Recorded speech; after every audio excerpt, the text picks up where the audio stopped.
The story begins with a man running down the street, introducing himself as Joo In-gong. He explains that his parents gave him this name in hopes that he would become the world's protagonist. In Korean, he says, his name literally means protagonist, a fact that led to endless teasing throughout his childhood. But he never minded. Deep down, he truly wanted to be the hero of his own story. He enters a game store, and people murmur that he's finally arrived. He brushes it off and tells the shopkeeper that the teasing needs to stop. Then he asks if the game has arrived. The shopkeeper responds that he expected Joo In-gong to show up and saved a copy for him. Night Saga Re, the remake of the classic game Night Saga. The game, he explains, revolves around the eternal war between humans and demons. Players can choose to be Loch, the human hero, or Zephyr, the Demon King's second son, each with separate goals and paths. Joo In-gong recalls that he's beaten Night Saga more than 10 times since childhood. He knows every character, item, location, and event like the back of his hand. But this remake is something more. This is the first game released after the explosion of virtual reality systems on the market. Later, back in his apartment, Joo In-gong sits down and prepares the setup. He loads the chip into his full dive helmet and plugs in the cartridge. As he waits, buzzing with anticipation, he mentions maybe he should take it easy, only 8 hours of playtime tonight. The moment he's teleported into the game, he stares up at the blindingly bright ceiling, wondering aloud if the load-in was successful. He remarks that Night Saga always starts with the player waking up in a bed. That's the real beginning. But this time, something feels off. The body he's in doesn't look familiar. Just then, a rough voice calls out to ask if he's still asleep and tells him to get moving because today's a busy day. Joo In-gong marvels at how lifelike the graphics are, indistinguishable from reality. When he voices this, a massive orc looks at him confused and asks what he means by graphics. Joo In-gong can't believe he's holding a fluid conversation with an NPC. He says the advertisements never mentioned anything like this. He asks the orc for his name, and the orc replies that he's Carrick. Carrick then calls him Prince Shutra and tells him to hurry. Joo In-gong immediately recognizes the name. Shutra Ignis, the Demon King's 9th son. He comments that he didn't even get to pick his character and wonders why the game forced him into this role. Opening the status window, he sees that he's level 1 and 14 years old. His stats are embarrassingly low, just 5 in everything. He notes that even a standard NPC starts with 10s across the board. He checks his skill list. One skill is called Conquest, and the other is Protagonist Setting Adjustment. The latter name makes him pause. He wonders aloud if it means exactly what it suggests. Carrick interrupts, shouting at him to get a move on. He says he's got it and steps outside, stunned. What greets him is a long line of orcs, stretching out in formation. He asks why the atmosphere feels like they're heading into battle. Carrick dismisses his comment and says they need to move. There are Red Thunder orcs causing trouble.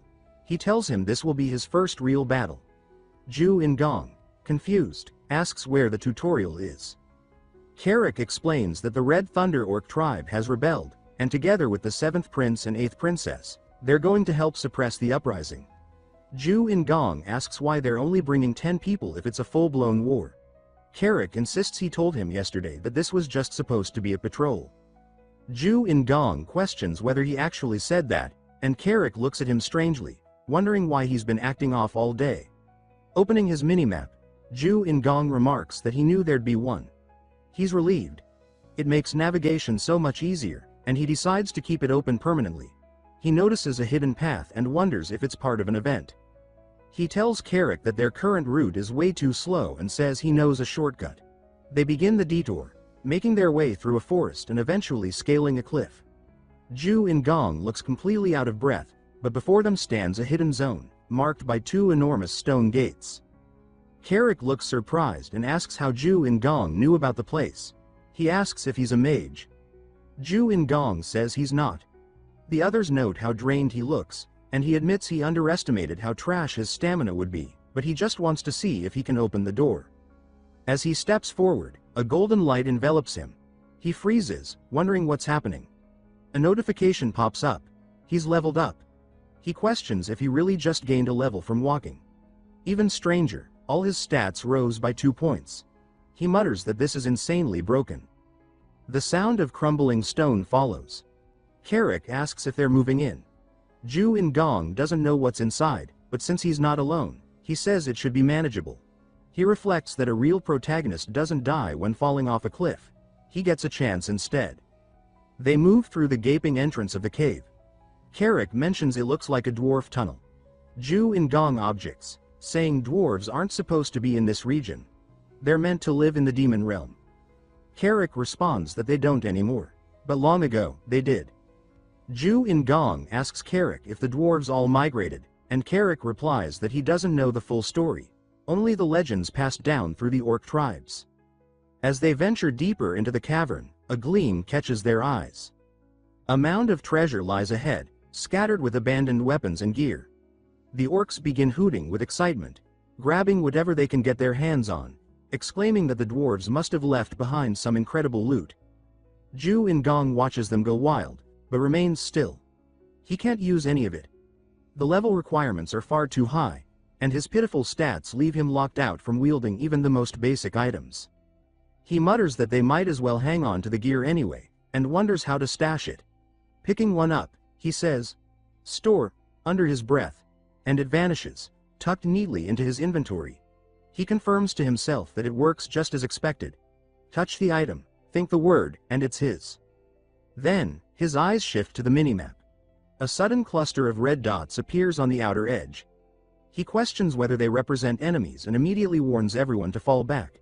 Without warning, a section of the wall cracks apart and detonates, launching several orcs off their feet. Out of the dust steps a towering figure, a red thunder orc. He announces that their arrival was anticipated. His name is Kachin, commander of the tribe. He bellows an order to his men to kill them all. The battle erupts in chaos. Orcs on Joo In-gong's side are cut down in waves. A few manage to fight back, but they're outnumbered and outmatched. As the clash continues, momentum begins to shift, ever so slightly. Joo In-gong, watching from the rear, ponders whether it's worth diving in to snag a few kills and earn some experience. He sneaks behind one of the red orcs locked in combat and lunges, attacking with full force. His blades shatter on contact. Stunned, he stares down at the broken weapons, realizing it was probably cheap junk. The red orc turns its fury toward him. Joo In-gong panics and bolts, screaming, only to trip on a rock and faceplant into the ground. A damage notification flashes. 14 health lost. He still has 5 mana remaining, but now the red orc is closing in, ready to strike the killing blow. Carrick arrives just in time, intercepting the attack. He shouts at Joo In-gong, asking what he's doing and telling him to move. But Joo In-gong is paralyzed, his entire body trembling. He tells himself it's just a game, but the fear feels too real. He doesn't want to die, not like this. He declares that he's had enough for today and pulls up the menu, trying to escape. He says the realism is overwhelming, terrifying. A glance at his character sheet reveals something unexpected. His species is listed as Gondarva. Even stranger, he has no active skills. No logout option either. He begins to panic, wondering if he's trapped inside the game. As he searches for answers, Kachin locks eyes with him and begins chanting. A volley of magical attacks rains down, piercing Joo In-gong's body. Pain flares through him, knocking him against a cliff wall. His vision begins to blur. He gasps for breath as his consciousness fades. Suddenly, he finds himself in a different space, a void, perhaps within his own mind. He questions if this is the afterlife, convinced that Kachin finished him off. But then, a golden light blooms ahead. A woman's voice echoes in the darkness, declaring that he is bound by fate to this world. She tells him to conquer and rule through absolute subjugation. As she extends her hands, Joo In-gong notices her heterochromatic eyes, 2 different colors staring into him. Before he can ask who or what she is, the light engulfs him completely. Back on the battlefield, the green orcs continue to struggle. Kachin moves to reinforce his warriors and mocks the audacity of such a small group to challenge his tribe. He decides that there's no point in dragging things out. He commands his troops to slaughter every last one of them. Joo In-gong rises to his feet, bewildered. He wonders if he just experienced some kind of awakening. Kachin notices him standing and demands to know how he's still alive. A notification flashes in Joo In-gong's vision. Telekinesis level 1 acquired. He mutters in disbelief, questioning when he even obtained that skill. Another surprise hits. His secondary job is now listed as Knight of Conquest. Kachin yells at his forces to focus all attacks on the boy. Carrick instantly realizes what's happening. He roars that they must protect the prince at all costs. No harm must come to him. Joo In-gong stands frozen, eyes glued to his status window. He says this class, this job, it never existed in the original game. He then plunges his blade into the ground, murmuring that it feels like second nature, as if the knowledge of it has always been inside him. He looks forward, proclaiming that the power of conquest is the power of kings. Raising his voice, he invokes the phrase, "Under the king's banner." A golden light swirls around him and flows outward, enveloping the orc warriors. The buff takes hold. Orcs begin shouting that they're filled with strength. They charge at the Red Thunder tribe like a tidal wave. One orc punches straight through an enemy's chest with bare hands. They no longer need weapons, they're unstoppable. Kachin panics. He demands to know how the enemy's strength surged so suddenly. His eyes trace the golden energy back to its source. Joo In-gong. Furious, he launches a barrage of 4 attacks straight at him. Joo In-gong sees them coming, but before they land, Carrick leaps in, effortlessly deflecting them all. Watching Carrick in action, Joo In-gong gains confidence. He tells Carrick to push forward, his buff amplifying every movement. Kachin realizes the tide has turned. He pleads for them to stop, but it's too late. Carrick barrels into him and sends his head flying. The remaining Red Thunder orcs see their leader's head roll across the ground and immediately flee in terror. The green orcs give chase, shouting that none shall escape. A system message appears in front of Joo In-gong. A general's achievements belong to his king. 3 level-ups hit him in rapid succession. Still catching his breath, Joo In-gong wonders aloud what's happening. Carrick stares at him from a distance, eyes wide, questioning where this power came from. He looks at Joo In-gong again, this time with awe, unsure if the prince is the source of the miracle they just witnessed. Later, back at camp, Joo In-gong frantically scrolls through his menu. He says the same thing over and over. There's no exit button. No matter how hard he looks, it's just not there. He repeats to himself that he needs to calm down. Just breathe. There are only 2 possibilities. 1. He's trapped in virtual reality, and a bug on the outside might eventually be patched out. 2. And this is the crazy one. This isn't a game anymore. Like a novel or a manga, he's somehow crossed into a world that only resembles the game he knew. The environment is so vivid, so detailed, that Joo In-gong can't help but feel like it's no longer a simulation. The textures, the temperature of the air, the way every sound echoes through stone, it all feels too real. He notes with some quiet amusement that even his body, down to the most private details, is rendered without any censorship. That small fact reinforces the idea that this world might not just be virtual. He wonders if perhaps he truly crossed into another realm. A troubling thought passes through him. What if dying is the only way out? But he immediately dismisses the idea. That's not a risk he's willing to test. For now, he tells himself, at least he is not an orc or ogre. That's something. And more importantly, he's in the role of a prince. The golden spoon among golden spoons. Life, for the moment, is in his favor. Carrick enters, asking if he has a moment to speak. Given the strange permanence of his situation, Joo In-gong mentally accepts his new name, Shutra, as it's what everyone here calls him. Shutra asks what Carrick wants. Carrick explains that he'd like to request a duel. He adds that although Shutra is a prince, he is also a leader. And for a warrior like Carrick, it's only proper to understand the combat capabilities of the one he serves. Shutra raises a brow, asking if there's a real reason behind this. Carrick offers him a training sword and assures him not to worry. He intends to go easy. Shutra scoffs at the formality, saying that if they're doing this, then they should do it right. With that, he lunges in first, sword raised. Carrick braces himself as Shutra's blade crashes down on his head, followed by a series of frantic stabs that barely faze the orc warrior. Carrick comments that it feels like being tapped by an egg. Then, with a lazy swing, he knocks Shutra flying backward with ease. Rubbing the back of his head, Shutra mutters that Carrick should have warned him before hitting that hard. As he rises, something catches his eye. Basic swordsmanship level 1 has been unlocked.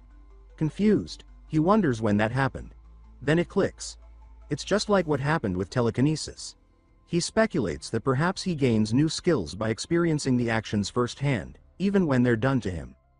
Carrick suggests they end the spar and get something to eat. But Shutra shakes his head, declaring that it's far from over. He steadies his stance and charges again, this time with a sharper, more focused thrust. Carrick blocks it with ease but notes that his movements have definitely improved. He wonders aloud why Shutra was so clumsy earlier. His skills haven't leveled up per se, but his technique has adapted quickly. Carrick swings once more, forcing Shutra to leap back. He seems to be enjoying the match. He asks if he can handle him now and inquires about his current level. Carrick says his last recorded level was 21. Shutra, opening his status window, replies that he'll catch up soon. It's revealed that he's now at level 7. He explains to himself that in this world, people have levels, but unlike him, most can't see them directly. They rely on level measuring spells. Meanwhile, he has full access to stats and the ability to allocate bonus points from level ups, a tremendous advantage. He launches himself forward, feet pushing off the ground as he meets Carrick in a flurry of strikes. Each blow is more precise than the last. He reflects that this means he can grow stronger, and not just gradually. His growth is exponential, far beyond what others are capable of. Then his thoughts drift to the long arc ahead. The narrative isn't linear. There are several major events before the conclusion. The most critical among them is a force event known as the Day of the Massacre. It's marked in Demon Realm history as occurring in the year 517. During this event, Zephyr, the second son of the Demon King, murders all his brothers to achieve his ambition. And since that includes every prince, it means Shutra is on that list. Fortunately, the current year is 512. He still has time, 5 years. But to survive, he must stop the massacre before it happens. Ideally, he must become stronger than Zephyr himself. Carrick calls out, saying he's been looking all over for him. Shutra asks what's going on. Carrick reminds him that today is the scheduled meeting. Shutra frowns, unsure what meeting he's referring to, but Carrick insists they move. Everyone is already waiting. Back at camp, Shutra finds himself seated at a table across from 2 others. He laughs nervously, saying they arrived early. Across from him sit his older siblings. His brother, the 7th prince, introduces himself as Chris Moonlight and comments on Shutra's sudden formality, telling him to relax. Their family. His sister, the 8th princess, Caitlin Moonlight, adds that it's her first time meeting him in person. Chris tells him there's no need for honorifics, and that he can simply call them brother and sister. Shutra agrees. In his thoughts, he identifies them as children of the 4th queen, Elaine Moonlight, ruler of the lycanthropes. He remembers that, even in the original game, they gave him a tough time during battles. He also recalls a grim detail. Just 1 year before the day of the massacre, both Chris and Caitlin are killed. The cause? Zephyr, alongside the Demon King's other children. Their bloodline threatened his claim to power. But Caitlin had another secret. She wasn't the Demon King's true daughter, she was illegitimate. Caitlin turns to Shutra, questioning why he deviated from the plan. She says she only asked him to scout, not to engage in combat. He replies that he hadn't expected the enemy to appear there. Caitlin steps closer, examining him. She asks if he's hurt, saying he needs to be more careful. She reminds him he's still the weakest among their siblings. Shutra apologizes, then pauses. He silently questions why they're being so kind to him. Are the Demon King's children truly this united? The thought lingers. In the game, everything was scripted, dialogue, betrayal, hierarchy. But here, the people, their emotions, their choices, it all feels unpredictable, it feels real. Chris agrees with Caitlin, warning Shutra that next time, if he pulls a reckless stunt like that, he'll get chewed out properly. Shutra nods, saying he understands, though in the back of his mind he can't help but question why they're being so kind to him. In the game, they were cold, calculating, occasionally hostile. But here, there's warmth. He considers the nature of the lycanthropes. They're known for their vitality, beings overflowing with life force. He recalls that many of them were adept at using aura. That sparks an idea. If he can replicate how he unlocked telekinesis, by directly experiencing it, then maybe he can awaken aura the same way. He says he has a request. Chris raises an eyebrow and asks what kind of request. That's when Shutra's expression lights up, and he declares that he wants Chris to hit him with aura. Both Chris and Caitlin are visibly disturbed.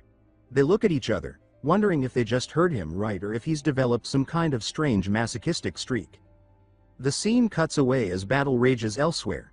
The red orcs are being blown off their feet, green orcs clashing with them in full-scale war. Chaos consumes the battlefield. A massive red orc suddenly lashes out, not just at enemies but at his own men, striking down anyone nearby. Several warriors attempt to subdue him, but he effortlessly dispatches them. One manages to nick his arm, and the giant pauses, staring at the wound. Rage flashes across his face. The offender barely has time to regret his mistake before he's reduced to a spray of crimson mist. The shockwave from the blow sends the surrounding fighters flying. The red orc bellows, demanding that not a single enemy escape. He promises reward to the one who brings the most kills. Oddly, the green orcs seem to heed his words, as though he's leading them, not fighting against them. Meanwhile, Shutra appears to be unconscious. His mind drifts into the dreamscape. There, he sees the mysterious woman who appeared during his awakening.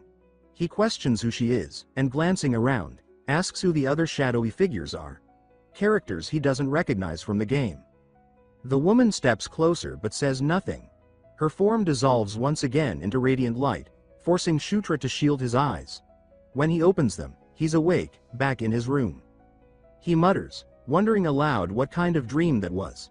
Then a voice whispers near his ear. Carrick is beside him, murmuring in amusement. Startled, Shutra jumps back, exclaiming that Carrick nearly gave him a heart attack. Carrick replies that he seems well enough, just confused why he begged his siblings to beat him up.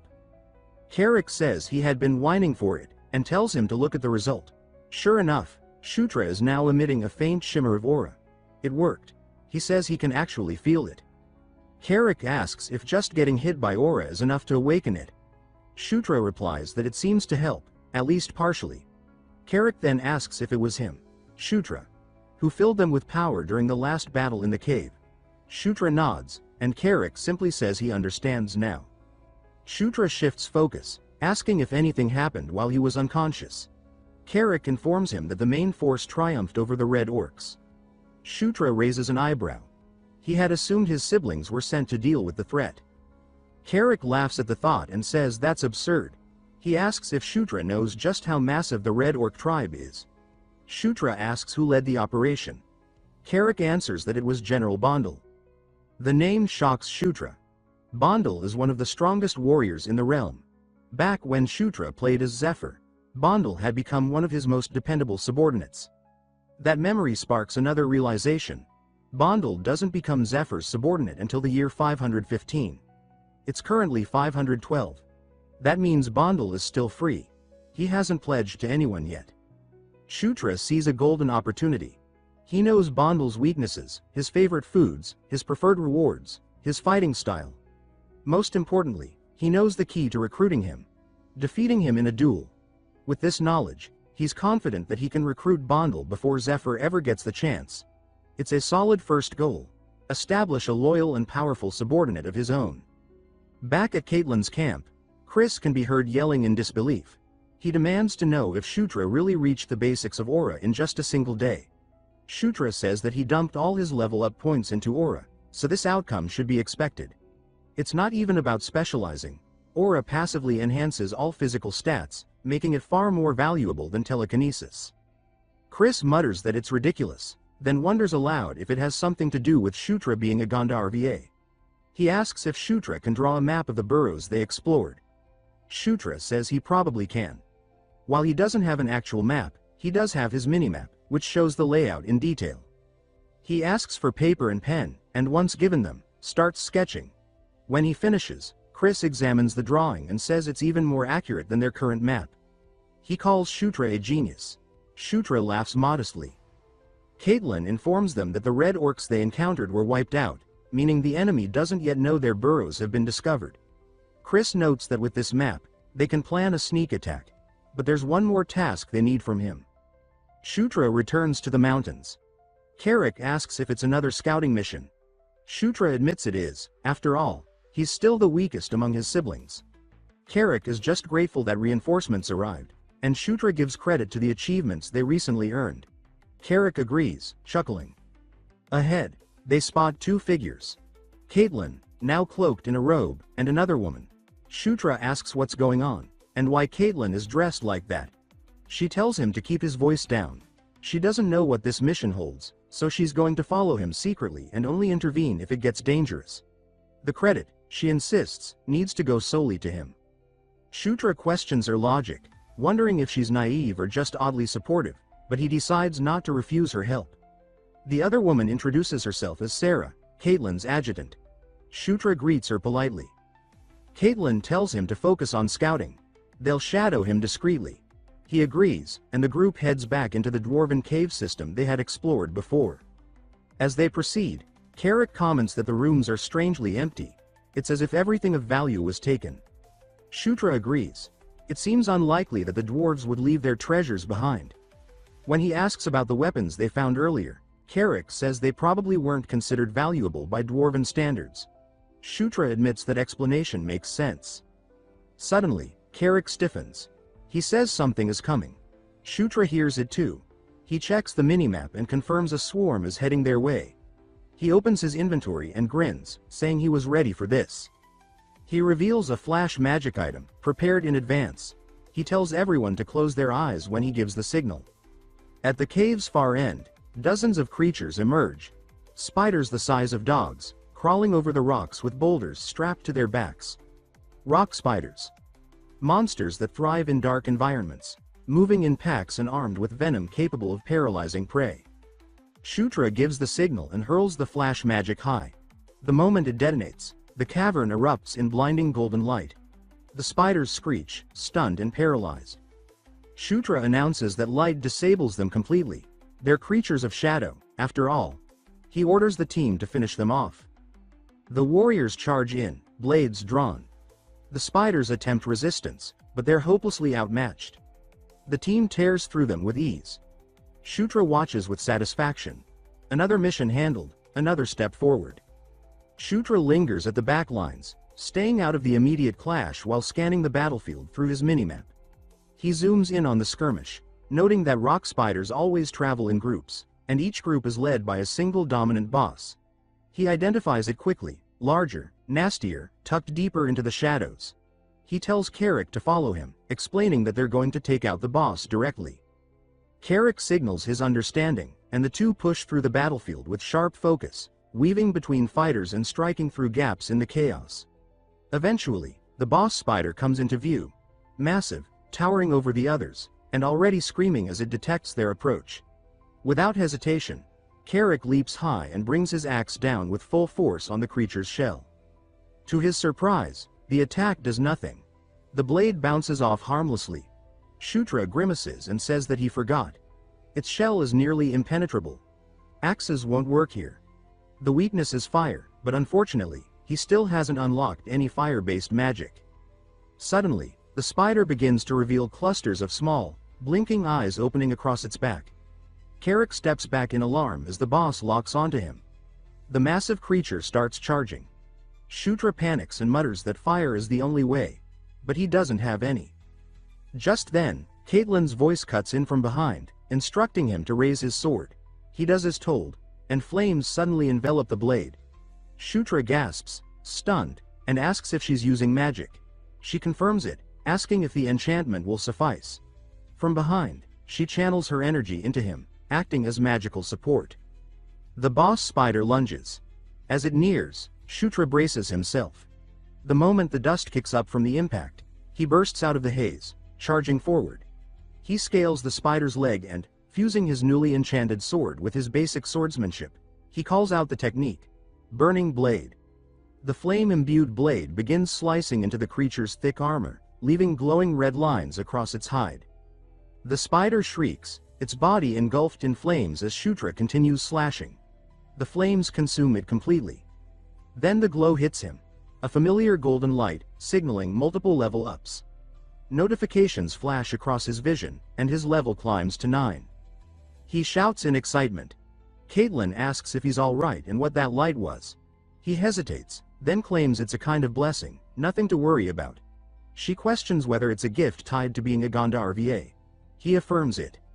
She then asks how he handled the rock spider so well. His movements were too precise to be mere guesswork.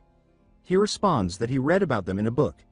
In truth, he fought them dozens of times while playing the game, and every move they made was burned into his muscle memory. Carrick suddenly calls for his attention, saying he found something. They walk over and uncover a hidden door. They push it open and step into a dimly lit chamber. Shutra freezes. He recognizes the structure instantly. It's a dwarf-style town portal. Carrick asks if he knows what it is, and Shutra replies that he has a guess. The markings are dwarven, and while he never encountered one playing as Zephyr, he did as the human hero.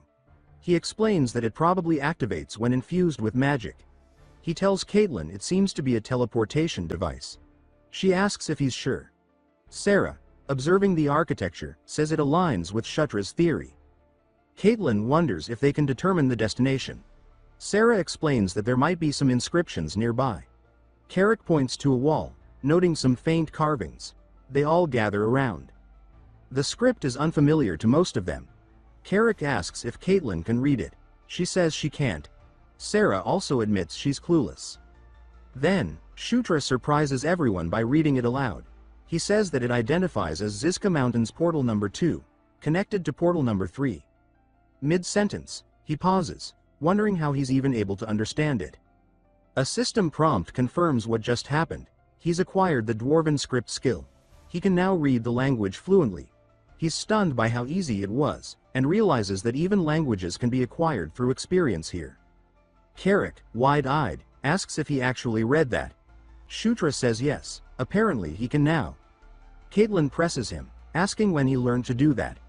Sarah asks what the inscription says at the bottom. Shutra explains that the portal activates when infused with magic and suggests Caitlin try it. She asks why he doesn't do it himself. He avoids saying the real reason. He can't use magic, and just says he's still clumsy with spellwork.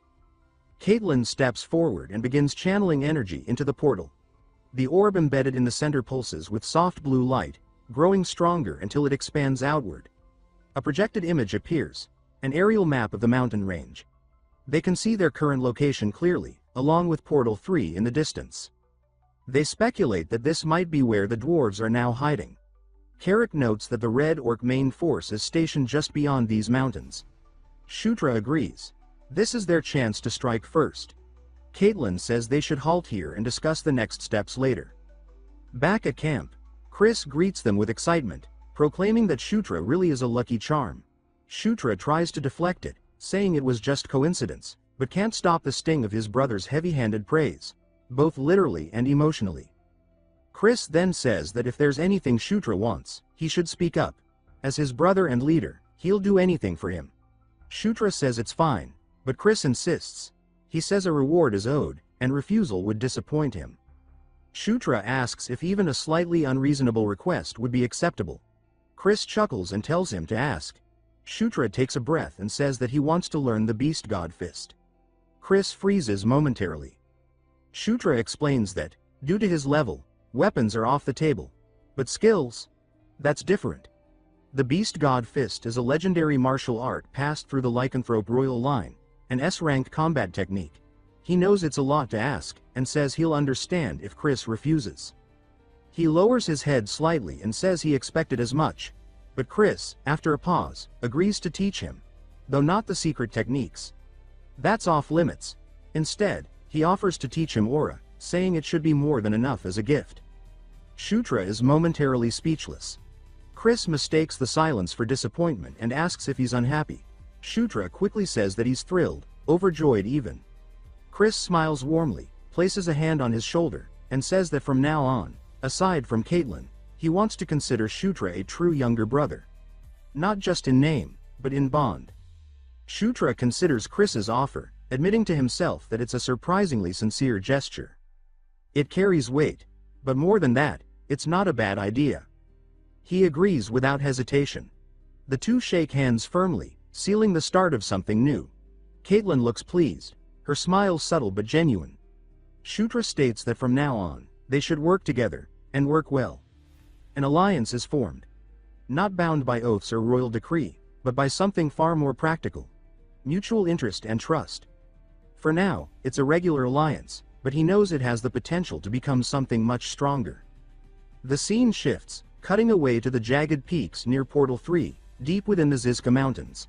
There, nestled among the rocks, lies a red orc outpost. Inside one of its tents, a group of orcs converse. One says that the enemy probably didn't come here targeting her specifically. Another scoffs, asking what their great princess is even doing here.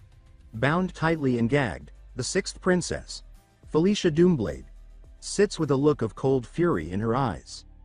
Meanwhile, Shutra inspects his stat sheet. His gaze lingers on his charisma stat, now his lowest. He notes that when he started leveling up, every stat increased by 2 points with each level. But recently, charisma only seems to increase by 1. He wonders why that is. In the original game, charisma and appearance were separate. Appearance dictated how attractive a character looked, while charisma measured how well others responded to them.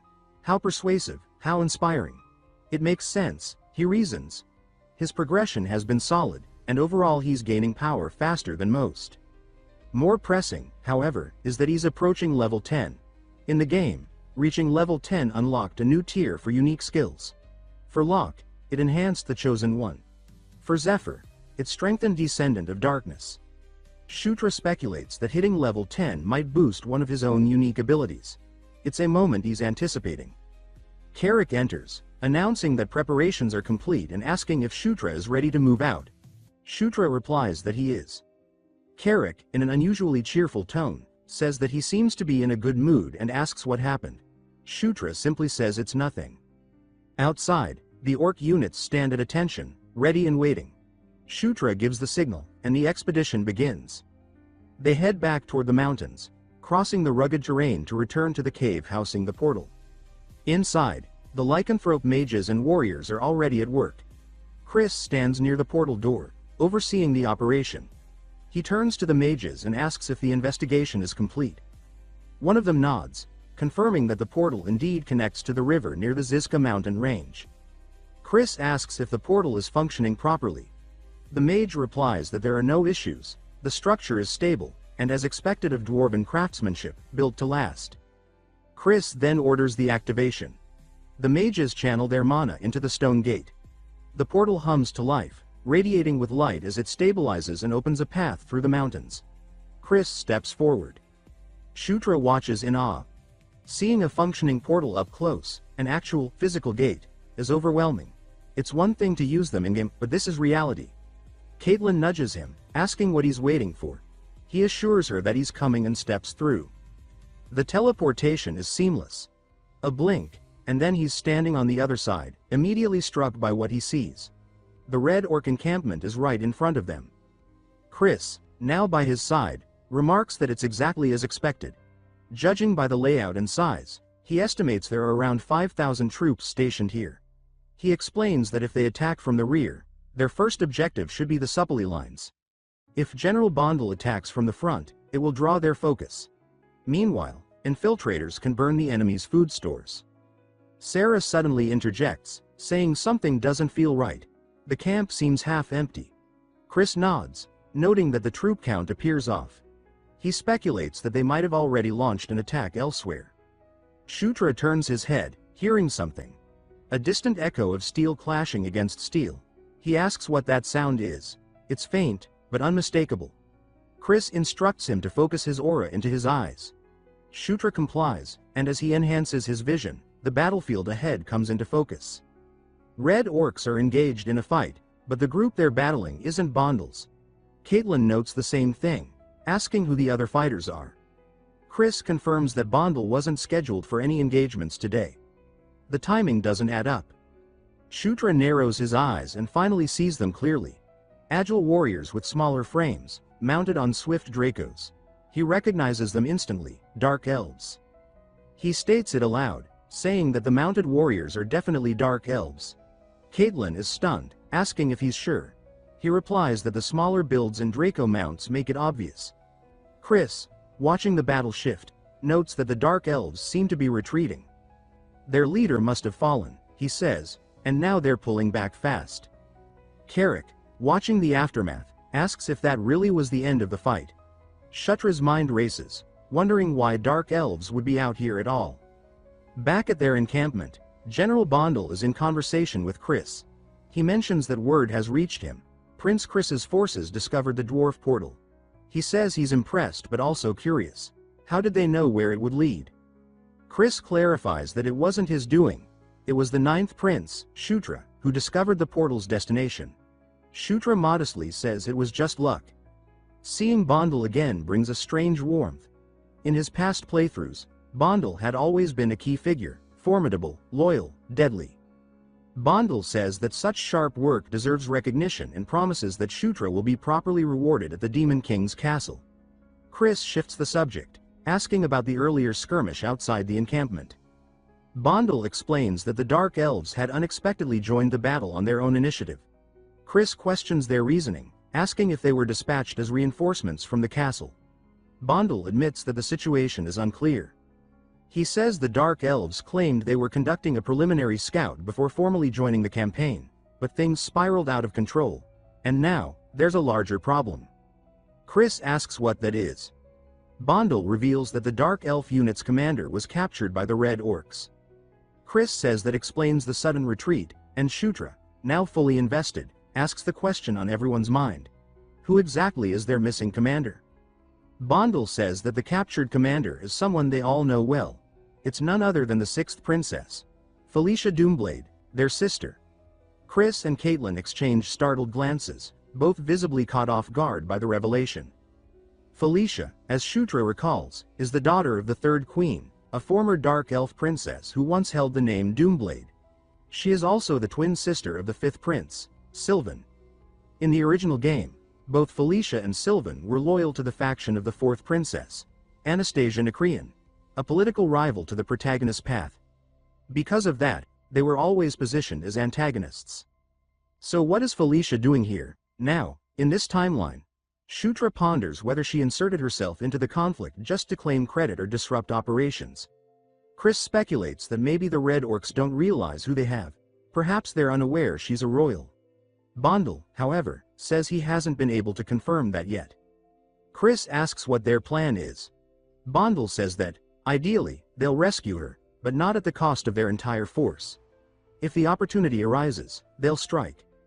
Negotiations are possible, but Bondel clarifies that he has no intention of bowing first. If the Red Orcs want to talk, they'll need to make the first move. Chris acknowledges that and says he understands. Bondel adds that he'll work on gathering more intel from his side and asks them to stay in contact if anything develops. The communication ends there.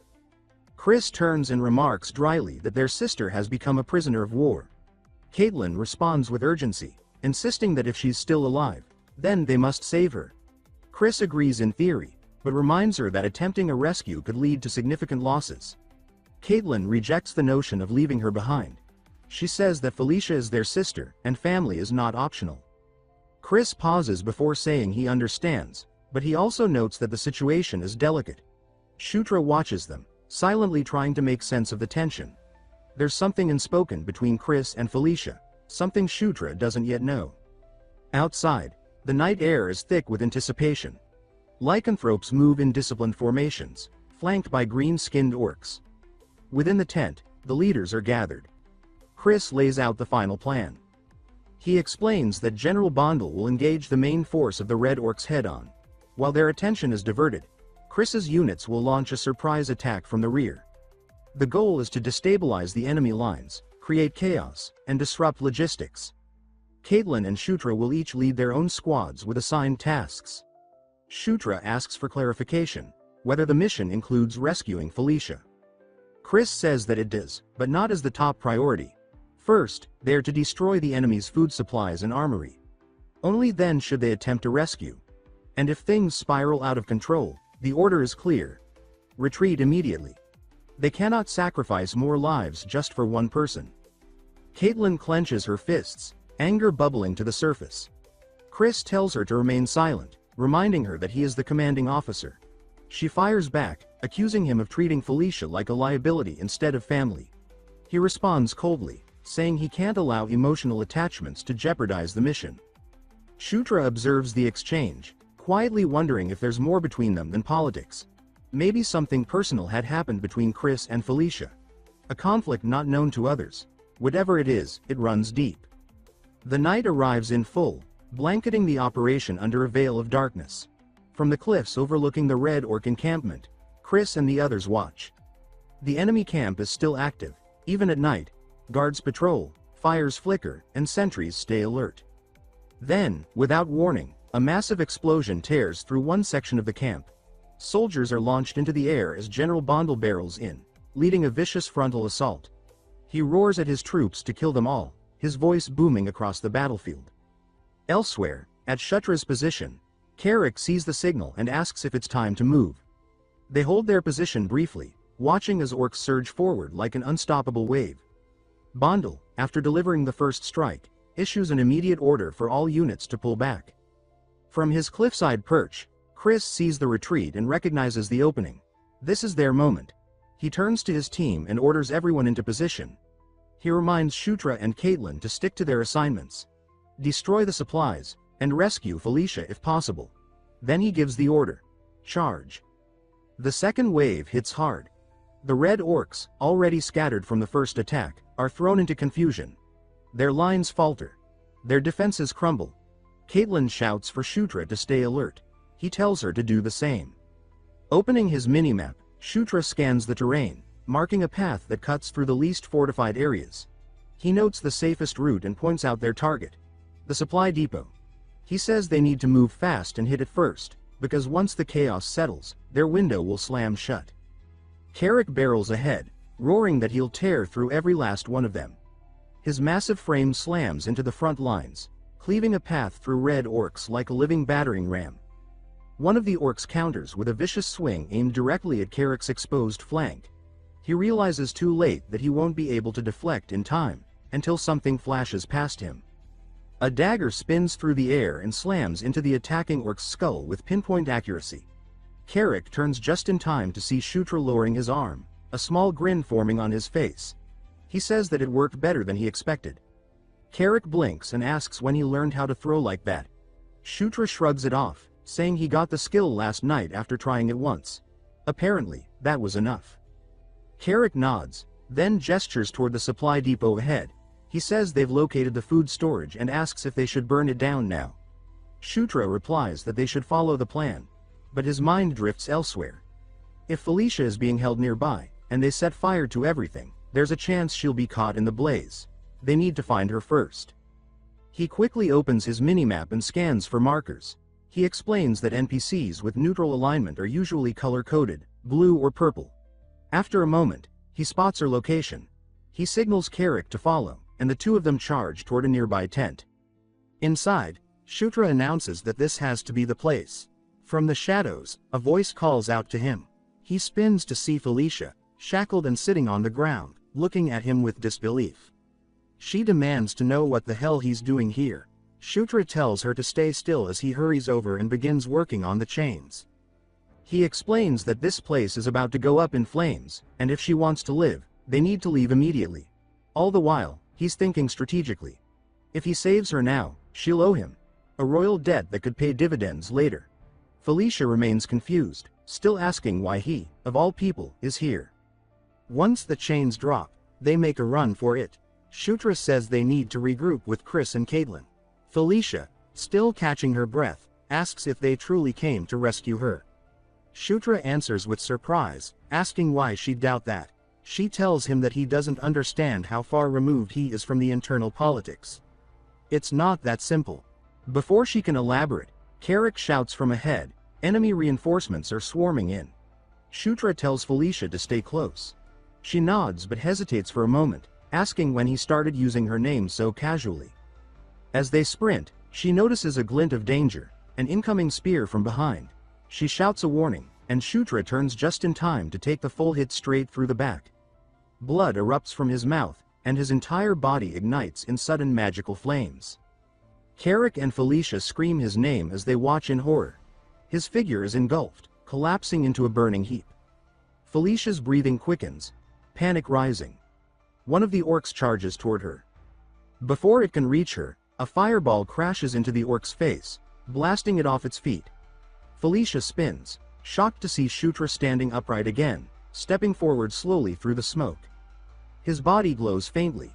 He now possesses mana control level 1 and the fire arrow skill.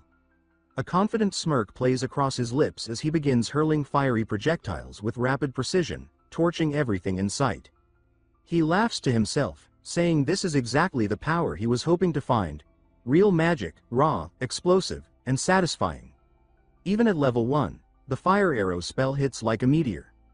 Then, behind him, a frost blast erupts.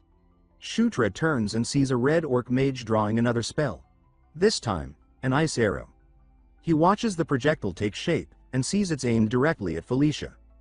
She rushes toward him, asking if he's okay. Shutra pushes her aside just as the arrows launch, telling her to stay back. In his mind, he says that he can't let her get hit, not when he's the one who triggered all this. This fight belongs to him now. The arrows strike. Ice detonates around him in a violent explosion, sending shards in every direction.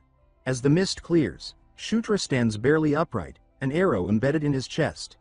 His health bar drops to 13 out of 95. He gasps for breath, barely staying conscious. One more hit like that, and he's finished. Felicia runs to him, cursing him for being such an idiot. She demands to know who asked him to play the hero. Shutra watches her, amused. He wonders if she's acting like a tsundere or if she's genuinely concerned. She snaps at him again, calling him the weakest among the siblings and asking why he thought he had to protect her.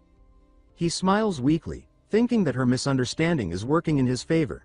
He looks toward the enemy mage, ready for another attack, but finds the orc slumped over, unconscious. Felicia kneels beside him, asking where he learned magic. Shutra realizes she's much stronger than he originally thought, and now she believes he did all of this for her. A soft green light begins to glow around his chest.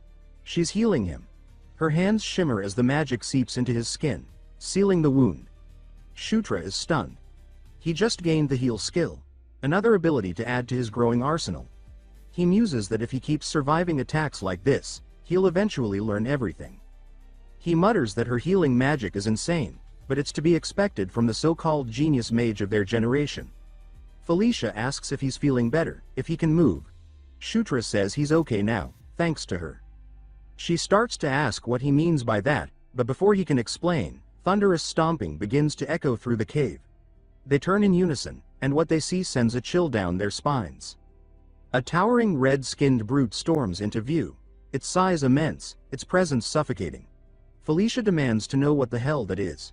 Shutra identifies it grimly. It's a blood ogre, a mutated variant, far more dangerous than the standard breed. Felicia asks if they have to get through that to escape. Shutra confirms it. The ogre towers above them, snarling and pounding its chest. They run. And Shutra, still bleeding, still recovering, wonders how in the world he's supposed to take on something like that this early in the game. The colossal blood ogre slammed its fist into the earth, the ground cracking under the impact. A shockwave burst outward, tossing the siblings through the air like ragdolls. The young prince reeled in disbelief, stunned by the creature's speed. He thought it impossible that something so massive could move with such terrifying swiftness. His sister shouted that he needed to distract it, promising she would use her magic if given the chance. Panic rose in him as he demanded to know how he was supposed to accomplish that. The blast hurled them both further back, his voice breaking into a desperate cry. Yet in that moment of fear, an idea struck him. He shouted to her to prepare her spell while he bought her time, though she only stared back, uncertain of what he meant. The youth called for Carrick, who appeared at his side in an instant. He told the orc to get ready, just like before. Sprinting forward, the prince summoned a translucent screen mid-stride, pulling open his inventory. He chose the dwarf dagger, reasoning that he should finally be able to wield it. A golden light flared as the weapon materialized in his hand, humming with radiant energy. The blade glowed so brilliantly it seemed alive. He crouched low, then drove the dagger into the ground. Golden energy erupted outward in a rippling wave. Under the king's banner, he funneled that power directly into Carrick. The orc roared as the aura wrapped around him, amplifying his strength and igniting his spirit. Carrick's eyes widened, marveling at the surge coursing through his body. Across from them, the blood ogre's expression hardened, recognizing that its foe had grown far stronger. Now wreathed in golden light, the orc squared his stance, refusing to yield before the monstrous red brute. With a thunderous leap, Carrick launched himself forward and swung his weapon with devastating force. The ogre bellowed, meeting the strike with its crude weapon. Steel and bone clashed, the impact echoing like thunder as Carrick skillfully turned aside the monster's blow. The battlefield shook as the empowered orc and the blood ogre locked into a furious struggle. Muscles strained, ground split beneath their feet, each combatant refusing to give ground. Meanwhile, the princess lifted herself into the air, her form glowing with soft pink light. Her eyes blazed with determination as she gathered her magic. She unleashed a concentrated blast of energy, striking the ogre's legs from behind. The spell detonated on impact, shattering its stance. With a roar of pain, the beast stumbled, its massive form collapsing helplessly. Carrick seized his chance. He vaulted high into the air, shadowing the fallen monster. His expression turned grim as he declared that this long and brutal battle was finally at its end. He descended like a meteor, weapon poised. The ogre's final cry split the air as the blade pierced its chest with unstoppable force.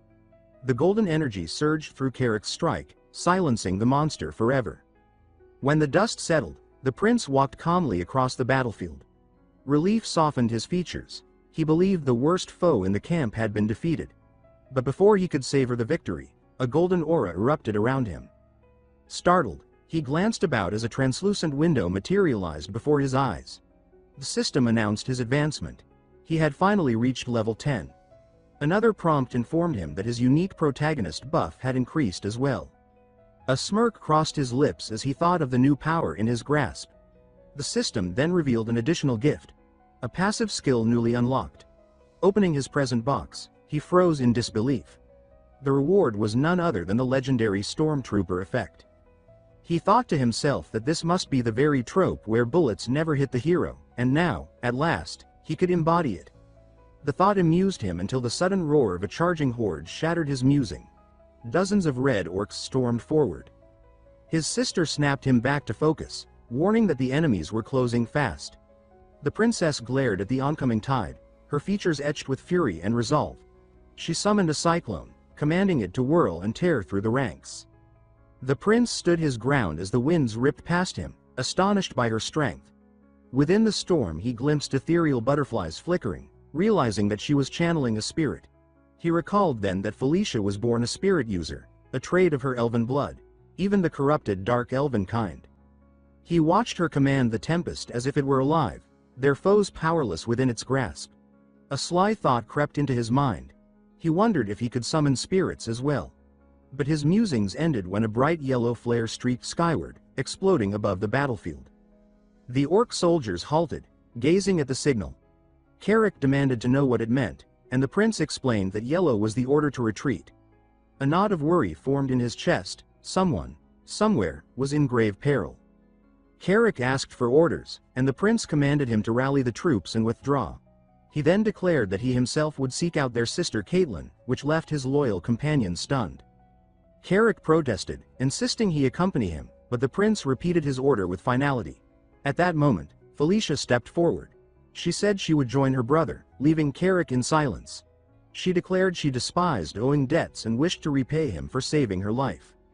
She added, saying that she too had unfinished business with the enemy and intended to settle it. The orc warrior finally relented, warning the prince to be careful while he waited. The youth agreed without hesitation. As they advanced, Felicia questioned the need to check on Caitlin. The prince explained that the retreat order had seemed suspicious. She fixed her eyes on him and asked if he was truly worried about their sister. He claimed that it was natural for siblings to worry about one another, though in his mind he only regarded Caitlin as a reliable ally. Felicia considered his answer quietly, her expression thoughtful and faintly skeptical. They pressed on through the shattered encampment, where flames and shadows flickered under the cold starlight. All around them the enemy camp was breaking into chaos. In another part of those grounds, a horde of red orcs roared with fury as they charged at a lone defender. Their target was Caitlin, who stood her ground against the overwhelming tide. Her gaze remained sharp, her composure unshaken as she prepared for the battle ahead. She unleashed a storm of energy blasts, halting the first wave of attackers in violent bursts of light. Orcs shrieked as the explosions ripped into their ranks, yet countless others surged forward. One hurled a weapon at her, but she avoided it with effortless grace. In response, she conjured a luminous blade of pure energy, ready to strike back. With a single, forceful swing, Caitlin released a crescent wave that tore through several foes at once. At that moment, the prince and Felicia arrived to find her standing amidst the fallen. Relief washed over him, a small smile tugging at his lips as he realized his earlier concern had been unnecessary. Caitlin turned on them sharply, demanding to know why he had come instead of obeying the retreat signal. She looked truly puzzled by his flustered explanation that he came to assist her. Then Caitlin rushed forward, throwing her arms around Felicia with a tight embrace. She exclaimed her sister's name, relief breaking through her composed exterior. She admitted how glad she was that Felicia had survived captivity. Felicia, cheeks tinged pink, replied that Caitlin worried too much over things that did not matter. The prince observed the reunion with a faint smile, remarking inwardly on how well they seemed to connect.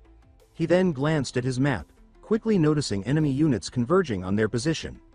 A system window appeared, confirming the danger.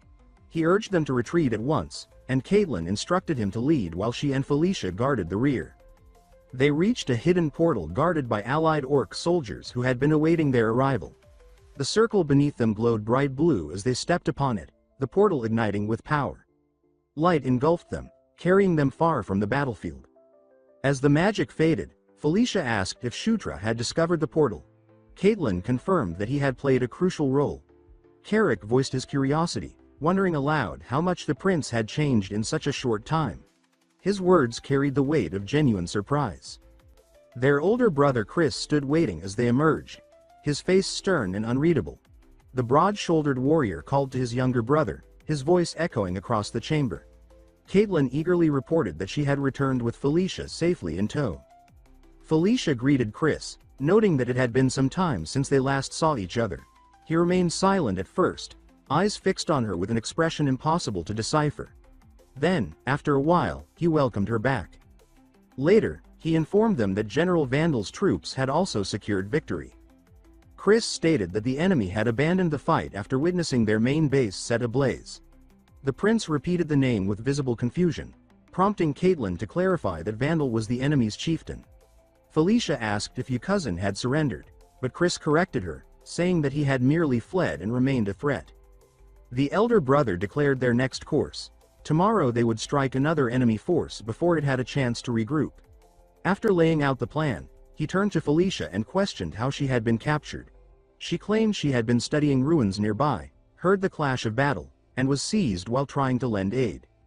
Chris regarded her with open doubt, his skeptical eyes betraying disbelief. Felicia asked if he thinks she's lying. Unwilling to back down, the tension between them thickened, their gazes locked in silent challenge, hinting at a tangled past neither wished to voice. At length Chris dismissed the matter, saying that everyone was weary and should rest. Felicia accepted his words, and the siblings parted ways, each leaving for a night of long overdue sleep. Elsewhere in the camp, the allied soldiers savored their well-earned rest, gathered around fires with laughter and food. The young prince, however, sat apart, his attention fixed on the glowing system screen before him. He studied his newly acquired skills with fascination, yet he admitted to himself that, despite all the magic at his disposal, his most dependable weapon remained his aura. His thoughts broke when Felicia appeared at his doorway. She asked to speak with him, her voice even and steady. He asked what business she could possibly have at such a late hour, but she did not answer right away. Instead, she simply stood there with a serious look before repeating his name, her steps slow and deliberate as she moved closer to the puzzled youth. Then, without warning, she seized the front of his tunic and pulled him forward. He froze, startled into silence, his mind unable to keep up with her sudden boldness. She leaned closer and made a startling request. She told him to take off his clothes. His face flushed red as he stammered in disbelief, unable to process her words. She pointed calmly to his garments, repeating her demand without hesitation, showing not the slightest embarrassment. Still flustered, he asked why she would want something so outrageous.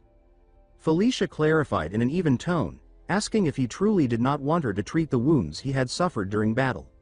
His eyes widened with realization, relief replacing his panic as her intent finally became clear. She explained that the healing she had done earlier was only basic treatment meant to stabilize him. Concerned about hidden injuries, she insisted on casting a proper healing spell, though he could not help but feel slightly disappointed by the explanation.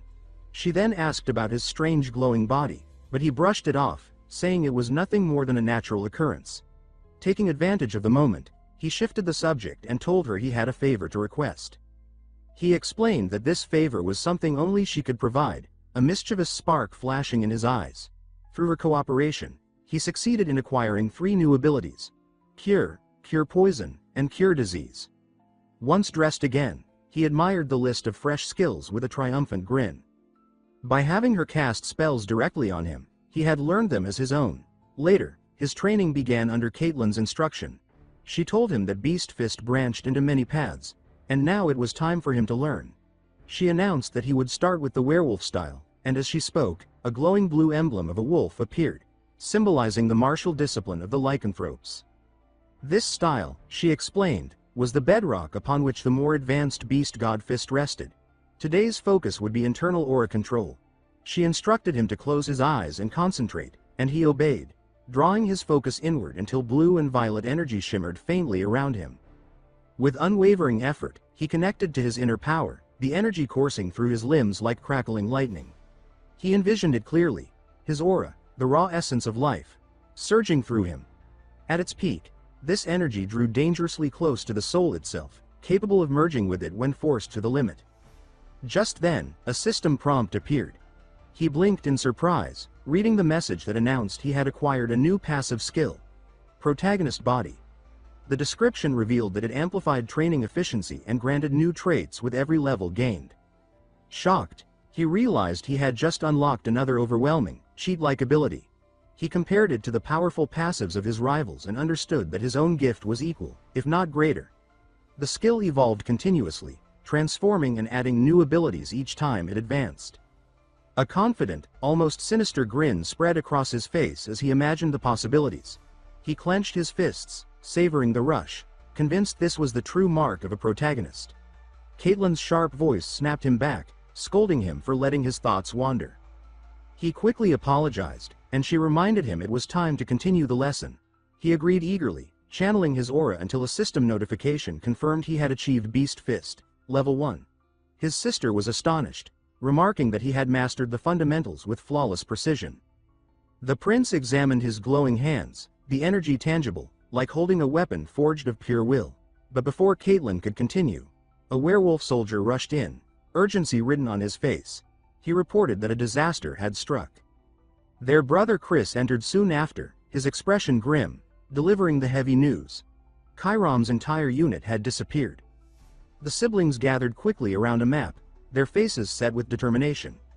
Chris reasoned that the enemy must have uncovered their strategy, and Caitlyn asked what their next step should be. Chris pointed to a location on the map, explaining that it was the most likely rallying point for the enemy forces. The prince analyzed the terrain and agreed that the assessment was accurate, concluding that decisive action was necessary. Chris then declared that they would unite their strength with General Vandal. The perspective shifted to the main army's base, a sprawling camp built against the jagged mountains. There, a towering red-skinned general greeted Chris, welcoming him to the headquarters of the subjugation force. Chris returned the greeting with a confident smile, remarking that the general seemed unchanged, just as formidable as ever.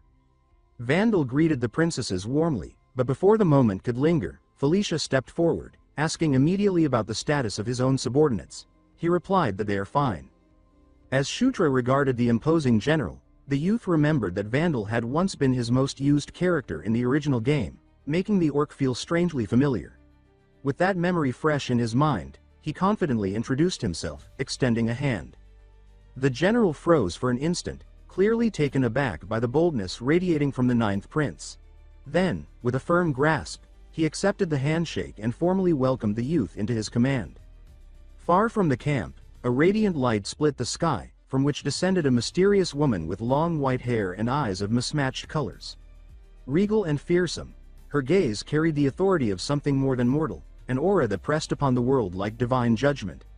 From the opposite horizon came another figure. This one clad in fiery crimson armor, her presence scorching the air itself. Flames surrounded her, a living storm of heat, her power equal to that of the pale woman. The two forces of nature faced one another in silence. their auras colliding in an invisible clash that churned the heavens.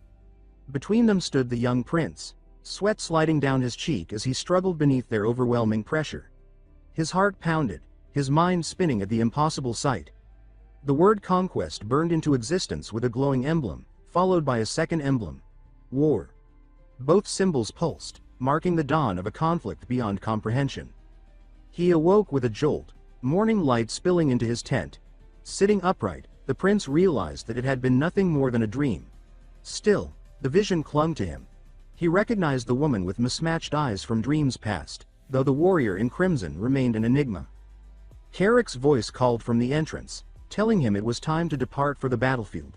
Rising quickly, the prince joined his loyal orc companion, stepping out into the frenzy of a mobilizing army. Soldiers rushed about, carrying provisions and readying weapons, the whole camp alive with anticipation and tension. Reviewing the battle plan in his mind, he noted his role. He would lead the left flank, General Vandal the center, Chris and Caitlin the right, while agile dark elf units secured the rear. Time slipped away, and soon the combined army marched in steady waves toward their foe. Moments later, he stood upon the battlefield, an ocean of warriors stretching across the plain. The roar of thousands filled the air, the enemy's massive horde mirroring their own numbers.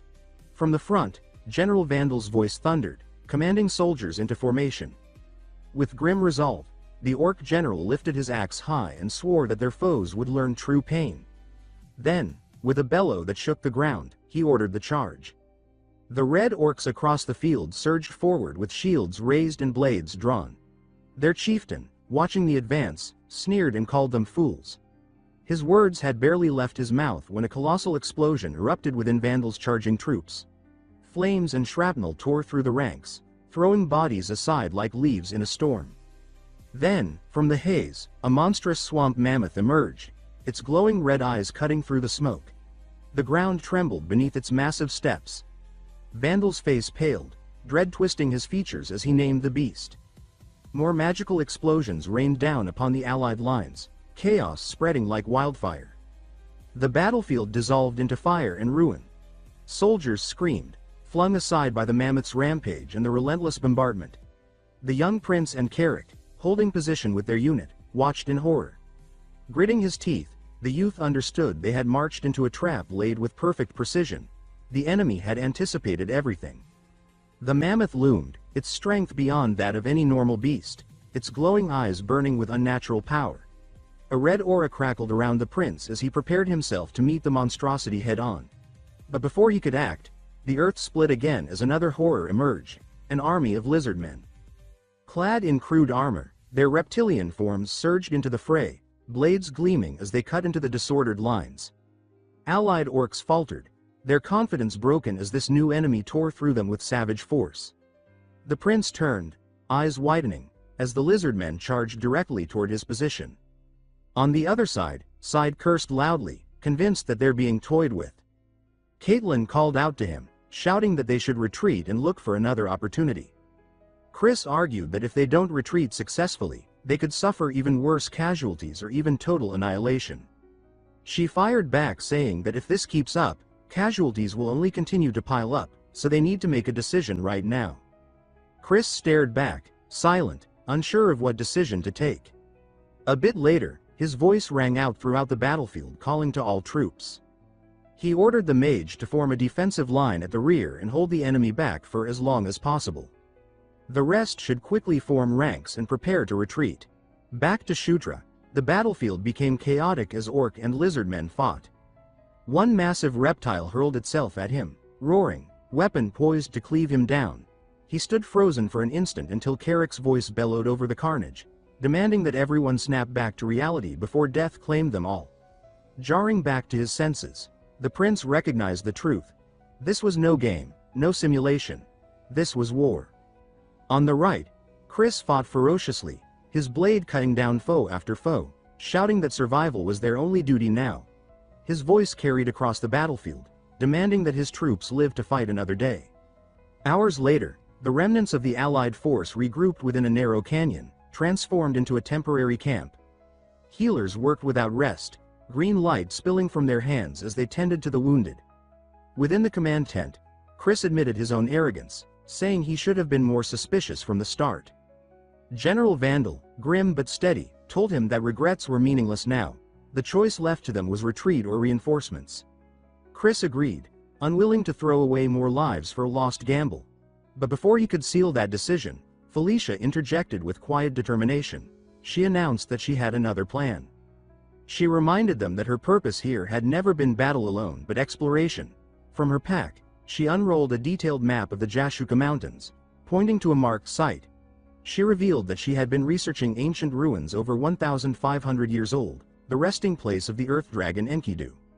Born from molten lava, the dragon had ruled with overwhelming might, surrounding its lair with powerful guardians. Among them were the dwarves of the mountains, enslaved to forge weapons worthy of a beast god. From those legends came the most prized of all creations, the thunder-birthing anvil. Felicia explained with steady conviction that this artifact could command chimeras and unleash magic strong enough to annihilate entire armies. Her hand slammed down on the map, directly over the anvil's symbol, her eyes sharp as steel. She declared with unwavering certainty that if they wanted to win this war, they had no choice, the weapon had to be found. She added that this was precisely why she had come. Vandal raised an eye and asked if she knew its exact location. Chris crossed his arms as she admitted that she did not. He declared that in that case this information was useless.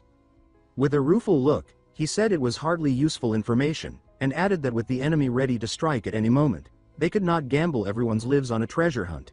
She bristled and exclaimed his name, Chris. The young prince stepped forward, insisting the anvil was definitely here. Felicia turned to him, calling out to him, Shutra. He explained inwardly that when he played as the human hero Loch, he had encountered it, and later confirmed the story through dwarven rune lore. Drawing a breath, he looked at her and said that above all, he trusted Felicia. She began to speak his name, but he pressed on, saying that this was their chance to gain points. Chris cut him off, saying it was not about trust but about wasting time. The prince grimaced inwardly, thinking Chris was relentless. He placed a finger on the map and explained that among the Gandharva there was a legend tied to this place, meaning the entrance was likely nearby. He promised he could find it if allowed to scout, declaring that he would take full responsibility if he failed, so they should trust him, just this once. He vowed to go all out. Green light flared, and spectral horses materialized, a cheap but reliable field summon he remembered from the game. The mounts surged skyward, the riders streaming in formation. Settling into the saddle, he said at least they had succeeded in setting out to find the anvil. Narrowing his eyes, he added that now what remained was. Behind him Carrick cried that the speed was insane and warned him to hold on or he might fall. He stammered back that he should not worry. Leaning forward, he thought grimly that he would not fall. When he played as Zephyr, he had ridden like this constantly. Wind whipped his cloak as he calculated that they would reach the ruins in an hour, and with his minimap, finding the entrance would be easy. The real problem, he thought, was how to guide the group naturally without giving himself away. He hummed and decided to think it through during the flight. Later, as the moonlit range stretched beneath them, he recalled studying tunnel maps while activating the portal. He noted their consistency and reasoned that combining those patterns with the terrain would pinpoint the ruins. He glanced at his companions and asked himself if his bullshit explanation had worked. Caitlin and Carrick stared back in silence, eyes fixed on him. They then shouted that his explanation made no sense. The prince thought wryly that he should gloss it over, but then a firm voice told him to lead. He turned and said Felicia's name. She folded her arms, stating she understood and that he should take charge. He blinked, surprised his bluff had convinced her, then raised a hand and ordered everyone to follow. She gave a sharp exhale and muttered a quiet HMPH, but fell in line. They pressed through the forest until jagged rock barred their path. Someone pointed out the blockage, and Carrick asked if the prince truly knew the entrance, because this looked wrong. The prince chuckled and said he never claimed they were heading to the entrance. He walked along the cliff, placed a palm on a scarred patch, and told Caitlin to break through here. Startled, she asked if he meant her, then hesitantly said she could try. Felicia narrowed her eyes, then said in disbelief that he thought the anvil was inside this cliff. The prince tilted his head and explained that according to his calculations, if they broke through here they could bypass the dungeon guardians. He began to outline a plan, saying that if Caitlin struck the wall, when Felicia cut him off, calling him an idiot. She demanded how Caitlin was supposed to smash stone with her fists and asked if he thought she was a siege weapon, He blinked and asked how else, then. Felicia slid forward with a smile, pale energy swirling around her arms. She snapped her wrists and said ruined explorers always carried a sub-major in destruction.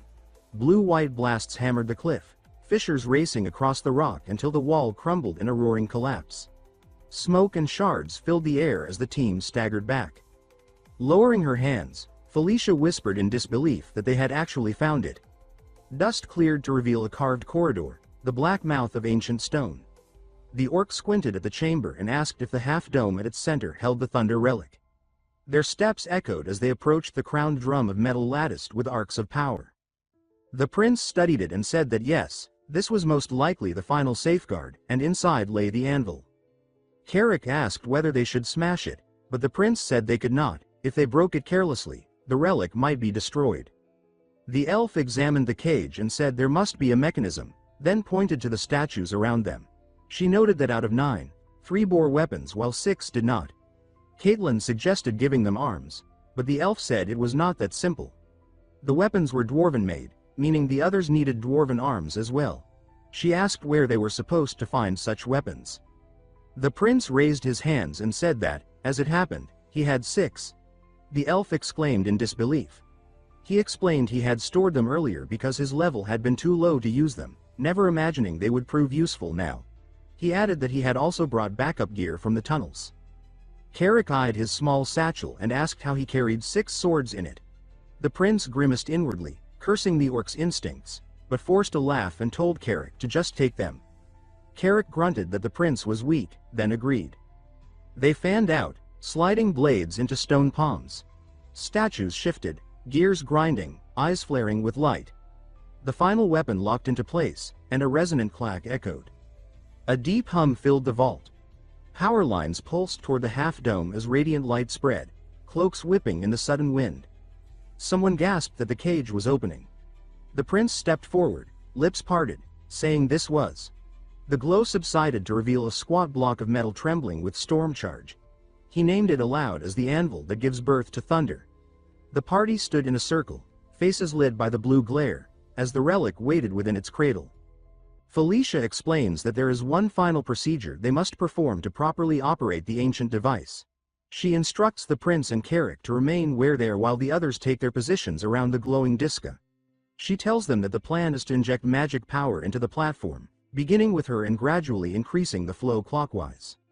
Everyone moves to their designated spots, forming a perfect circle around the artifact as they prepare to begin the ritual. Felicia orders them to focus. She stretches out her hands, gathering crackling blue energy that arcs like lightning between her fingers. The power spreads outward in a living web of energy, linking each of them together as they pour their magic into the device. The entire chamber begins to hum with resonant force. Suddenly, Felicia shouts at her brother, urging him to channel more energy into the ritual. He immediately obeys, pushing himself to match her pace. The princess encourages the group to maintain the flow, warning them not to let their guard down, not even for a heartbeat. Both siblings continue feeding their strength into the glowing disca, and the immense magical pressure grows heavier with every passing moment. The young prince grits his teeth, his face tight with strain, focusing every ounce of his strength into the demanding ritual. Then, without warning, a massive bolt of lightning erupts from the anvil. It surges upward like a spear of pure fire, shattering the mountain's peak in an explosion of thunder and light. When the brilliance fades, the prince finds himself dazed and no longer in the chamber. He now stands in a vast and fiery hall, surrounded by the lifeless bodies of countless fallen dwarven warriors. The devastation stretches endlessly in every direction, the air thick with the stench of ash and ruin. Then a commanding voice rolls across the chamber like thunder, and the youth stiffens in shock and confusion. He looks upward, desperate to locate the source. Through the choking smoke, he sees the colossal form descending. His eyes widen in disbelief. A black dragon, massive and terrible, hovers above the battlefield. Its scales shimmer like obsidian, its eyes glowing with molten red fire. The beast radiates a crushing presence that makes the air tremble.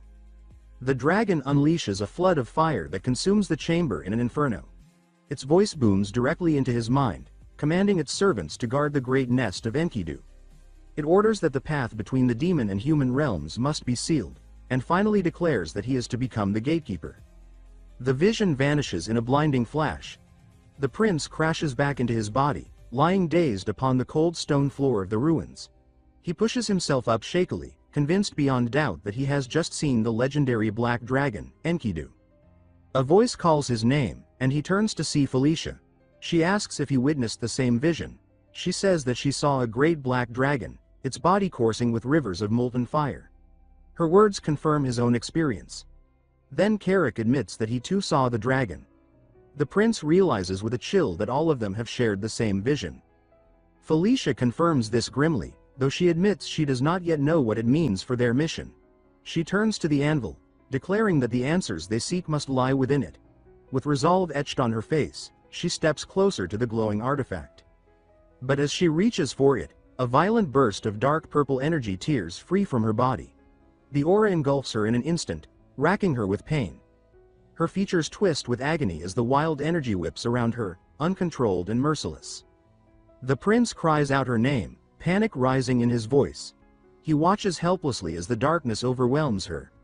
She weakly commands him to stop, but her words are drowned by the violent storm. He reaches out anyway, grasping her hand in desperation. The moment he touches her, the surge drags him into its chaos as well. A massive explosion of violet energy detonates outward from the siblings and the anvil, shaking the chamber to its foundations. Their companions can only watch in horror, shouting their names as the storm consumes them both. The prince screams in pain as the raw power tears through him, threatening to rip his body apart. Then a single word echoes within his mind: conquer. The earth dragon's voice reverberates inside him, declaring this to be a trial for those unworthy to touch the anvil. The word burns into his consciousness, searing itself as conquest. His vision is consumed by blinding light. When the eruption finally subsides, the chamber lies in ruins. A haze of purple smoke lingers in the air, drifting like ash. Carrick and Caitlin stare in shock at the devastation. Through the settling dust, the prince emerges, kneeling on the cracked stone floor. His body still flickers with tendrils of purple energy. He now clutches a strange, dark weapon. A shadowed aura spreads across half his face, and one of his eyes burns with an eerie violet light. Meanwhile, far from the ruins, the Allied soldiers rest in their temporary camp, unaware of the storm that has just been unleashed. High above, on the cliffs overlooking the canyon, Red Orc scouts watch them with cruel amusement. One peers through a spyglass, spotting the soldiers below. He laughs mockingly, remarking that their hiding place has been exposed.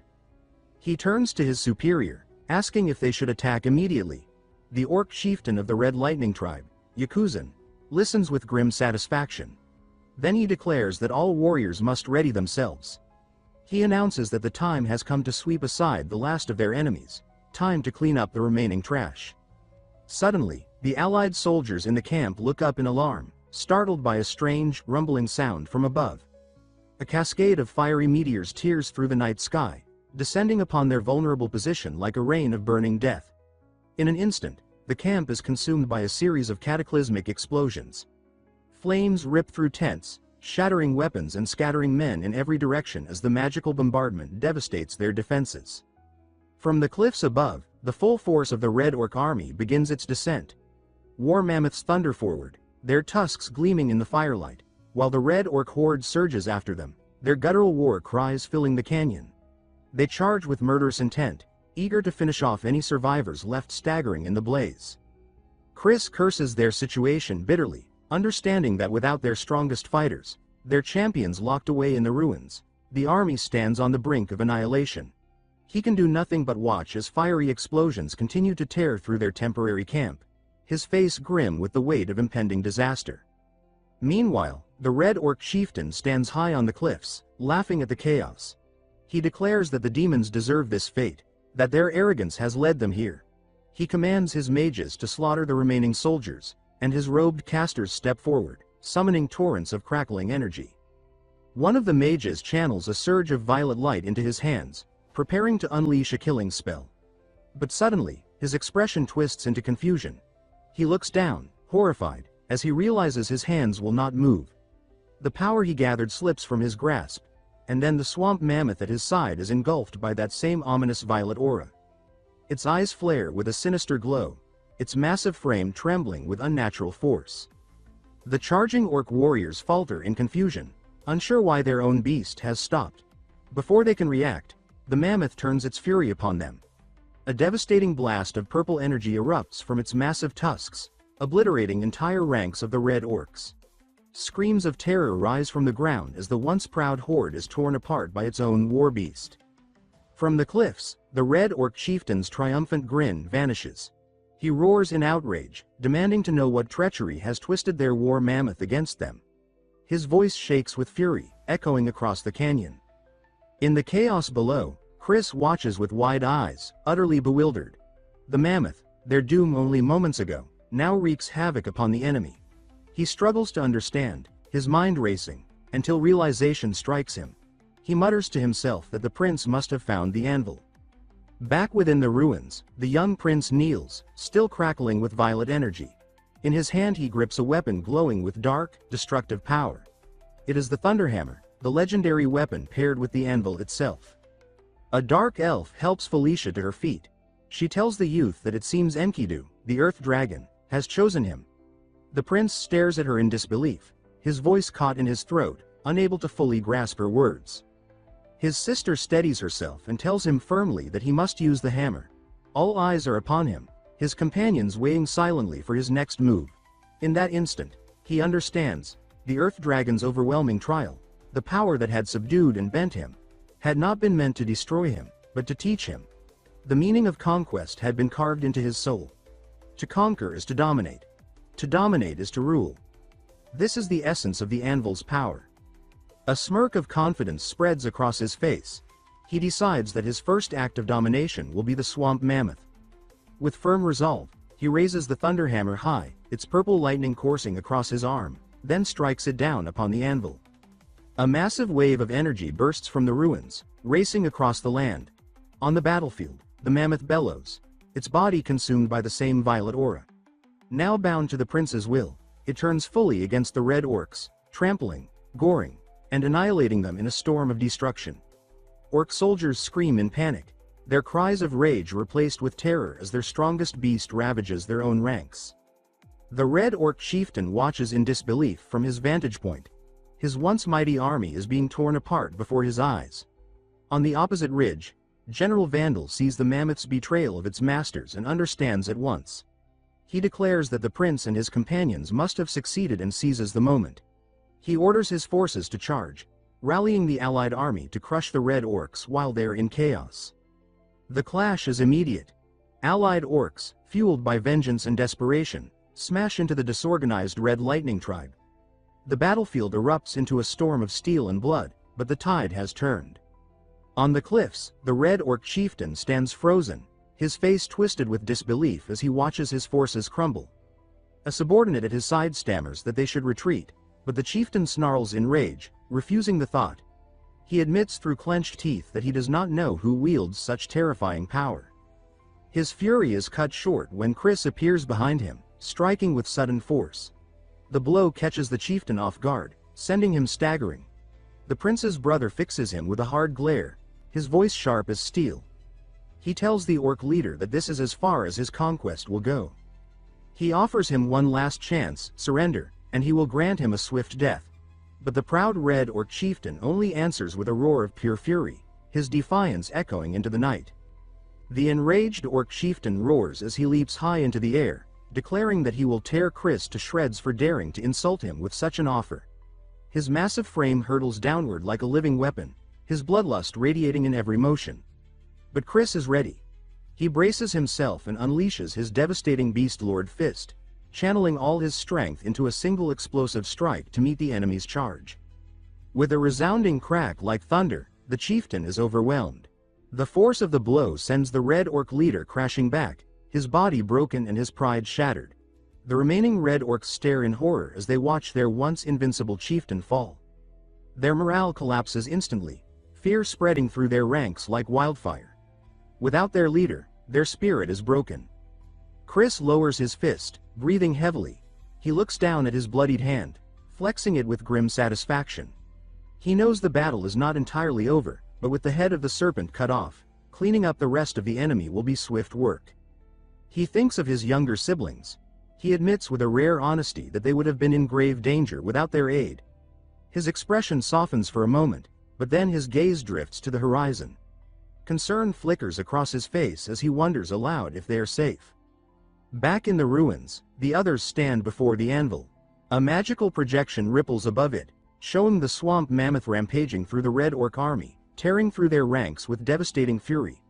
The dark elf stares at the vision, still awestruck.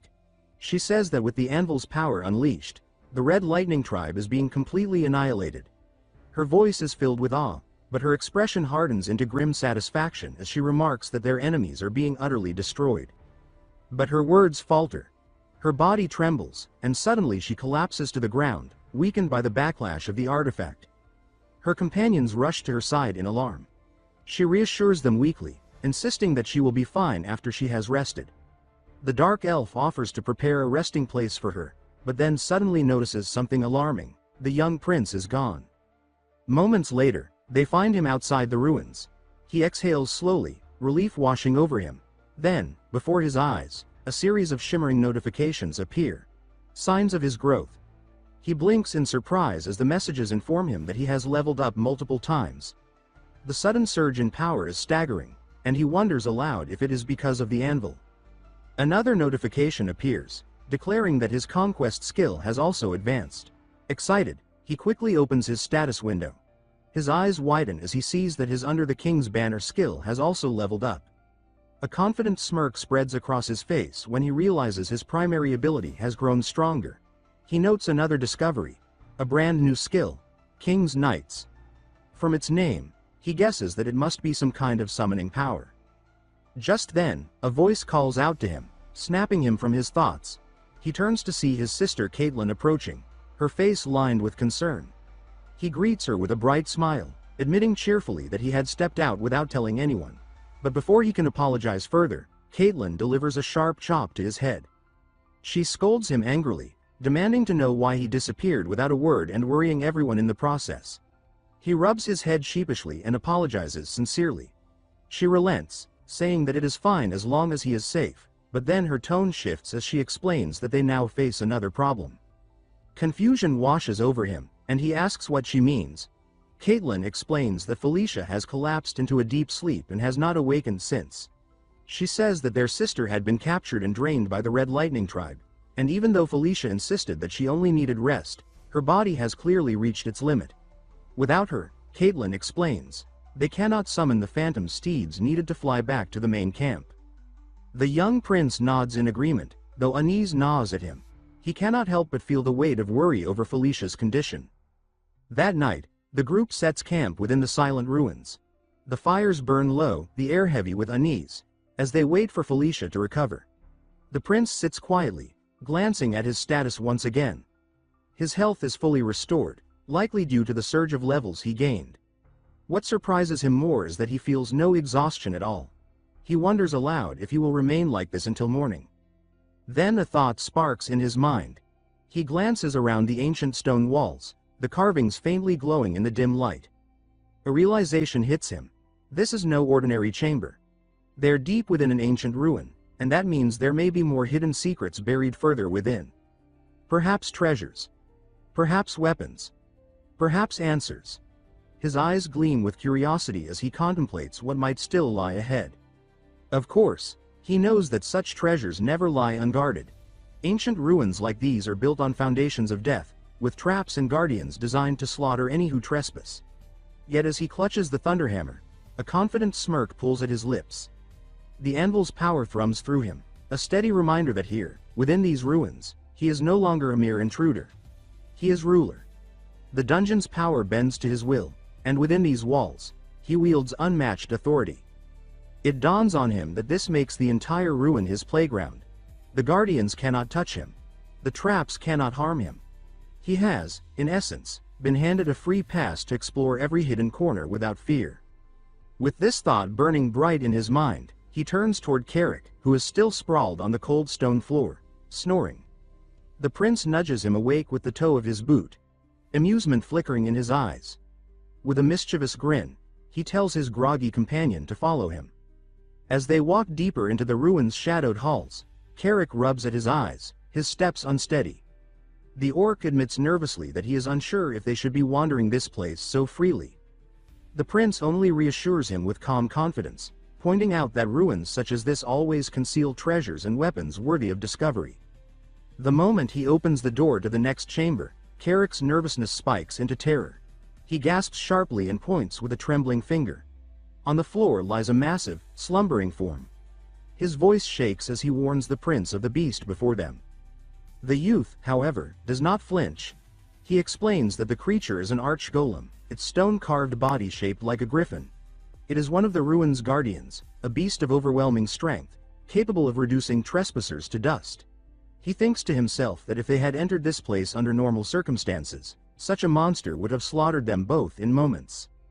Carrick admits with blunt honesty that he would rather never face such a creature. The prince only teases him with a smirk, calling him a coward. Before the orc can reply, his fear dissolves into wide-eyed excitement. His gaze locks onto something gleaming in the corner. A massive treasure vault, filled to bursting with wealth. Gold coins spill from open chests, jeweled weapons glimmer, and armor pieces rest upon stands. Carrick seizes a piece of golden armor and holds it aloft, marveling at its flawless craftsmanship. He exclaims that it must be a high-quality treasure. The prince nods, observing the faint magical aura humming from its surface. He confirms that it is indeed enchanted armor of great power. Then, with a sly grin, he asks Carrick if he wants it. The orc stares at him in disbelief, surprised by the offer. The prince laughs, saying that the piece is far too large for him anyway. Carrick, delighted, accepts the gift with gratitude, clutching it to his chest as though it were the greatest honor he had ever received. The prince, meanwhile, gathers a handful of ancient gold coins. Deciding to store the most valuable items within his inventory, he tells Carrick to claim whatever else catches his eye. He strolls leisurely through the glittering chamber, letting his gaze wander. Then, something unusual seizes his attention. A massive, ornate chest in the far corner, untouched and looming. Curiosity sharpens within him as he approaches. He unlatches it carefully, only to frown when he finds it empty, save for a single, small button embedded in its base. Without hesitation, he presses it. The far wall groans and shifts, glowing faintly before retracting with a grinding rumble. Slowly, a hidden doorway yawns open, revealing a pitch-black corridor. A wide grin spreads across his face. Something special is hidden beyond this door. He can feel it. With eager steps, he strides into the passage, his boots echoing against the stone. The tunnel is long and silent, but at its end lies a vast chamber, its ceiling arching high above. In the center floats an artifact, suspended in midair above a pedestal. It radiates a dark, crushing aura that presses against his chest. Recognition crashes into him instantly. Though he has never laid eyes upon it before, its name surfaces in his mind as though carved into his very soul. He whispers it with awe. It is Enkidu's gauntlet, Earthshaker. A legendary weapon spoken of only in myths, one of the most powerful artifacts in existence. Its armored form gleams with ancient strength, its aura pulsing like the heartbeat of a god. The aura of conquest within him stirs violently, resonating with the gauntlet.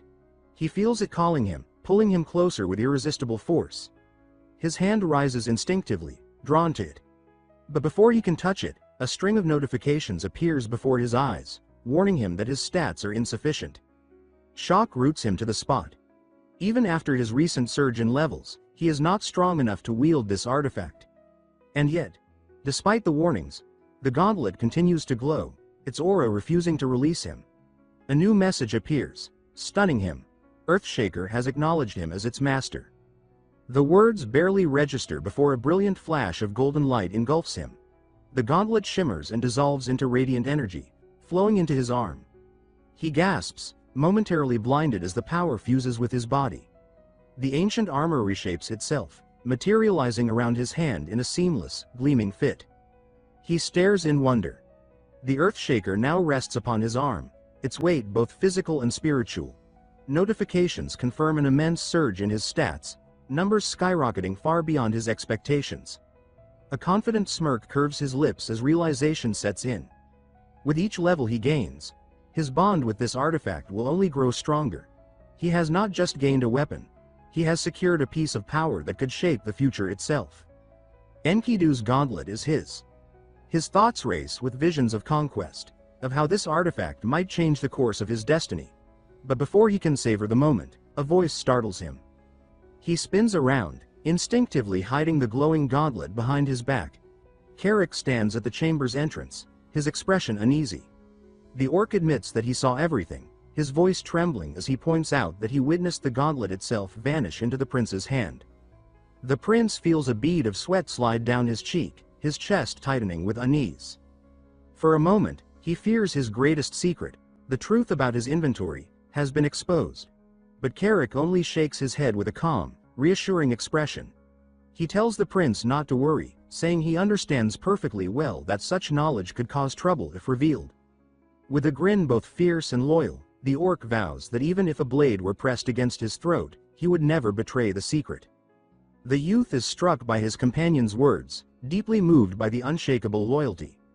He nods in gratitude, silently acknowledging that Carrick is more than just a subordinate, he is a true brother in arms.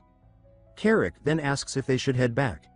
The prince agrees, his lips curling into a mischievous smile as he reflects on the treasures they've uncovered.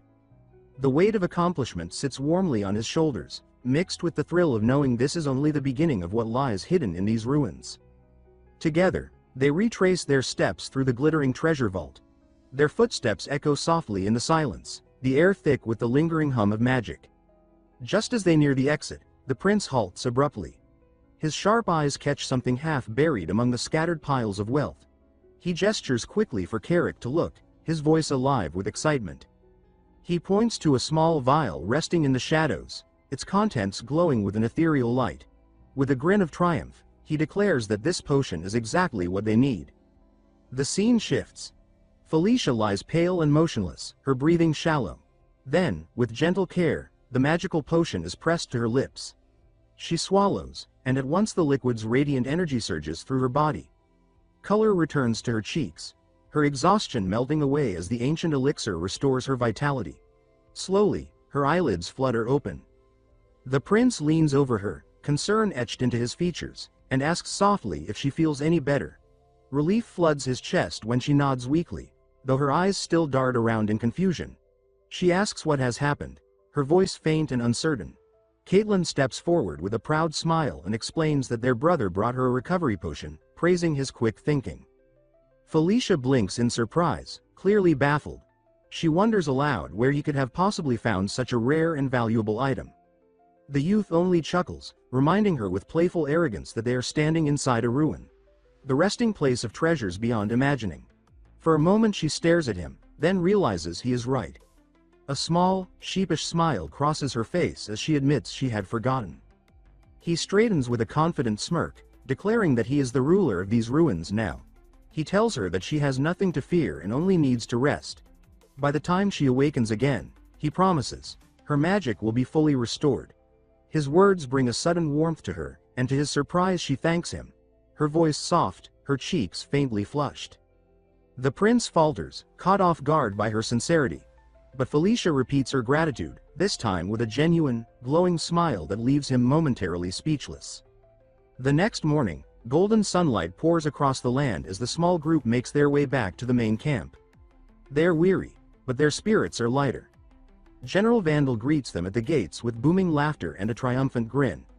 He exclaims that they have finally returned, congratulating all of them on their success. Chris emerges soon after, clearing his throat with awkward formality. The prince blinks in surprise at the sight of his older brother, who still seems weighed down by their earlier argument. For a moment, Chris struggles, his pride warring with his emotions. Words do not come easily to him.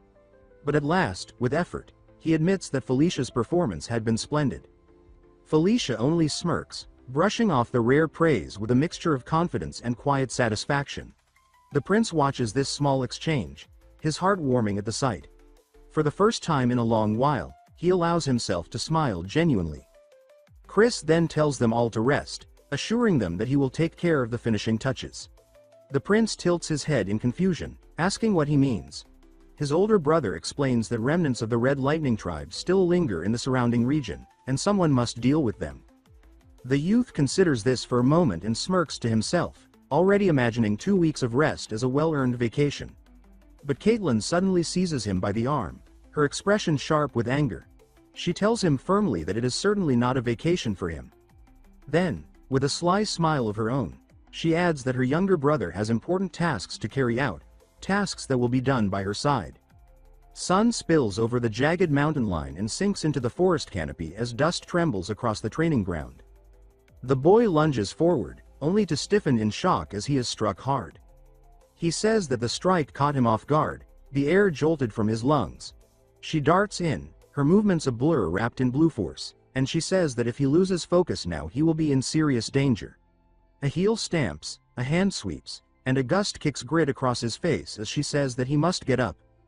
Coughing a strangled choke, he wipes his lip, and he says that he knew it would be rough, but this is insane, beast fist training.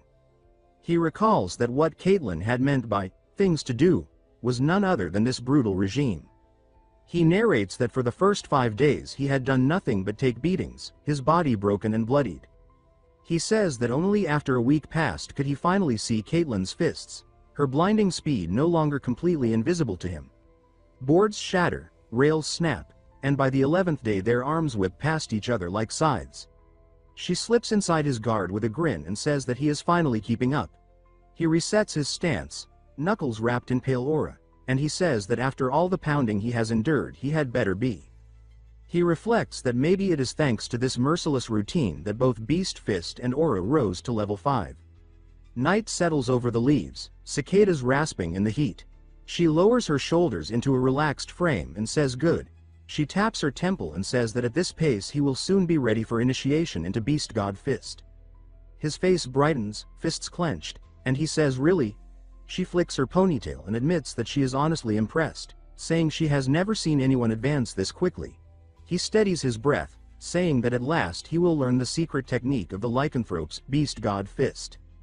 She steps closer, offering her hand. She says that from this moment forward she will teach him a new way to command his aura, that he must not miss a single detail, and that he must follow exactly. She asks if he understands, calling him Shutra. He answers that yeah. Their hands clasp. Cold light seeps between their fingers, swells, and detonates upward in a roaring pillar that shakes the clearing. Leaves whirl like sparks, the earth thrums like a drum, and their joined auras climb into the night like a blue comet. He closes his eyes against the blinding surge and he says that he can feel it, Caitlin's aura surging through him. He drifts inside the torrent as coils of light wrap around his limbs, and he says that it is pulling him along. The current braids into serpents of radiance. He studies their motion and says that it resembles Beast Fist, yet it is fundamentally different. Depth unfurls beneath the flow, and he says that he can feel it, the depth within aura itself. A star glimmers far below. Words reverberate in his mind. He says that aura is the essence of life, and when driven to its limit it transforms into the power of the soul. The pressure coils around his heart, sharp and predatory, and he names what he feels. He says that it is conquest, a feral power of domination, the strength to seize and subdue. Light detonates. He spreads in free fall through the luminous dark and he asks himself if this is true aura. The pillar bursts outward into the forest, tearing leaves from the branches. Golden panes flicker, ringing like chimes. He watches and says that Beast Fist has leveled up. Another pane shimmers and he says that aura has leveled up. Caitlin lands, smiling, and she says that it is incredible. Shutra actually did it. A new pane slides open, glowing. He reads and says that he has acquired Beast God Fist, level 11. He raises a hand charged with fresh power, steadies his breath, and he says Beast God Fist, an earthshaker. Shockwaves spiral, lifting a vortex of dust toward the sky. Another chime crowns him. The pane declares his level has risen to 14. He exhales sharply and he says yeah. His eyes lift to the night sky where leaves whirl like sparks, and he says yeah. This is it, the real beginning starts now. From the tree line, Vandal watches, a gentle smile on his lips. By dawn, the camp wakes golden. Across a tent table, he scratches his head and says oh, right. He asks Caitlin if he can ask her something. She asks what it is. He leans forward and asks what exactly is the deal between Chris and Felicia. Inwardly, he weighs the board, and he says that like Chris, Felicia is someone he needs on his side, and that if their bond is weak it could cause trouble. She thinks carefully and says that the two are not hostile, but there is distance between them. She hesitates, then says that it is not because of any single incident. He presses further and says then. She leans back, eyes measured, and says that it probably ties back to the problem between Chris and Sylvan. He blinks, saying Sylvan. She raps the table twice and says that he should watch it, that even if Sylvan is not here, he should not call him so casually. He rubs his neck, saying he is sorry, that she caught him off guard. His thoughts coil around the name and he says that Felicia's twin brother, Sylvan Doomblade. He recalls the game and says that when he played as Zephyr, Sylvan was one of his most formidable opponents. He raises his eyes and says so then. There is a problem between Chris and Syl, when the doorway fills with a broad-shouldered figure. A familiar voice cuts in, casual and bright, saying so, they are both here. They jolt upright, exclaiming in surprise. He twists in his seat and says "Ch Chris." She tilts her head with a wry smile and says that he has come early, brother. The blonde warrior hooks a thumb toward the exit and says that they should pack. He grins and says the work wrapped up quicker than expected, so they are leaving this afternoon. The boy startles and says huh? He asks, leaving? Where to? Chris arches a brow and says that he is seriously asking because he does not know. He explains that once a mission is complete, they must report it. The scene shifts to the yard where tents glow in the low sun. Vandal clasps forearms with them and says that they have done well, prince and princesses. He rumbles with a smile and says that he looks forward to meeting again, ninth prince. The boy returns the grip and says same here, Vandal. Chris rolls his shoulders and says that well then, shall they head out? He pumps a fist and says yeah. Chris' eyes sweep toward the horizon, and he says that they should move, straight to the Demon King's castle. The world shifts to crimson spires and echoing halls. Footsteps hiss along a vaulted nave. A vast figure waits upon a throne, armor glowing faintly as shadows gather for the audience to begin. The return plan is already mapped out in his mind with crisp clarity. He explains to himself that the route back to the Demon King's castle is straightforward. First, reach the nearest teleportation circle capable of long-distance warping, and then use transfer magic to arrive directly at the castle gates. He runs the numbers and says that the journey will take 3 days in total. With a sigh, he notes that no inns line the road ahead, meaning yet another night spent sleeping under the stars. By the fire that evening, he idly turns a stick between his fingers. The flames flicker across his pale face as he admits that being so close to the Demon King's castle makes him oddly nervous. He scratches patterns into the dirt, drawing names as he lists them aloud. Zephyr, Baikal, and Anastasia, the 3 dominant factions within the court. He outlines the structure with a steady voice. The second prince, Zephyr Ragnaros, is called the Demon King's greatest enemy. The first prince, Baikal Ragnaros, is the eldest son and a towering figure in his own right. The fourth princess, Anastasia Nikrian, commands her own sphere of influence. He explains that in the struggle for succession, birth order has no weight. Only achievements and ability dictate who rises to claim the throne. He goes on, saying that Baikal and Zephyr are full-blooded brothers, both bearing the draconian bloodline inherited from their mother. Their power and prestige, he adds, are overwhelming. He weighs the matter aloud, remarking that if one were forced to choose, the moderate and level-headed Baikal would likely be the better candidate. But then he shrugs and says that in truth it hardly matters. After that fateful day, everything will change anyway. His voice lowers, more solemn. He says that this is why he must prepare himself now, raise his level high enough to truly wield Earthshaker, and harness the new power that destiny has handed him. He clenches a fist and declares the King's Order of Knights. A sharp ping from the system answers him, and he announces that the skill under the King's flag has been activated. His eyes widen as the golden pane unfolds before him. He admits aloud that he had expected a simple summoning skill, nothing more. But the interface tells another story. He reads it carefully. Order of Knights LV1. Knight Captain. Blank. Order Capacity. 0 of 2. Knight Training. Blank. Blessing of the Order LV1. Increases members' health by 5%. Special skill. Summon Knight Captain once every 3 days.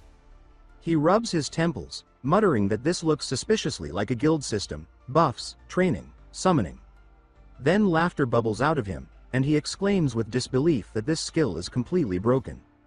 He studies the pane longer, a grin spreading as he remarks that if it is this powerful at level 1, then the higher stages will be beyond imagination. Crunching footsteps cut across his thoughts. He glances up as Carrick steps into view from the shadows, a frown tugging at his features.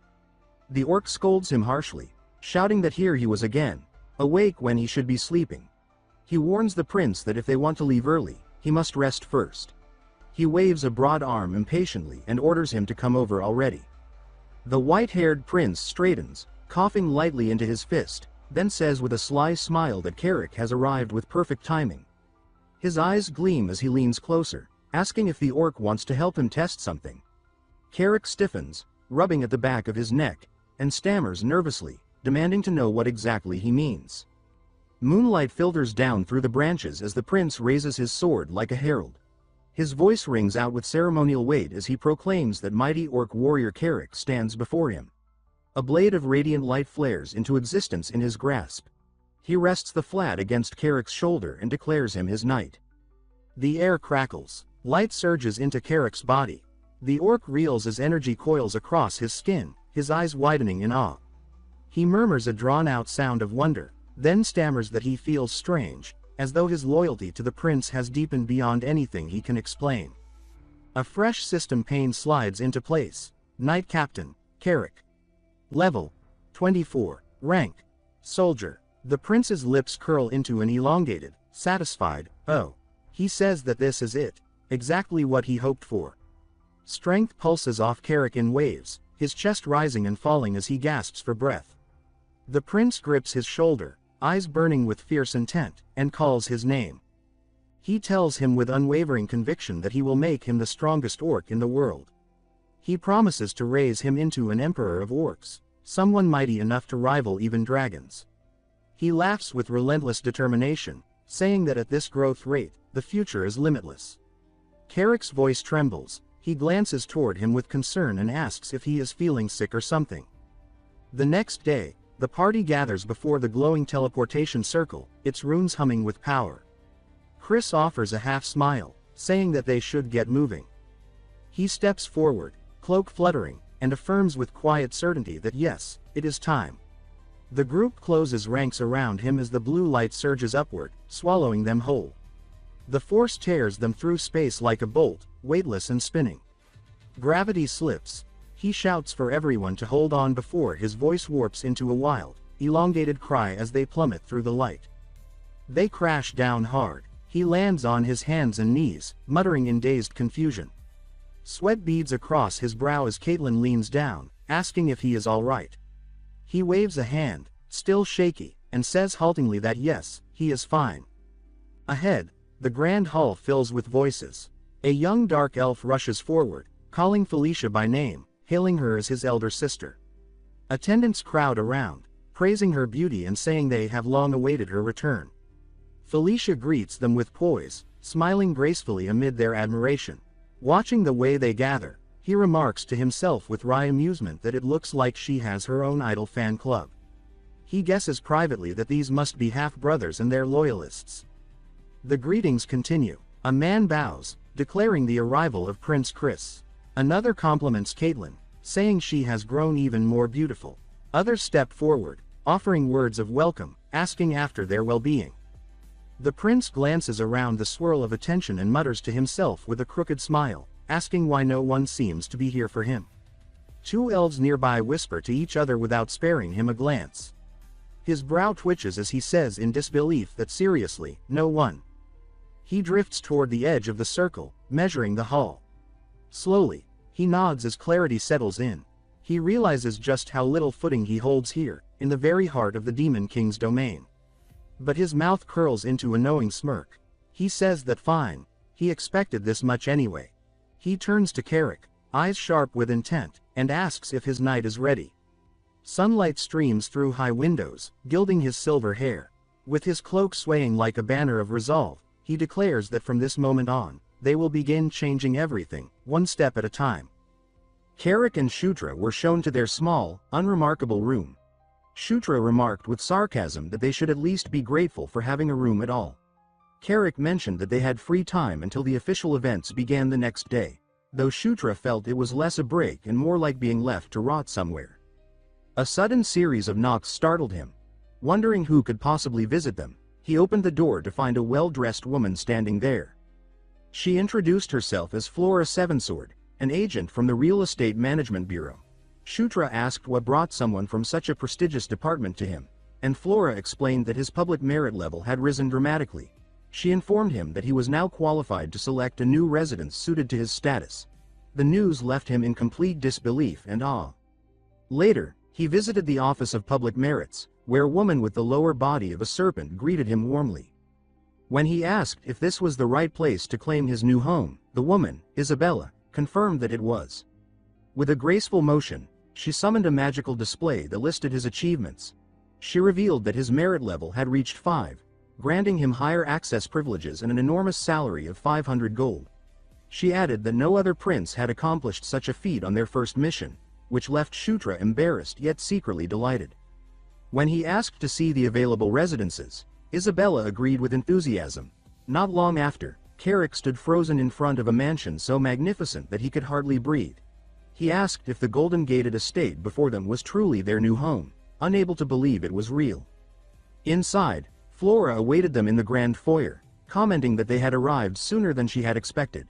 Now dressed in a pristine maid uniform, she bowed deeply and said that it was her honor to serve him as his new butler. Carrick whispered to Shutra, utterly confused, and Shutra explained with a grin that he had used his new points to hire her. Seeing his friend's bafflement, he told him not to worry about the details, leaving Carrick muttering about his prince's odd choices. The next morning brought the day of the formal audience with the Demon King. In the lavish dressing room, Carrick nervously complained about needing to use the restroom.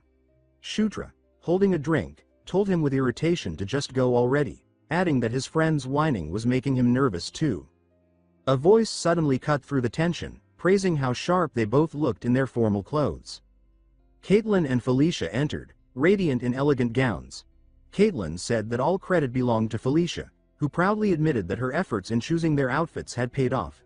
Caitlin then teased Shutra, saying that he looked particularly good in the suit they had chosen for him. Flustered, he thanked her and added that both she and Felicia looked incredible. Caitlin beamed at the compliment while Felicia, trying to hide her smile, remarked that of course they looked good. Prince Chris then joined them, his presence commanding as always. He reminded Shutra that this was his first official audience ceremony and said that today he was the star, the one who had to prove his worth. Shutra met his gaze with determination, saying that he was ready. The great doors opened, flooding the hall with blinding light. Shutra knew many would think his success was just luck, that he didn't belong among them. But he was ready to silence every doubt. With unwavering resolve, he stepped forward, leading his siblings into the throne room. The vast hall was filled with the most powerful nobles of the demon realm. The royal children knelt before the throne of Demon King Nitra. Chris spoke first, introducing himself as the 7th prince and addressing their father with deep respect. The ancient king's expression was unreadable, his crimson eyes glowing faintly beneath a heavy crown. An attendant stepped forward to announce that the evaluation of the prince's achievements would now begin. As the report started, Shutra looked up at his father and was struck by a chilling realization. In his focus on ambition and plans, he had forgotten a fundamental truth. The Demon King was not just his father, but the one being no one in the realm could ever underestimate. A crushing, invisible pressure suddenly filled the hall. Shutra's body trembled as he struggled to stay upright under the sheer weight of his father's aura. Pain twisted his face, but deep within his mind, he heard the goddess of Conquest. Her golden light appeared before him, whispering a single command, to conquer. He remembered the power he had grasped before, the light that symbolized his will. The goddess told him that a true king must endure the gaze of another and bend that pressure to his own will. With clenched fists and teeth, Shutra focused inward. A golden radiance erupted from within him, colliding with the Demon King's oppressive energy. The light spread like fire, forcing back the suffocating aura. His eyes glowed bright gold as he unleashed the full force of Conquest, a defiant surge that shook the hall. For the first time, the king's stoic face shifted, a flicker of surprise breaking his calm. Then his deep, commanding voice filled the chamber as he spoke a single name, Shutra. The entire court froze. Every noble and sibling turned in disbelief. Still kneeling, Shutra lifted his gaze, stunned beyond words by what had just occurred. The Demon King's piercing gaze fixed on Shutra, his voice resonant as he declared that he looked forward to seeing the boy's future achievements. He spoke Shutra's name once more, his tone deliberate, ensuring that every soul in the vast throne hall heard the acknowledgement. Around them, the court erupted in whispers. Many stunned that the king had called one of his children by name, something he had never done before. Questions rippled through the nobles, wondering why the ninth prince, until now deemed irrelevant, had been singled out. Shutra understood the hidden message behind the simple words. In this court, a public acknowledgement from the king was no small gesture. It was a declaration of change. He silently vowed to live up to the king's expectations, his first audience ending with an impression that would echo throughout the kingdom. Back at his mansion, Carrick's frantic shouting jolted him awake. The butler urged him to get up, waving a letter that had just arrived from the Office of Public Merits. Still half asleep, Shutra wondered why they would contact him again so soon after his last reward. Breaking the royal seal, he scanned the letter's contents, his eyes widening in disbelief. Carrick, impatient for answers, asked what it said. Shutra confessed that he wasn't entirely sure how to feel, then revealed that the letter contained a personal mission from the Demon King himself. Later that day, Shutra gathered with his siblings in a bright, ornate chamber to discuss the assignment. Chris read the details aloud. It was a monster extermination mission. Caitlin immediately realized it meant Shutra would be heading to the Anger Plains. When he asked if that was the Centaur's territory, she confirmed it, explaining that she and Chris had trained there in the past. Chris regretted that he couldn't join, but Caitlin assured him that he would be fine on his own. Chris then turned serious, advising his younger brother to be cautious. He warned that from now on, everyone in the castle would be watching him, some hoping to ally with him, others seeing him as a potential threat. Shutra listened intently, knowing even the powerful Zephyr had never been called by name in the throne room. Chris offered his full support, telling him not to hesitate if he needed help. He also advised that before departing, Shutra should visit Felicia, who had something prepared for him. They found Felicia in the stables, standing beside two large reptilian mounts. She explained that he would need reliable transport to navigate Centaur territory. Shutra thanked her, clearly grateful, but Felicia wasn't finished. She extended her hand, revealing a necklace with a radiant blue gemstone. The legendary Dark Elf's tear. Shutra was stunned, recognizing it as a sacred relic that, in the game, could only be obtained by defeating her.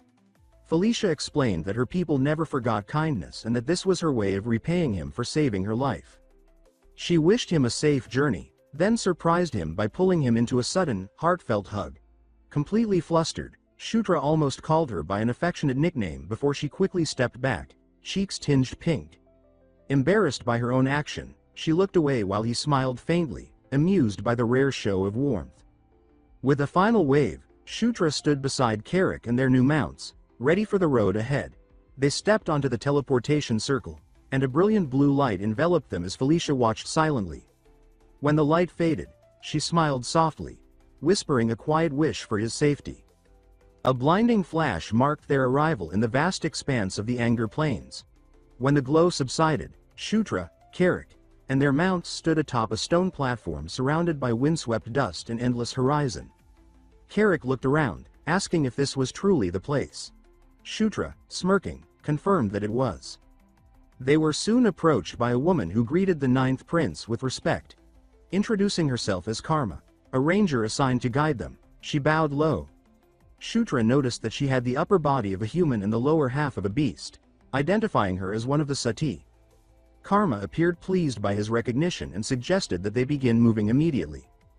Their journey across the barren plains began, their reptilian mounts stirring up plumes of dust as Karma ran ahead effortlessly. She explained that the trip would take 2 days and asked if he minded few breaks, which he didn't. Curious, she asked if any soldiers would be joining, and Shutra replied that it was only them for now, though they would later join the Centaur forces for a larger confrontation. He began analyzing the situation, deciding that a long spear would serve him best in a mounted fight. Then his sharp ears caught a faint, strange sound in the distance. He alerted Karma, who told him to stay back while she investigated. Moments later, the earth split violently before them, a burst of unseen energy tearing through the ground. Dirt exploded into the air as Karma dashed forward, her expression turning pale when she saw the source. A massive herd of Cassius beasts was pursuing a lone satyr across the plains, an attack that shouldn't have been happening yet. The monstrous pack surged like a wave of shadows and teeth. The satyr ran in blind panic, his terror clear as one enormous wolf lunged, jaws wide to strike him down. Just as the beast closed in, Shutra spurred his mount forward, colliding with the wolf in a flash of motion and knocking it aside, saving the satyr from certain death. The violent impact sent the shadow wolf crashing into the sand, erupting in a thick cloud of dust. Shutra's mount slammed its clawed feet into the ground, asserting dominance as it stood protectively between the fallen satyr and the rest of the snarling pack. Calmly, Shutra lifted a hand and remarked that the welcoming party had shown up earlier than expected. The legendary gauntlet, Earthshaker, shimmered into existence around his arm, its golden light pulsing with raw power. He dismissed the ambush as nothing more than a nuisance, grinning with a thrill that betrayed his excitement. He declared that he had been waiting for a proper fight.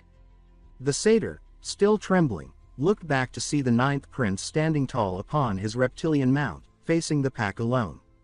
The largest of the shadow wolves stepped forward, its muscles rippling as it let out a thunderous roar, clearly asserting its role as the pack leader. The beast lunged with terrifying speed, its glowing red eyes fixed on the prince. Karma shouted to ask if he was all right, and Carrick warned that charging in alone was madness. Shutra waved off their concern, insisting that they stay back and simply watch. Then, with a burst of movement, he launched himself from his mount into the air to meet the charging beast head-on. He decided this was the perfect moment to test the power of the beast god fist technique. As the wolf leapt, jaws wide and eyes blazing, he met it mid-air, his gauntlet shining like molten gold. His aura flared violently as he gathered power into his fist and unleashed the Fist of Explosion. A brilliant burst of golden light detonated through the air, the shockwave rippling across the plains. The Alpha's head vanished in a spray of energy and shadow, its massive body slamming lifelessly into the sand. Shutra landed with effortless grace, his gauntlet still smoking from the strike. The remaining wolves froze, their snarls replaced with whimpers of fear as they backed away from the boy who had just obliterated their leader. Shutra studied his gauntlet in awe, wondering if it had amplified his aura. A confident grin crossed his face as he realized that the strength he'd unleashed rivaled even Caitlyn's power. Karma and Carrick were speechless, their shock slowly turning into admiration. The rescued satyr, recovering his breath, introduced himself as Swift Wind, a scout assigned to escort them. Now indebted, he offered to guide the group to their destination. But before they could depart, the Alpha's headless body began to glow faintly with a strange purple light, a sign of lingering corruption.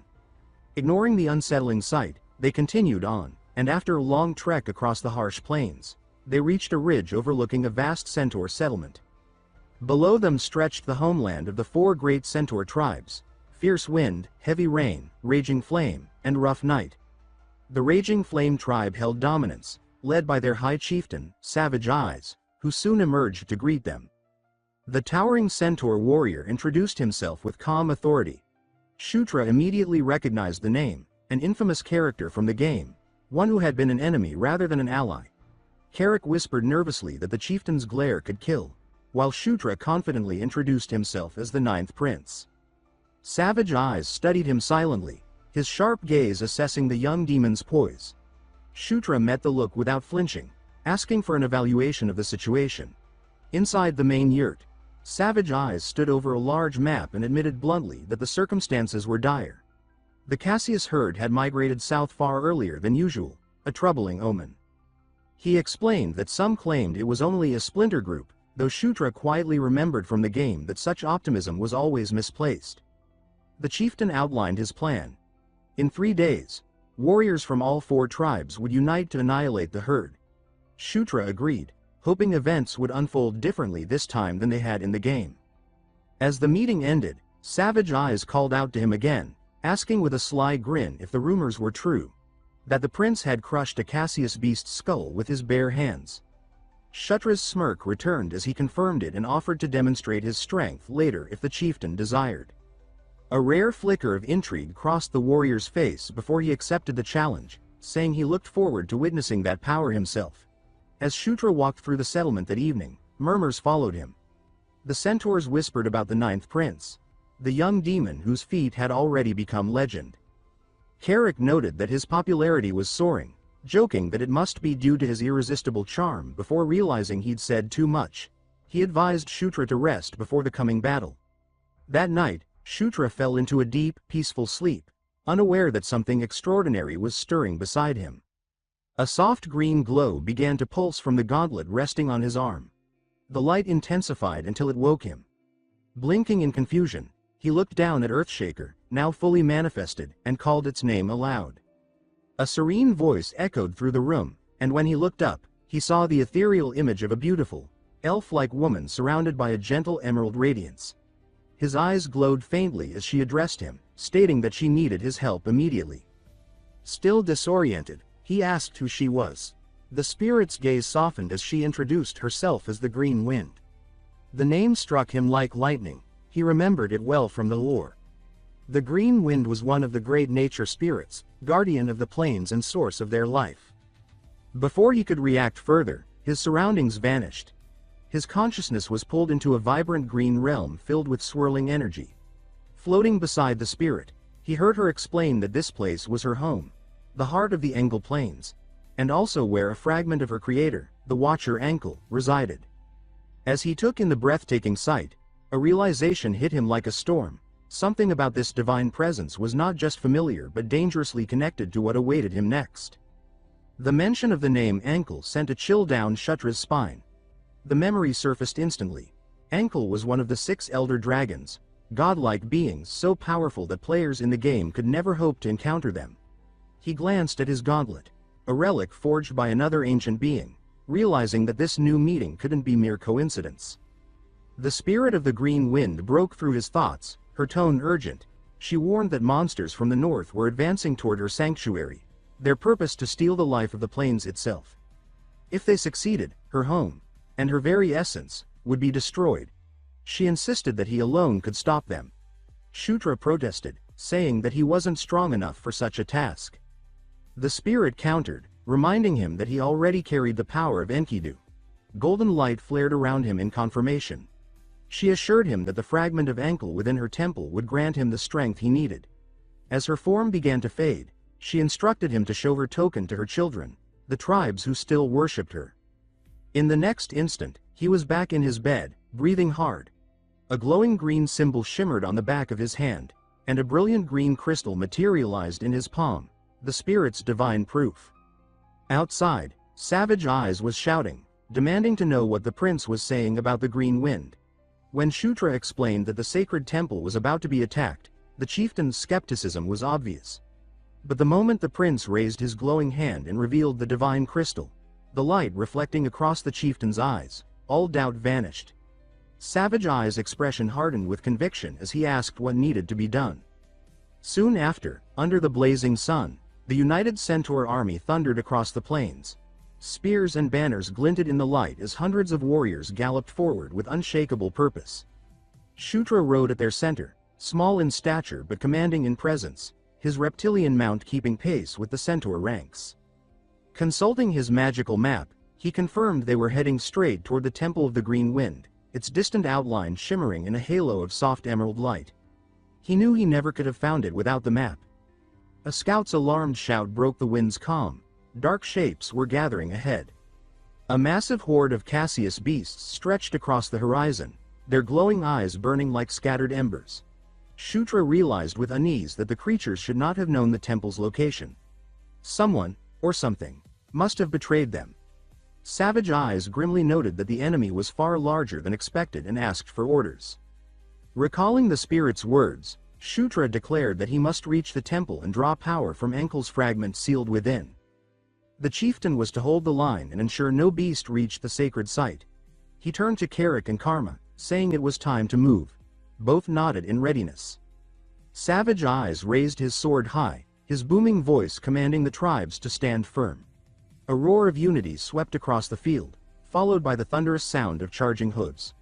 Archers released their first volley, black arrows streaking across the sky and raining death upon the advancing horde. The clash was immediate and violent, swords, axes, and claws meeting in chaos. Centaur warriors struck with unmatched ferocity, cutting down beasts 2 at a time. Amid the raging battle, Shutra and his companions broke through the front lines, racing toward the temple. Carrick shouted that their only mission was to get the prince there safely, which Shutra affirmed. Bellowing a fierce war cry, Carrick charged forward, his massive axe sweeping through shadow wolves in wide, devastating arcs. Karma darted alongside him, twin daggers flashing as she fended off attackers with precision and speed. Shutra spurred his mount ahead, praising their efforts as the temple loomed closer. Then, without warning, a massive shadow tore through the air. A hulking minotaur crashed down before him, shaking the ground and crushing his mount beneath its weight. Shutra was thrown violently, hitting the dirt with a groan. The towering creature raised a crude wooden club and roared in triumph, stomping toward him. Cursing himself for letting his guard down, Shutra struggled to his feet, but before the minotaur could strike, Carrick intercepted the blow. His axe clashed against the club, sparks and golden light exploding from the collision. Shutra called out to him in relief as Carrick barked that now was no time to lie around. The minotaur swung again, but Carrick held firm, blocking each strike with sheer strength. The ground trembled under the force of their battle. Gritting his teeth, Carrick refused to yield even an inch. Shutra, smirking despite the danger, told him that after boasting so much, he had better not lose now. He raised his glowing hand and activated a supporting skill. A golden pillar of light erupted around Carrick, flooding him with radiant energy. The warrior let out a thunderous roar as the power coursed through him, his muscles glowing with divine strength. Shutra's expression hardened. He declared that from this point on, they were no longer defending, they were taking the fight to the enemy. Empowered by the light, Carrick drove his axe forward in a massive push, sending the minotaur staggering back. Golden shockwaves rippled through the battlefield, marking the beginning of their counterattack. The minotaur staggered backward, eyes wide with disbelief as Carrick's strength exploded beyond anything the beast could match. Seizing the moment, the orc roared and leapt high into the air, bringing his massive axe down in a golden, energy-charged arc. The strike crashed into the minotaur with crushing force, shaking the ground beneath them. The battle ended in an explosion of dust and silence. Breathing heavily, Carrick called out that the prince should keep going. Trusting his knight, Shutra sprinted toward the temple, his crimson cape whipping behind him as he raced up the massive stone steps and into the glowing sanctuary. Inside, the spirit's voice urged him to hurry. His gauntlet pulsed with green light, releasing a stream of energy that wound deeper into the temple, guiding him through ancient, cracked corridors. The trail of light led him to a vast inner chamber where enormous roots covered the floor. At its center stood an immense, ancient tree radiating divine green energy. The air vibrated with life, and shimmering leaves swirled around him as the spirit of the green wind appeared again, extending a luminous hand toward the tree. Within the trunk, a brilliant object pulsed, a dragon heart. Shutra's breath caught as he realized this was the fragment of Ankle, the source of an elder dragon's power. The spirit explained that peace in the Engel plains endured only because of the Watcher Ankle's protective magic, which flowed from this sacred place. If the temple fell, that balance would collapse. She asked him to awaken the magic and stop the horde. Outside, savage eyes rallied his troops, shouting that they must protect the temple at all costs. Carrick's axe carved through another minotaur in a storm of sparks, while Karma fought off waves of shadow wolves, her daggers gleaming. Even one of the tree guardians nearby sensed the overwhelming enemy presence. The spirit's voice trembled with urgency as she pleaded for him to defend the plains and her children, offering him the dragon heart. Shutra placed his hand on the artifact, accepting the responsibility. Instantly, a surge of green energy exploded outward, flooding through him like a living storm. His head snapped back as his vision faded into blinding light. He suddenly found himself standing within a vast star-filled void, facing a colossal, serpentine form, the elder dragon Ankle. Its three ancient eyes gleamed with cosmic wisdom, and as it gazed down at him, its voice rumbled through the heavens, commanding him simply to take it. Back in the physical world, the temple erupted in a burst of green brilliance. A pillar of light shot skyward, visible for miles. The battlefield fell silent as friend and foe alike stared at the sight in awe. Carrick, bloodied and panting, looked toward the temple, realizing it could only be the prince's doing. Then the earth trembled. Thorn-covered vines tore through the soil, coiling and twisting together. From within the storm of magic, a massive wooden foot slammed down, followed by towering figures of bark and stone. The ancient forest guardians had awakened.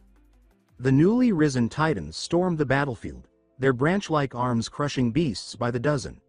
A minotaur's roar was silenced as a guardian's blow smashed it into the ground. The battle turned instantly. Where chaos had reigned, now nature itself fought alongside them. Inside the temple, the green wind sighed with relief, declaring that Enkel's magic had finally been reawakened. She turned to Shutra with gratitude, thanking him for saving the Engel plains. But her relief quickly turned to horror. The Dragonheart's energy was not stopping, it was still pouring directly into the prince. Her eyes widened as she demanded to know why the mana was flowing into him instead of fortifying the temple. Realization dawned with fear. He was absorbing the Elder Dragon's power. Shutra's body convulsed violently, white light flooding his eyes as the raw energy tore through him. She screamed for him to stop, warning that his mortal form would be destroyed. But amid the agony, a golden radiance erupted from within him. Notifications echoed in his mind. His level had risen. His wounds sealed instantly, skin glowing as the divine light mended his body. The spirit could only watch, stunned, as the impossible unfolded before her eyes. The golden aura grew brighter, his strength surging again and again as his level climbed higher. Deep within his consciousness, the goddess of Conquest appeared, her voice powerful and commanding. She ordered him to subdue the Dragonheart, to conquer its ancient power and make it bow before his will. Shutra clenched his fist, determined to claim the ancient dragon's power, no matter the cost. The goddess's voice rang in his mind, proclaiming that even the remnant of an elder dragon would bow before his indomitable will. Back in the temple, the glowing green Dragonheart sank into his chest, fusing with his body. The ancient tree at the chamber's center pulsed one final time before releasing a magnificent burst of light. The brilliance slowly faded, leaving the room bathed in a calm, green radiance as motes of light drifted through the air. Bent over, gasping from the ordeal, Shutra steadied himself. His body was surrounded by a shimmering emerald aura as the transformation completed. Straightening, his shadowed face revealed the sharp glint of new power. The goddess's fading voice named him anew, the Knight of Conquest.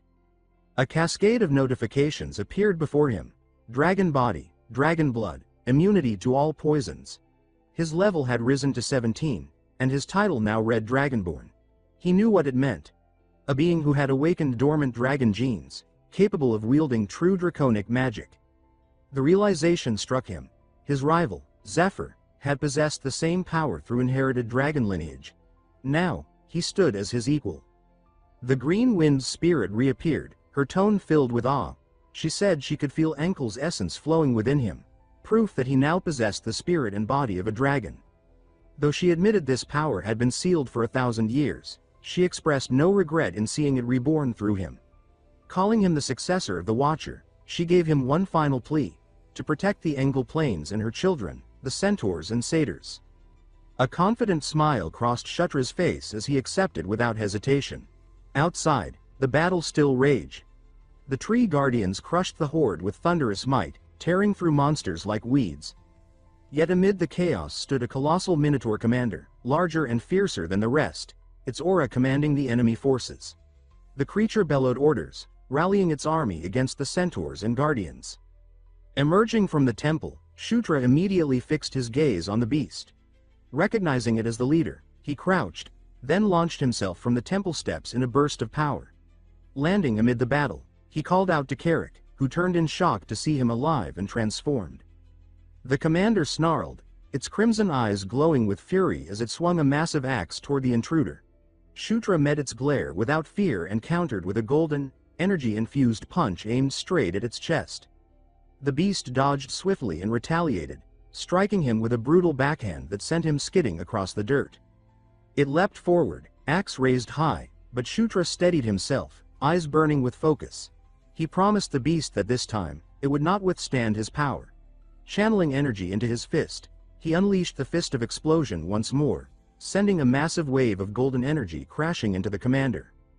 The attack struck dead on, yet the Minotaur only staggered slightly, its hide was too thick.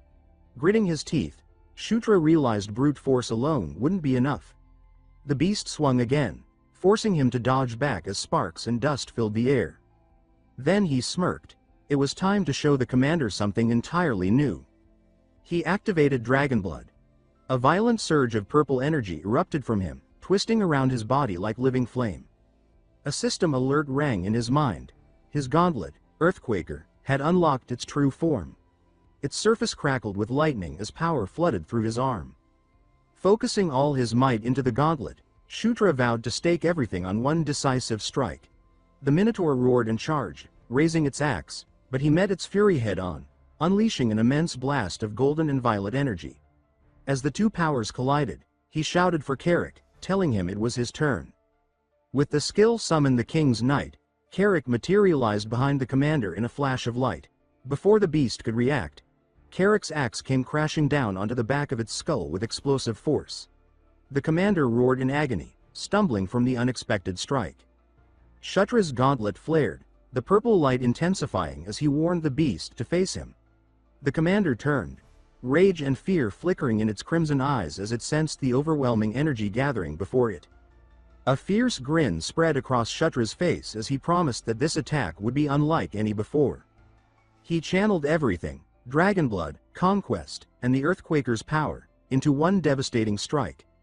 Then, with wings of swirling gold and violet energy flaring around him, he shot forward like a meteor. The air cracked under the force as he unleashed the Earthquaker's secret art, a single overwhelming blow that tore through the battlefield, ready to end it all. A massive detonation of gold light swallowed the bull-headed foe, tearing a crater into the battlefield and sending shockwaves through the air. The ground split open, rocks hurled skyward as warriors shielded their faces from the blast. In the heart of the explosion, system messages appeared before him. His level had increased, the boss Drake Ogre Mustafa had been defeated, and a new title, Drake Ogre Slayer, was his. Shutra stood at the crater's edge, cloak fluttering as smoke and golden motes drifted through the air. The monster's remains hissing away into shadow. Breathing hard, he muttered in exhaustion, noting how much aura he had spent and how close he'd come to collapse. He mused that controlling Earthshaker's true techniques clearly required an advanced aura mastery skill, something he didn't yet have. That meant Gigantic Piston wasn't even the weapon's ultimate form. A sharp grin cut across his face as light shimmered faintly on his knuckles. There was more power waiting to be unlocked. Carrick shouted that the enemy was retreating. Startled, Shutra looked up as the centaurs surged forward with renewed vigor. Warriors roared their war cries, cutting through the fleeing monsters while the commander bellowed for none to be spared. Blades flashed crimson under the sinking sun as the pursuit swept across the plains. Night soon cloaked the battlefield. Beneath a sky of cold stars, the land lay scarred and silent, save for the distant flicker of torchlight from the centaur shrine. At the camp, laughter and song filled the air. Warriors celebrated their victory with sloshing mugs and shouts of triumph, their joy echoing across the plains. Amid the noise, Shutra slipped quietly away, drawn toward the ancient tree where green motes floated like fireflies. From the tree's glow emerged Green Wind, smiling as she teased that he had seemed to be enjoying himself earlier.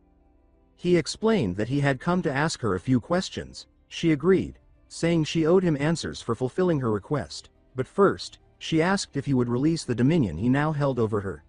Confused, Shutra repeated the word, and she clarified that because he had absorbed Ankle's magic, she, being born from that same power, was now bound to him.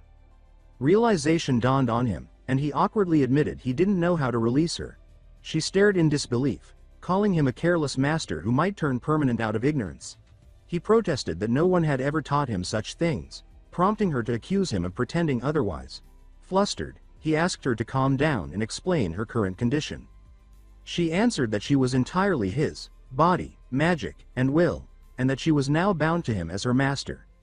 Waving his hands, he clarified that wasn't what he meant and asked instead if she felt any discomfort. She assured him she didn't but warned that if she vanished, the Engle plains would lose their life and color, as she was the essence of its magic.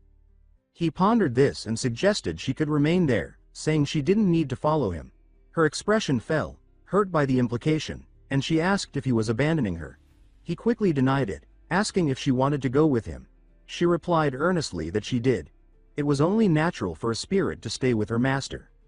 He nodded, realizing he had accidentally formed a spirit contract. Remembering her earlier words, he asked if they could create something to sustain the plains in her absence. Her eyes widened.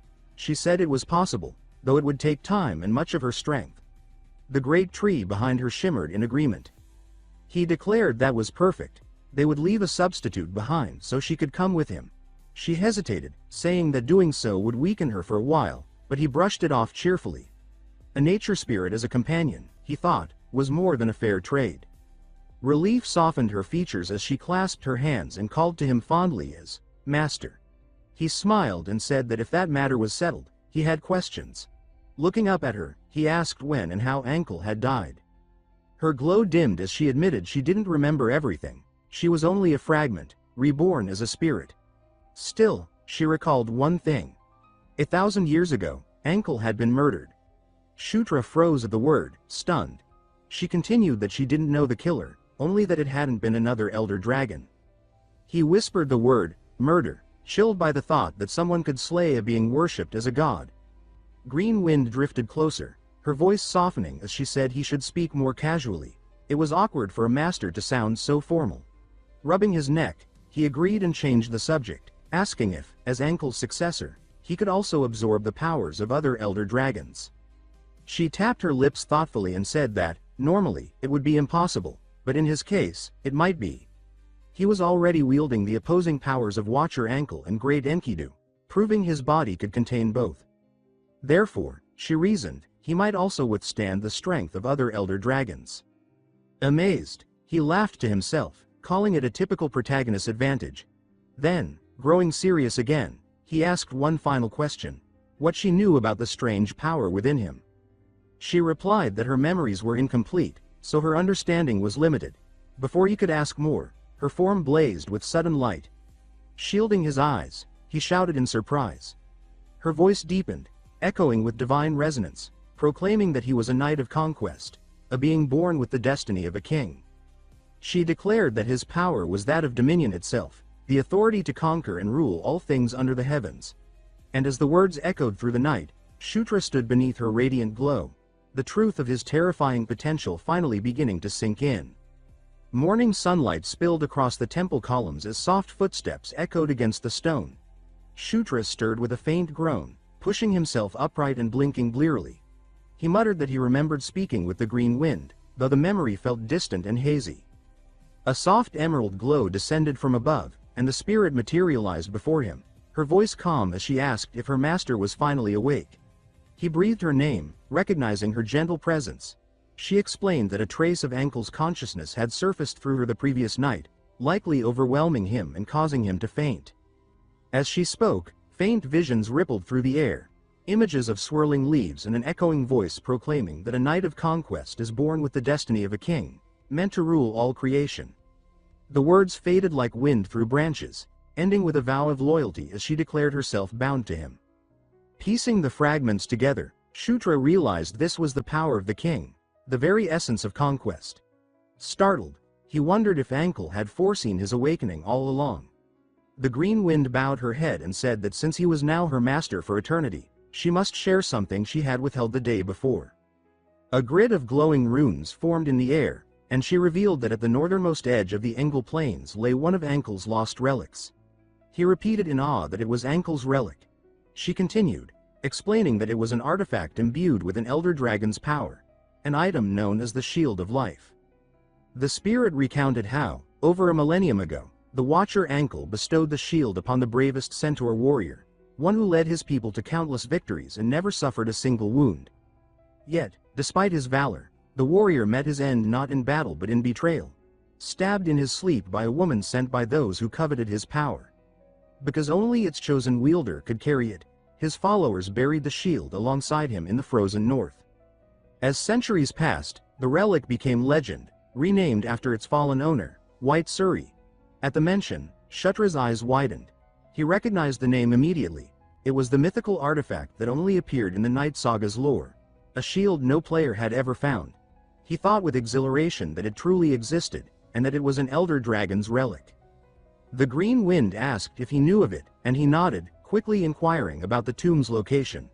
She replied that she could guide him there once she finished creating her replacement in the plains. He asked how long the process would take, and she estimated 2 days. Shutra agreed that they would depart then, deciding that reaching the far north would be difficult but possible. Excitement flickered through him. If they obtained White Surrey, their path ahead would become much easier. As he paced the temple grounds beneath the brightening sky, his mind raced. Traveling north could easily be justified as a mission to hunt the last Cassius remnants. The real issue, he reasoned, was that the temple's activation likely drew the Demon King's attention. He suspected an inspection team would be dispatched soon and calculated that they had less than a week before it arrived. Leaving early would be best.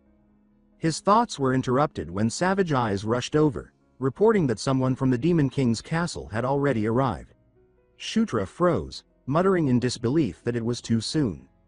Moments later, a familiar white-haired woman strode into the hall with attendants, remarking that his expression looked as though he had seen a ghost. He recognized her instantly, Felicia, and demanded to know why she was here. Before he could continue, she reminded him that introductions came first and called over someone to introduce themselves. A blue-green woman stepped forward gracefully, bowing as she introduced herself as Daphne, daughter of Echo, the fifth concubine. Shutra's mind raced. He recognized her as the Dryad-born druid and one of the half-siblings he knew from the game's lore. Someone invaluable to secure as an ally.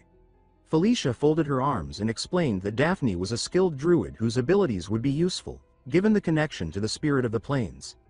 Daphne smiled warmly and said she looked forward to working with him. Shutra decided he would need to make a strong impression.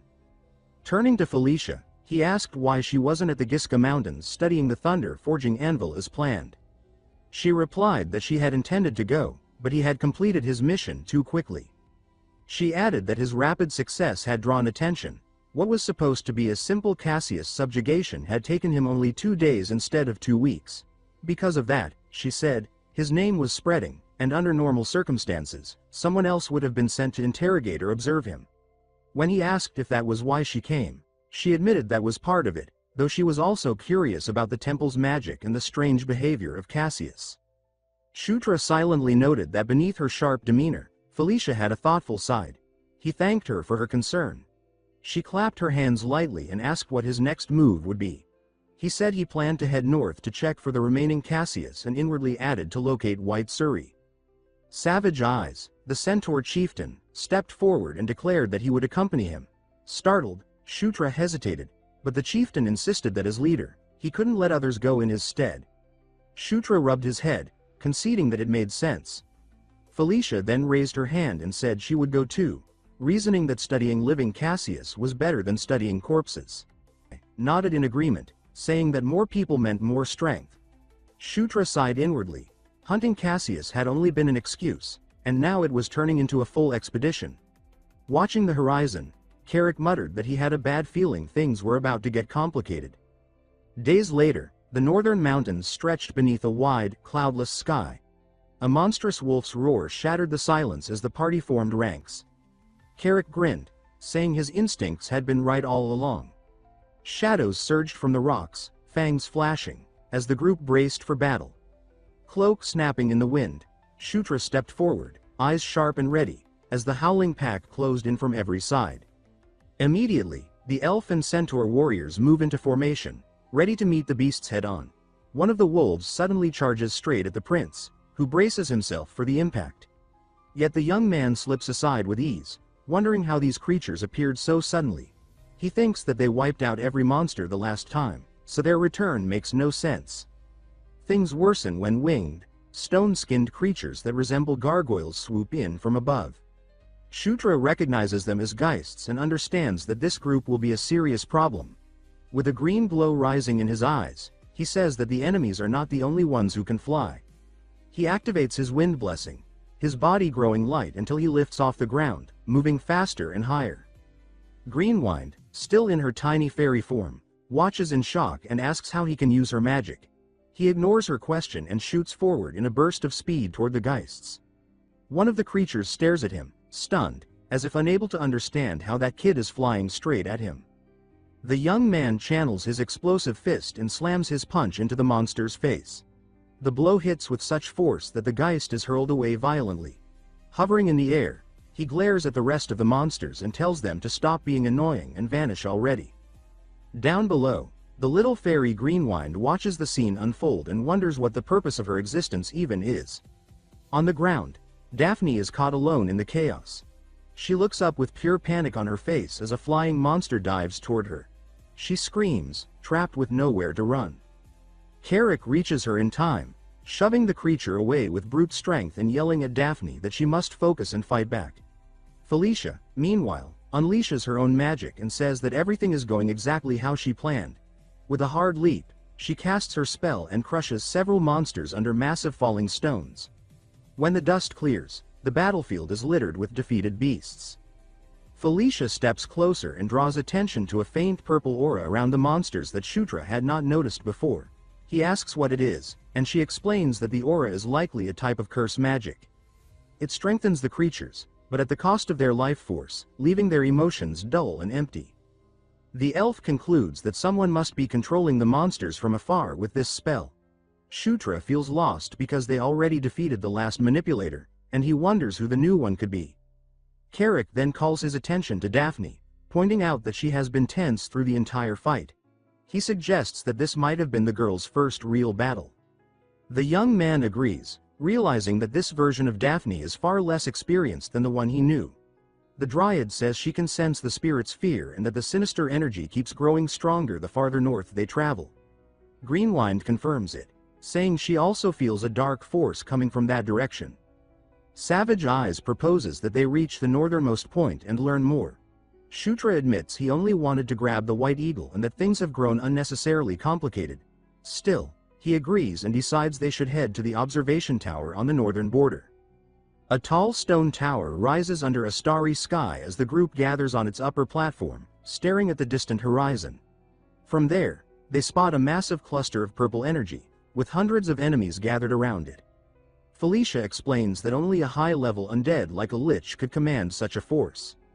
Suddenly, Daphne drops to her knees, overwhelmed by the crushing weight of the dark energy. Carrick helps her stand and asks if she is all right, and she stutters that she is. The elf explains that the sinister energy is direct and harsh, and that because Daphne is half-spirit, it hits her harder than the others. The prince sees that they are outmatched and suggests they retreat. Before they can act, Felicia senses something approaching and goes completely rigid.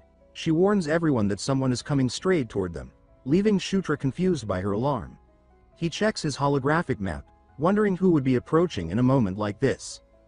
He spots multiple red enemy dots surrounding them. Then Carrick points upward and tells the prince to look immediately. Several enormous fireballs are falling from the sky right toward the tower. Shutra looks up with a face of absolute panic as the attack closes in. Realizing it is a trap, he shouts that everyone must get out of the tower at once.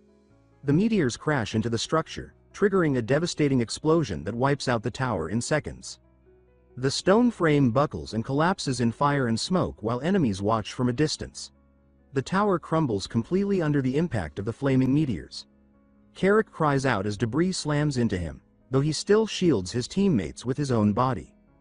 Felicia reacts instantly, her expression sharp with determination. She uses her wind control magic to soften everyone's fall and keep them safe from the explosion. Debris continues to crash around them, but no one is harmed thanks to her quick intervention. After the dust finally settles, Felicia asks if the prince is all right, and he confirms that he is. Savage Eyes thanks the sixth princess, saying that they only survived because of her magic, but she warns that it is far too early for gratitude since the enemy numbers are overwhelming. They are surrounded on all sides, and the elf tells them to hold the line while she creates an opening in the enemy formation. She gathers her magic, her focus sharpening as she prepares to cast something powerful. Shutra watches her with a mix of admiration and worry, whispering her name under his breath. He draws a glowing dagger and says that he will buy as much time as he can as well. The young man then activates his skill under the king's banner, granting a boost to all his allies. The warriors feel a sudden surge of strength rushing through their bodies, shocked by the sensation. Greenwind asks if he truly plans to fight, and he confirms it with firm resolve. Shutra says that he has no choice but to trust Felicia while she prepares her spell. His Earthshaker gauntlet manifests on his arm, glowing with raw force. He shouts for everyone to brace themselves for the fight as a golden aura spreads across him. The group charges together toward the rapidly approaching horde. With a fierce cry, he leads the advance, refusing to retreat no matter how dire things look. Carrick, energized by the prince's skill, storms forward with his axe held high. Savage Eyes rushes in as well with his sword ready, fighting without hesitation as he slashes through the skeletons. Shutra uses his explosion fist, sending a shockwave that obliterates several enemies in front of him. Bones scatter in every direction, but the undead quickly reassemble. A floating skull with glowing purple eyes reforms midair, preparing to strike again. Shutra clenches his teeth in frustration, realizing that even his strongest hits cannot keep the enemies down. At this rate, the fight will never end because more and more of them continue to rise. Fresh skeletons push out of the ground in endless waves, ready to attack without mercy. The young man knows he must locate the leader controlling them before they are overwhelmed. Suddenly, bolts of purple energy rain from above, hitting everyone across the battlefield. The prince's allies are caught off guard and cry out in pain as the dark magic surges through them. Carrick tries to shield himself but still takes the hit, shouting in frustration at the burning pain. The purple bolts spread chaos, leaving the warriors disoriented and vulnerable. One elf drops to the ground, groaning as the purple magic clings to his body like poison. From amidst the debris rises a tall, imposing figure wrapped in sinister purple energy. It is a giant skeletal knight wearing a crown and full black armor, an enemy meant to intimidate. Shutra spots him immediately and recognizes him as the commander of the entire undead force. Savage Eyes seizes the opening and charges with a fierce cry at the towering knight. With unwavering resolve, he leaps in and strikes with all of his strength. But the skeletal knight blocks effortlessly and knocks him away with a single brutal swing. Carrick sees this, cries the knight's name, and rushes to help his ally. The orc is struck down just as easily, sent flying by the monster's crushing blow. He grits his teeth in agony and frustration at being overwhelmed so quickly. Shutra uses the momentary opening and sprints toward the giant knight at high speed. He thanks the enemy for approaching and says that this is where the monster's path ends. He jumps and hits with an explosion fist aimed directly at the knight's core. But the skeletal knight catches the blow effortlessly and throws him to the ground like nothing. Shutra rises slowly, coughing, shocked by the sheer gap in strength. He realizes that the knight is facing them from a completely different tier. Felicia steps forward then and tells him to stop fighting and rest. The knight stares at her silently, almost curious about her presence. Shutra is startled by his sister's intervention and struggles to guess her intentions. She positions herself in front of him and declares that she will be the monster's opponent from here on. With a bold glare, she mocks him by calling him Skullface and invites him to come at her. She rises into the air as a glowing magic circle appears above her. Then she unleashes a powerful blast of energy that strikes the skeletal knight directly. The creature howls in pain but refuses to fall, its armored frame holding firm. Enraged, it charges straight at her, ready to tear her apart.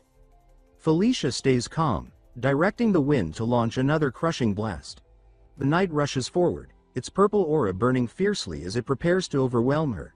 But Felicia does not back down and meets its fury with equal determination. With her blink skill, she teleports above him holding a concentrated sphere of energy and catches him off guard. She releases several energy spheres in rapid succession, each one hitting the knight with punishing force. The monster roars in agony as the barrage continues. Shutra watches in awe, stunned by how easily his sister dominates the fight alone. Suddenly, he senses a new presence and turns to see Daphne standing beside him, wrapped in a green aura. She asks if he is all right, her voice filled with concern.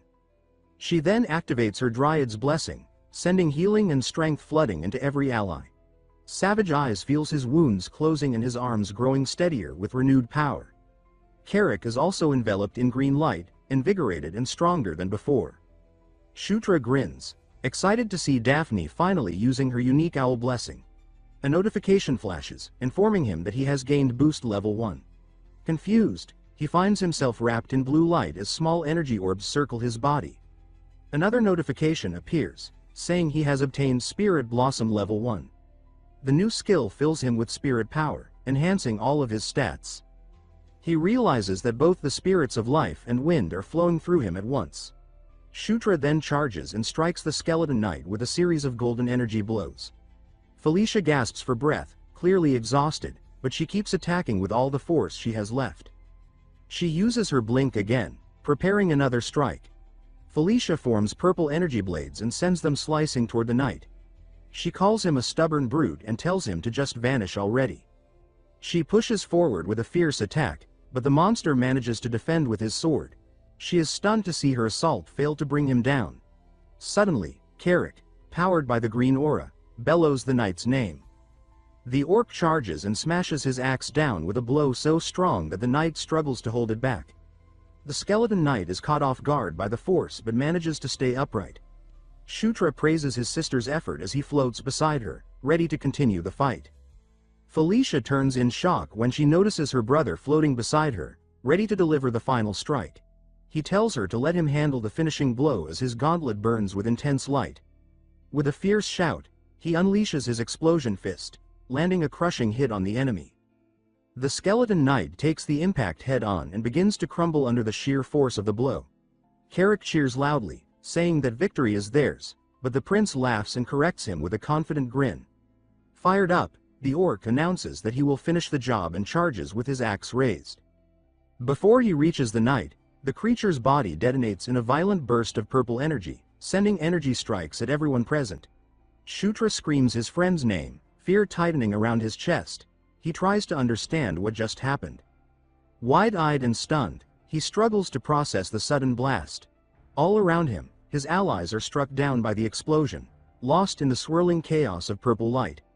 Felicia stares at the disintegrating figure, unable to believe the enemy is still standing tall. She focuses again on the skeleton knight, expecting a deadly counterattack at any moment. Meanwhile, far from the main battle, the tiny fairy Greenwind darts through the dark forest in frantic search of something crucial. She pauses mid-flight, having sensed what she was looking for. She soon discovers a fragment of floating land with a glowing weapon embedded in it. It is the legendary warrior's tome, and the white eagle resting there radiates unbearable power. Back at the battlefield, the skeleton knight lunges toward the fallen prince. Felicia intercepts him with her magic, glaring fiercely and ordering the monster to face her instead. With fury burning through her voice, she prepares a devastating spell. She fires her triple explosion, a massive burst of raw energy that crashes into the knight. The skeleton knight teleports away from the blast, reappearing right behind her and swings his sword at her. She tries to blink out of the way but is caught by the attack. The knight follows up with a brutal punch that sends her flying. Felicia barely manages to shield herself with a magic barrier, but even so the impact hurls her back. She clenches her teeth in anger, realizing this enemy is far tougher than she expected. The skeleton knight answers with a purple energy blast that smashes her barrier to pieces and knocks her down again. He then summons another wave of undead, unleashing them across the battlefield. Amid the chaos, Shutra lies unconscious after being struck by the bat of bones. As he drifts in darkness, a mysterious voice calls him master and tells him to rise. He awakens in a serene green space and stares around in confusion, unable to grasp what is happening. Greenwind appears and insists that he must hurry and awaken Enkel's power inside him. He asks how he is supposed to use Enkel's power when he has no idea how to activate it. A tremendous green light flashes overhead, making him lift his gaze in shock. The forest spirit warns him of something important, holding a glowing artifact in her hands. Meanwhile, his unconscious body murmurs the words dragon blood as if struck by sudden insight. A stream of green and blue energy descends from the heavens like a falling comet. Felicia and the warriors, trapped in a sea of undead, keep fighting desperately. The green energy spills across the battlefield, healing wounds and empowering allies. Felicia looks behind her and notices her brother rising from the ground, wrapped in a shining green aura. He stands with effort, confused as the energy coils around him. Suddenly, the white eagle shield materializes before him, glowing with overwhelming force. He asks how this is possible, and Greenwind appears at his side. She explains that she searched for the tome and managed to make the shield recognize him as its new master. He thanks her, but she tells him to save the praise for later because something far more urgent is happening. The skeleton knight turns to face him, sword in hand, ready to end everything. The creature charges forward with blinding speed, trailing purple energy behind him. The prince tries to react, startled by how impossibly fast the monster has become. He wonders why the knight is moving with such speed. The skeleton knight fires a bolt of purple energy, but Shutra blocks it with the shield. Felicia screams his name, terrified as she sees the knight's headless form through the smoke. But the prince rises into the air, glowing green, shield steady in his hands. He grips the white eagle and feels its immense power flow through his veins. Greenwind explains that Enkel's fragment has turned his body into a hybrid. She asks if he notices the additional strength coursing through his transformed body. A millennium of Enkel's magic, preserved within the shield, now surges through him. He marvels at the sensation and says that the power feels unbelievable. The skeleton knight watches him, purple eyes blazing with hatred. Shutra insults him, calling him bonehead, and invites him to keep fighting. With full confidence, he says that this time he will crush him for real with no mistakes. He fires a green energy blast from the shield, wiping out several undead nearby. The green force expands across the field, obliterating the enemy horde. Felicia stares in disbelief, unable to grasp the magnitude of what her brother is doing. The skeleton knight roars with fury and charges again, sword held high. Shutra blocks the strike with the shield, which responds by glowing brighter. It splits into multiple green energy blades that shoot toward the enemy. The blades twist together, forming a massive energy bird that speeds across the battlefield. The skeleton knight pivots to strike the bird, but the prince distracts him with a taunt. Taking advantage of the opening, he slams an explosion fist into the knight's side. The monster howls in agony as the impact lands, and though the surrounding fire washes over Shutra, he shields himself with the white eagle. He pushes forward with a green aura radiating from his body, preparing a counterattack. With a swift motion, he launches a blast of green energy that slams into the knight. The shield blazes as the power spreads outward. Several green blades pierce through the skeleton knight's armor, making him scream in pain. The prince leaps into the air, his gauntlet glowing fiercely, gathering energy for the final strike. With unwavering resolve, he uses his giant piston skill and drives a punch into the knight's chest. The skeleton knight grinds his teeth and recoils as the crushing impact tears through him. The young man says that it all ends there and prepares to deliver the mercy kill. With a precise flick of his fingers, he gathers the green energy into a single blazing point. He releases an energy beam that tears straight through the monster's chest with overwhelming force. The skeleton knight begins to crumble, his entire form dissolving as the energy devours him. The surrounding undead stare in shock, witnessing their commander's downfall. A notification flashes before Shutra, informing him that he has defeated the boss, Skeleton King Valkarova. He levels up twice, feeling new strength flooding his body. Wearing a satisfied smile, he obtains the title Kingslayer level 1. Felicia quickly warns him about the Bad of Bones curse and says that they should flee. That night, the group gathers around a crackling campfire to rest and talk. Felicia asks if the shield he carries is truly the White Eagle's relic, and the prince nods. Savage Eyes and Carrick stare in amazement, impressed that the legendary weapon actually existed. Daphne says she senses an immense life force radiating from the shield and believes it still has not revealed its full strength. Shutra realizes the shield is holding back its power to stay in sync with him. Felicia tells him the relic is his now and promises not to report anything to the castle. Savage Eyes then steps forward and acknowledges him as the successor of the great warrior White Eagle. The Centaur chief pledges that they will stand with him whenever he calls. Shutra smiles and says he will rely on them in the future as well. Then a thought hits him, something he nearly forgot completely. He remembers that they still had not checked the warrior's tome for loot. Inside, he finds a chest overflowing with treasures and gold coins. Before he can enjoy it, the Green One appears and says that something is not over, because he still has not praised her. Carrick jumps in fright at her sudden appearance, and the prince apologizes for forgetting. He pats the small fairy on the head, thanking her sincerely for her help during the battle. She forgives him but insists he must praise her properly as compensation. He agrees and tells her she is the best of them all and absolutely incredible. With the fight finished and the treasure claimed, the incident in the north finally concludes. Yet Shutra cannot shake the uneasiness in his heart. He wonders if Valkarova was truly the origin of the purple aura or if something else was behind it. He also questions how the enemy knew about the small sanctuary hidden deep in the forest. With a serious expression, he understands that several mysteries remain unsolved. He tells himself that someday he will uncover the true source of the purple aura. Once they return from the northern border, the days pass quickly for the group. Savage Eyes prepares his warriors to head north and eliminate the remaining Cassius. The prince joins them and, after 15 days of work, the entire pack is wiped out. Back at the Demon King's castle, life continues normally within the dark and towering fortress. Felicia watches her brother and comments that he seems even stronger than before. He grins and says that he is in his growth spurt, so gaining strength is natural.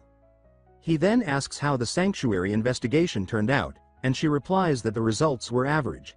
However, the elf says she discovered something remarkable during her search. She found evidence that the sanctuary's magic was cast by Enkil, one of the 6 ancient dragons. Shutra feigns surprise and says that the discovery is incredible, trying not to look suspicious. Felicia eyes him closely and asks if he already knew that, but he quickly denies it. Greenwine suddenly appears and says that he looks strange trying to pretend ignorance. The scene shifts to the Demon King's castle, its Gothic towers rising ominously. When Felicia arrives, a group of elf girls rush toward her, calling her name excitedly. They greet her warmly, asking how she is and if she has eaten yet. Carrick watches the cheerful scene and comments that nothing has changed here, and the prince agrees. Greenwind asks if it is fine to leave the plains in that state, and Shutra replies that the only ones who changed were them. Carrick approaches the prince and asks if he did something wrong to attract so much attention. He gestures toward a group of female elves glaring at them with obvious hostility and suspicion. Shutra identifies them as succubi and wonders if they belong to Anastasia's faction. Anastasia Nakrian, the 4th princess, leads one of the 3 major factions in the castle. Her faction is the largest, and even Felicia and her twin brother Sylvan were once part of it. Shutra realizes word of what happened in the plains has already reached her. With a confident grin, he tells Carrick to get used to this kind of attention. The scene shifts to the merit office inside the Demon King's castle. Isabella, the office representative, announces that the prince's merit rank has risen to 10. She adds that he now has access to the treasure vault, which excites him immediately. Smiling, he asks if they can go spend some money for the first time. They head to the arsenal, where they are granted permission to enter the first treasure vault. Iger, the arsenal manager, explains that they can purchase equipment with cash instead of merit points. He invites them to explore and choose whatever they want from the collection. Shutra tells Carrick to pick what he needs, and the orc asks if he is serious. When Shutra confirms it, Carrick rushes off excitedly to find new gear. He chooses a chest armor and says it is durable, resistant to elemental attacks, and light enough not to interfere with his beast god fist art. He decides to wear it under his usual clothing. Next, they visit a blacksmith named Cater to commission new greaves. Shutra explains he needs special ones because his martial style relies heavily on footwork. The blacksmith says the design is simple and should be ready in 2 days. He suggests crafting the greaves with leather and dragon scales, stunning Shutra. The young man asks if he is joking since those materials are extremely rare. But the blacksmith explains that a shipment of such materials arrived earlier that day in the prince's name, and he intends to use them. Still confused, Shutra asks how something like that could be delivered to him without his knowledge. The blacksmith reveals that Lord Ishgard personally ordered the materials for him. Shutra is startled at the mention of Ishgard, the greatest swordsman and blacksmith in the kingdom. Ishgard is an elder of the Sura race and the legendary warrior who trained the Demon King himself. Carrick wonders why such a figure would support the prince, and Shutra admits he finds it strange too. In the game, he never received any help from the Shura side, so he cannot understand why things are different now. Suddenly, a man arrives running, breathless with urgent news for the 9th prince. Carrick demands to know what is wrong, and the man bows while catching his breath. He announces that there will be an audience ceremony the next morning, surprising the young man. The messenger explains that the ceremony will honor 3 people for their achievements in the plains. Shutra wonders who the 3rd individual could be besides him and his sister Felicia. The messenger then reveals that the 2nd prince, Zephyr Ragnarok, has returned to the castle. From the sunlit street outside the Demon King's castle, a herald announced that the 2nd prince, Zephyr Ragnaros, had returned. Far below the walls, Carrick and Shutra halted. The orc muttered in surprise that the 2nd prince was already back, while Shutra stood frozen, the words sinking into him with heavy force. His eyes began to glow blue, his muscles tightening as though an old memory clawed its way up from the dark. Carrick asked if he was all right, but Shutra only raised his head slowly, gaze sharpening. Inwardly he repeated the name, thinking that this was the second prince, Zephyr Ragnaros. A vision flooded his mind. A towering knight in black armor standing beneath a blood-red sky, crimson eyes burning like embers. In that phantom memory, Shutra's own body lay broken at the knight's feet. He remembered clearly that this man would one day kill him and destroy everything around him. The idea of meeting that person again, in this life, sent a chill running through him. The scene shifted to the dim corridor inside the fortress. Carrick walked beside the prince, still worried, saying that Shutra had seemed off since yesterday. Shutra gave a faint sigh, trying to still his trembling fingers. He knew this meeting was inevitable, but he had not expected the fear tightening in his chest. Trying to ease the tension, Carrick asked about another prince who was supposed to arrive. A servant answered that the second prince would enter directly, bypassing the waiting chambers. A smooth female voice then chimed in, saying that Zephyr was special in more than one way. Felicia approached, her stride poised and fluid, eyes gleaming with confidence. She stopped before her brother and remarked that his own achievements were not insignificant. Shutra quietly told her not to feel overshadowed, and she replied with certainty that they would simply show their best. Soon the grand audience hall glowed red beneath the tall windows. An attendant announced the start of the ceremony. The Demon King sat on the throne, armored and imposing, his hair lit by the backlight as he surveyed the hall. Another herald declared the entry of the sixth princess, Felicia Doomblade, and the ninth prince, Shutra Ignis.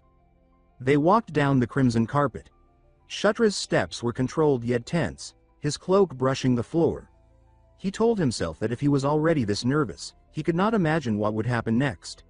He forced his eyes ahead, ignoring the balconies full of nobles and the horned woman watching him with cool arrogance.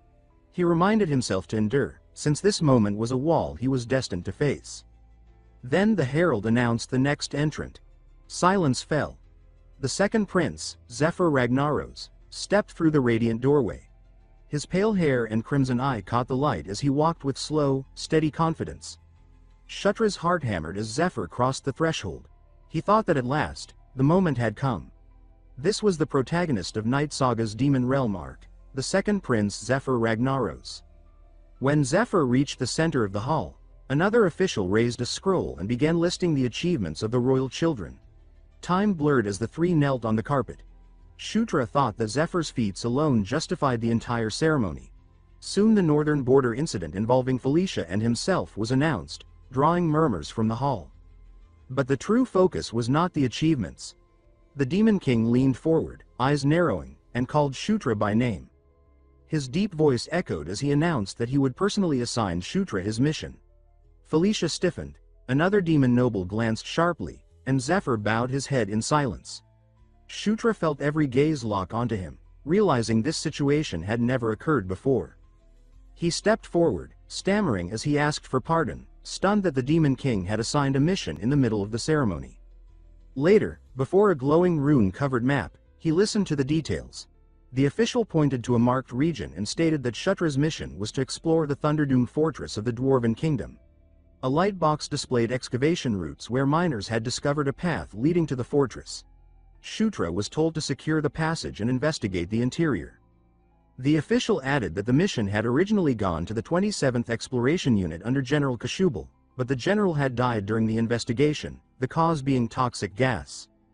He advised Shutra to prepare countermeasures and ultimately secure the fortress. Shutra muttered under his breath, unable to believe it. He thought that Kashubal, of Draconian descent, had failed this mission, and wondered why they expected him to succeed. He questioned why the task was not simply handed to Zephyr, whose lineage made him more suited for it. That evening, under the red-stained sky, Felicia walked with Shutra and Carrick through the streets. She stopped suddenly, eyes narrowing, and announced that something felt wrong.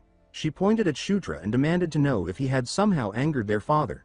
Shutra flinched, asking what she meant. Felicia explained that normally, a mission like this would be given directly to Zephyr. Carrick crossed his arms and added that even the general had failed, meaning the danger was enormous. Felicia agreed and said the mission was far too risky for Shutra. She stepped closer, calling his name with worried intensity and insisting that he must feel the same. Shutra scratched his cheek awkwardly, caught off guard, but finally admitted she was right. Her expression shifted, determination breaking through her worry. Light shimmered faintly around her as she announced that she would go with him.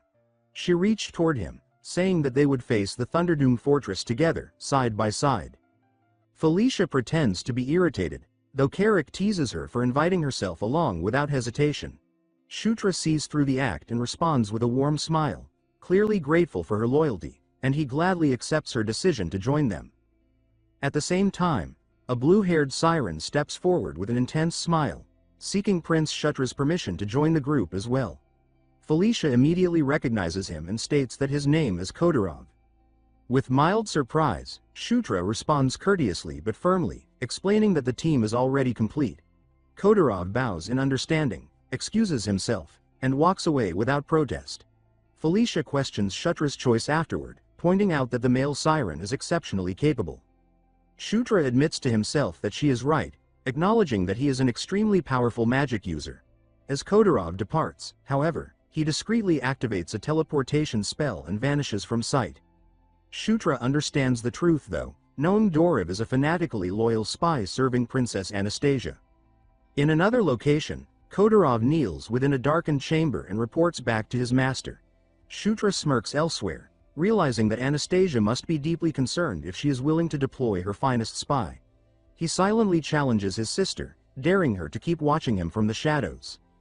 Anastasia calmly sips her wine while admitting that her younger brother is more cautious than she anticipated.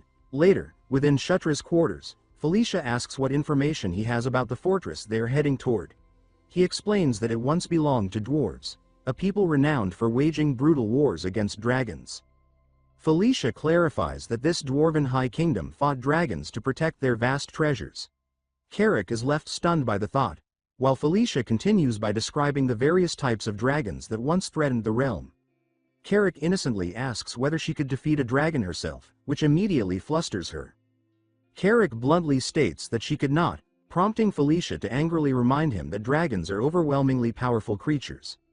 Carrick merely laughs and compliments her impressive knowledge of history. She responds by puffing out her chest proudly and explains that the fortress is famous among scholars. Her eyes gleam with greed as she suggests they could strike it rich. Carrick points out that she is practically drooling, though Shutra agrees with her assessment, stating that it truly is a jackpot. From his past life, he knows the fortress is a legendary high-risk, high-reward dungeon. Because of the ancient wars, countless priceless treasures were buried within its depths. More importantly, Shutra knows there is something inside that he must obtain at all costs. The legendary Dragonslayer's sword rests there, a weapon capable of killing Dragonkin. To defeat Prince Zephyr, who carries dragon blood, Shutra knows the sword is essential. At the entrance to the northern region, he stands ready for the mission ahead. His newly acquired A-rank greaves, crafted from dragon scales, gleam brilliantly in the sunlight. Shutra smiles with satisfaction, clearly pleased with his powerful, custom-made armor. His party stands assembled behind him, alert and awaiting his command. He pulls up his mask, his eyes sharp with focus, and signals that it is time to move. They enter the dark, dust-filled opening of the newly discovered mine. The group advances carefully through the vast and ancient dwarven hall. Carrick observes that the fog ahead is growing thicker, realizing that it is actually a dangerous toxic gas. Felicia suggests that they proceed slowly, and Shutra agrees that caution is their best option. Carrick notices the odd coloration of the gas and wonders aloud whether it should be yellow. Without warning, several members of the party begin choking and gasping for air. Carrick and a female attendant collapse to the stone floor, overwhelmed by the poison. Felicia and Shutra are stunned by the sudden turn of events. Felicia curses as she realizes that the composition of the toxic gas has changed. She quickly summons a powerful vortex of wind, attempting to create a pocket of clean air. However, her magic reacts violently with the unfamiliar poison. The clashing forces trigger a massive and unstable magical explosion. The resulting shockwave tears through the chamber, hurling everyone off their feet. Shutra slams into the ground and weakly calls out Felicia's name. Slowly, the dust and poisonous fog begin to settle. The entire party lies scattered and unconscious across the cold stone floor.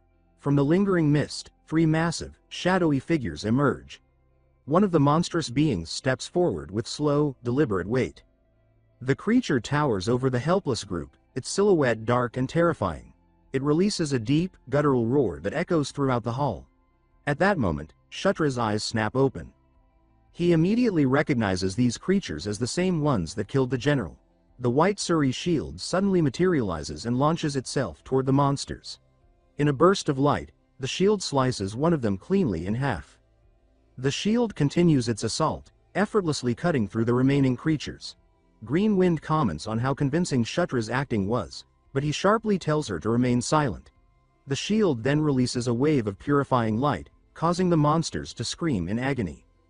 One of the creatures emits a piercing shriek as its body begins to dissolve. The holy light proves fatal, completely vaporizing its dark form. Shutra stands his ground, his new armor gleaming as he grips the shield. He surveys his fallen companions and notes just how potent the poison must have been. A smirk crosses his face as he reflects on his unique constitution, which grants him complete immunity to poison. Suddenly, the entire fortress begins to tremble violently. Huge chunks of stone rain down as the ceiling starts to collapse. Shutra looks upward in alarm, wondering what new disaster has been triggered. He curses the fortress for its seemingly endless array of lethal traps. He orders Green Wind to stay behind and protect the unconscious party members. His eyes glow with a purple hue as he activates his dragon blood power.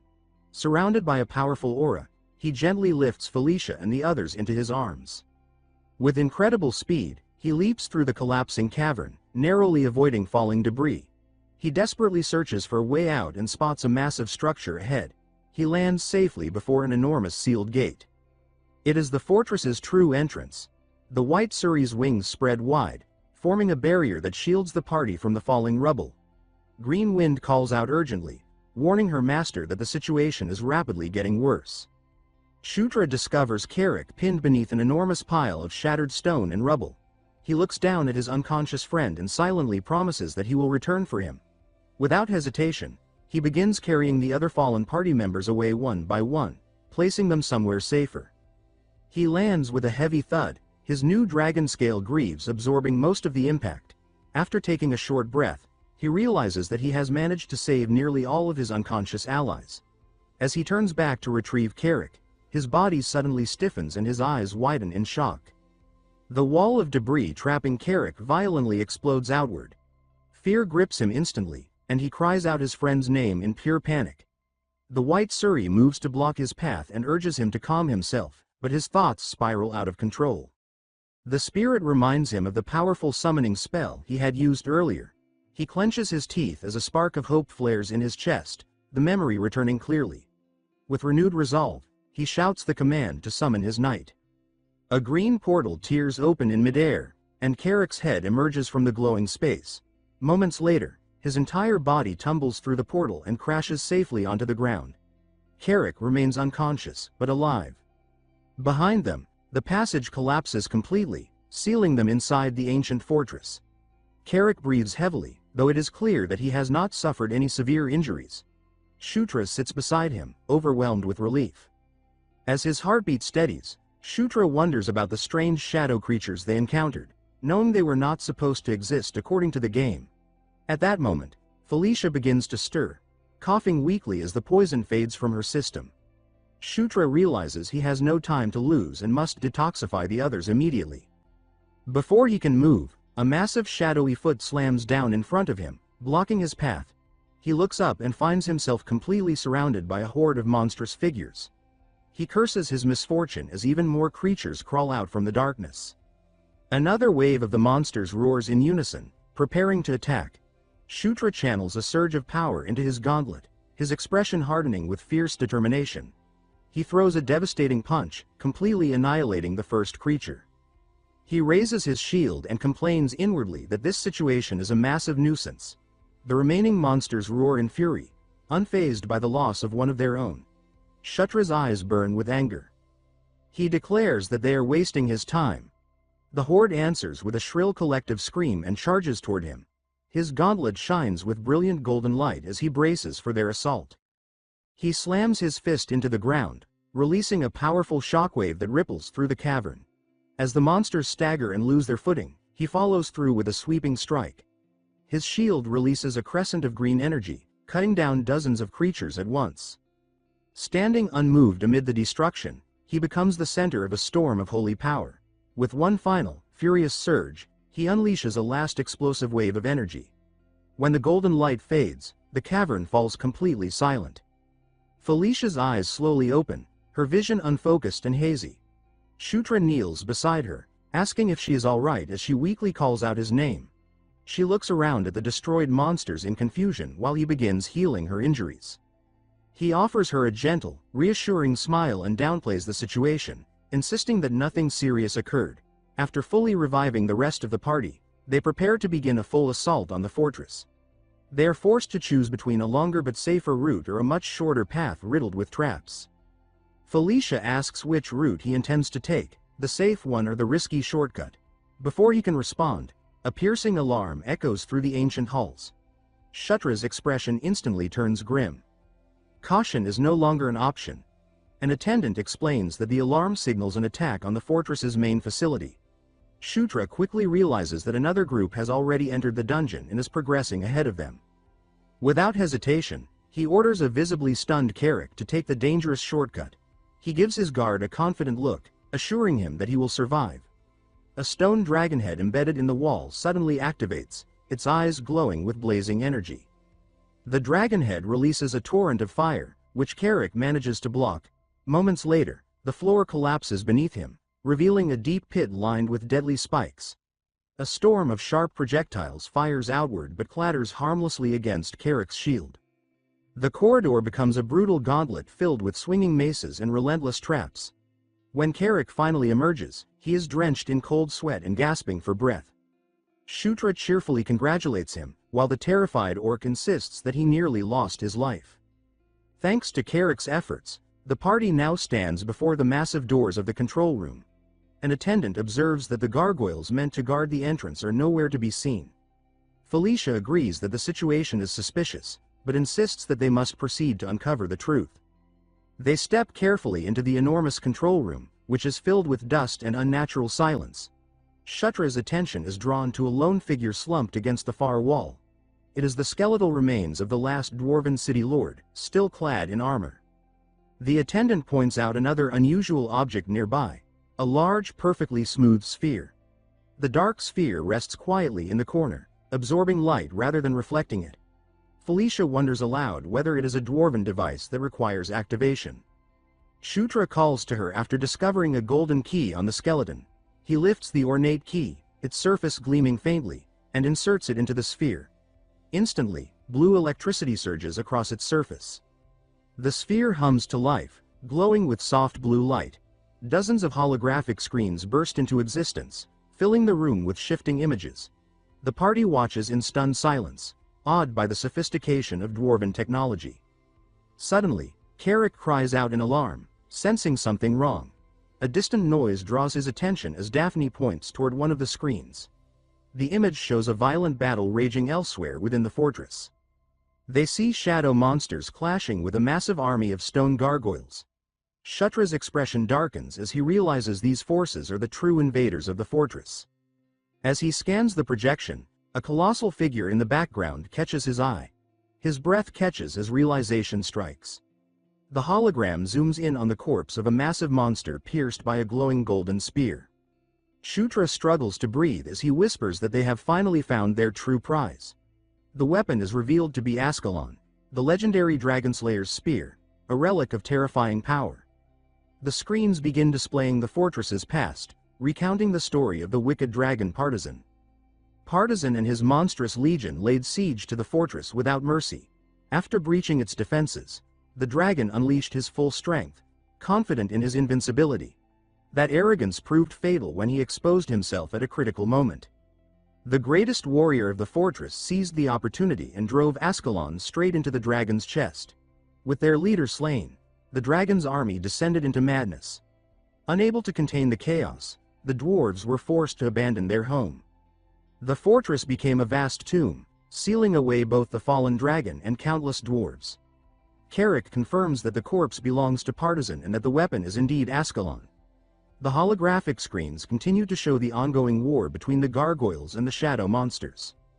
The party quickly realizes that the shadow creatures are also pursuing the legendary spear.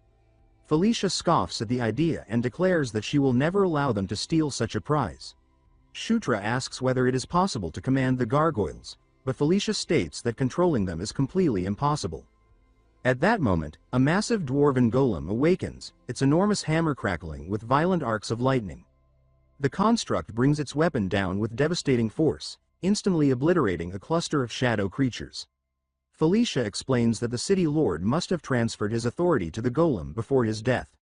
She suggests that they wait and observe, but Shutra immediately rejects her cautious approach. His eyes shine with excitement as he states that this chaos is exactly the opportunity they need. He explains that there are far too many unknown variables for them to remain idle. He tells Felicia to stay where she is, then sprints out of the control room without hesitation. With the map firmly memorized, he charges straight into the battlefield, moving with purpose toward his objective. Shutra knows that if he can claim Ascalon first, victory is guaranteed. He visualizes the outcome clearly in his mind. No matter how the battle unfolds, he is certain they will come out on top. As he races across the battlefield, he checks his minimap and realizes he is already close. Soon, the massive corpse of the dragon partisan comes into view. While sprinting past the golem, he briefly marvels at how invaluable the minimap has proven to be. Suddenly, the golem turns and swings its massive, lightning-charged hammer directly at him. The sheer force of the blow sends him flying backward. He recovers quickly and shouts that he has no intention of fighting the construct right now. The golem ignores him completely and smashes its fist into the ground, releasing another powerful shockwave. Its glowing eye remains fixed on Shutra, recognizing him only as an intruder. The massive construct hesitates briefly, tilting its head as if confused. A flash of green light streaks past the golem, drawing its attention away. Shutra surfs forward atop his shield and jokingly thanks Green Wind for her perfect timing. She angrily protests the nickname, while he insists that it sounds fashionable. Ignoring their brief exchange, Shutra makes a final sprint toward the dragon's corpse. He plants his feet firmly and prepares to claim his long-sought prize. Standing before the spear, he is struck by how much more dazzling its golden light appears up close. With a broad grin, he grips the shaft and expresses his gratitude to the fortress itself. He places one foot against the dragon's body and pulls with all his strength, but the spear does not move. He strains harder, yet the weapon remains firmly embedded. Grinding his teeth in frustration, he realizes just how impossibly heavy the spear truly is. Letting out a roar, he pours every remaining stat point into strength. The dwarven golem watches as a blinding pillar of golden light erupts around him. With one final, overwhelming pull, the legendary spear tears free. Shutra stands tall, Ascalon now firmly in his grasp. He swings it once, releasing a devastating wave of energy that wipes out nearby monsters in an instant. Felicia and Carrick stare at the holographic screen in absolute awe. Daphne and the others are equally stunned by the sheer scale of his power. Hidden within the shadows, a lone hooded figure observes everything in silence. A system notification appears, detailing the history and immense power of Ascalon. Shutra feels a surge of triumph, knowing he has achieved his primary goal. That feeling is shattered when a massive, monstrous dragon head rises from the darkness behind him. The hooded figure raises a hand, revealing a glowing orb pulsing with energy. The orb is thrust directly into the corpse of the ancient dragon, Partisan. A violent eruption of purple energy surges outward, reviving the dragon. Shutra cries out in disbelief, unable to comprehend what he is witnessing. He spots the hooded figure and wonders who they could possibly be.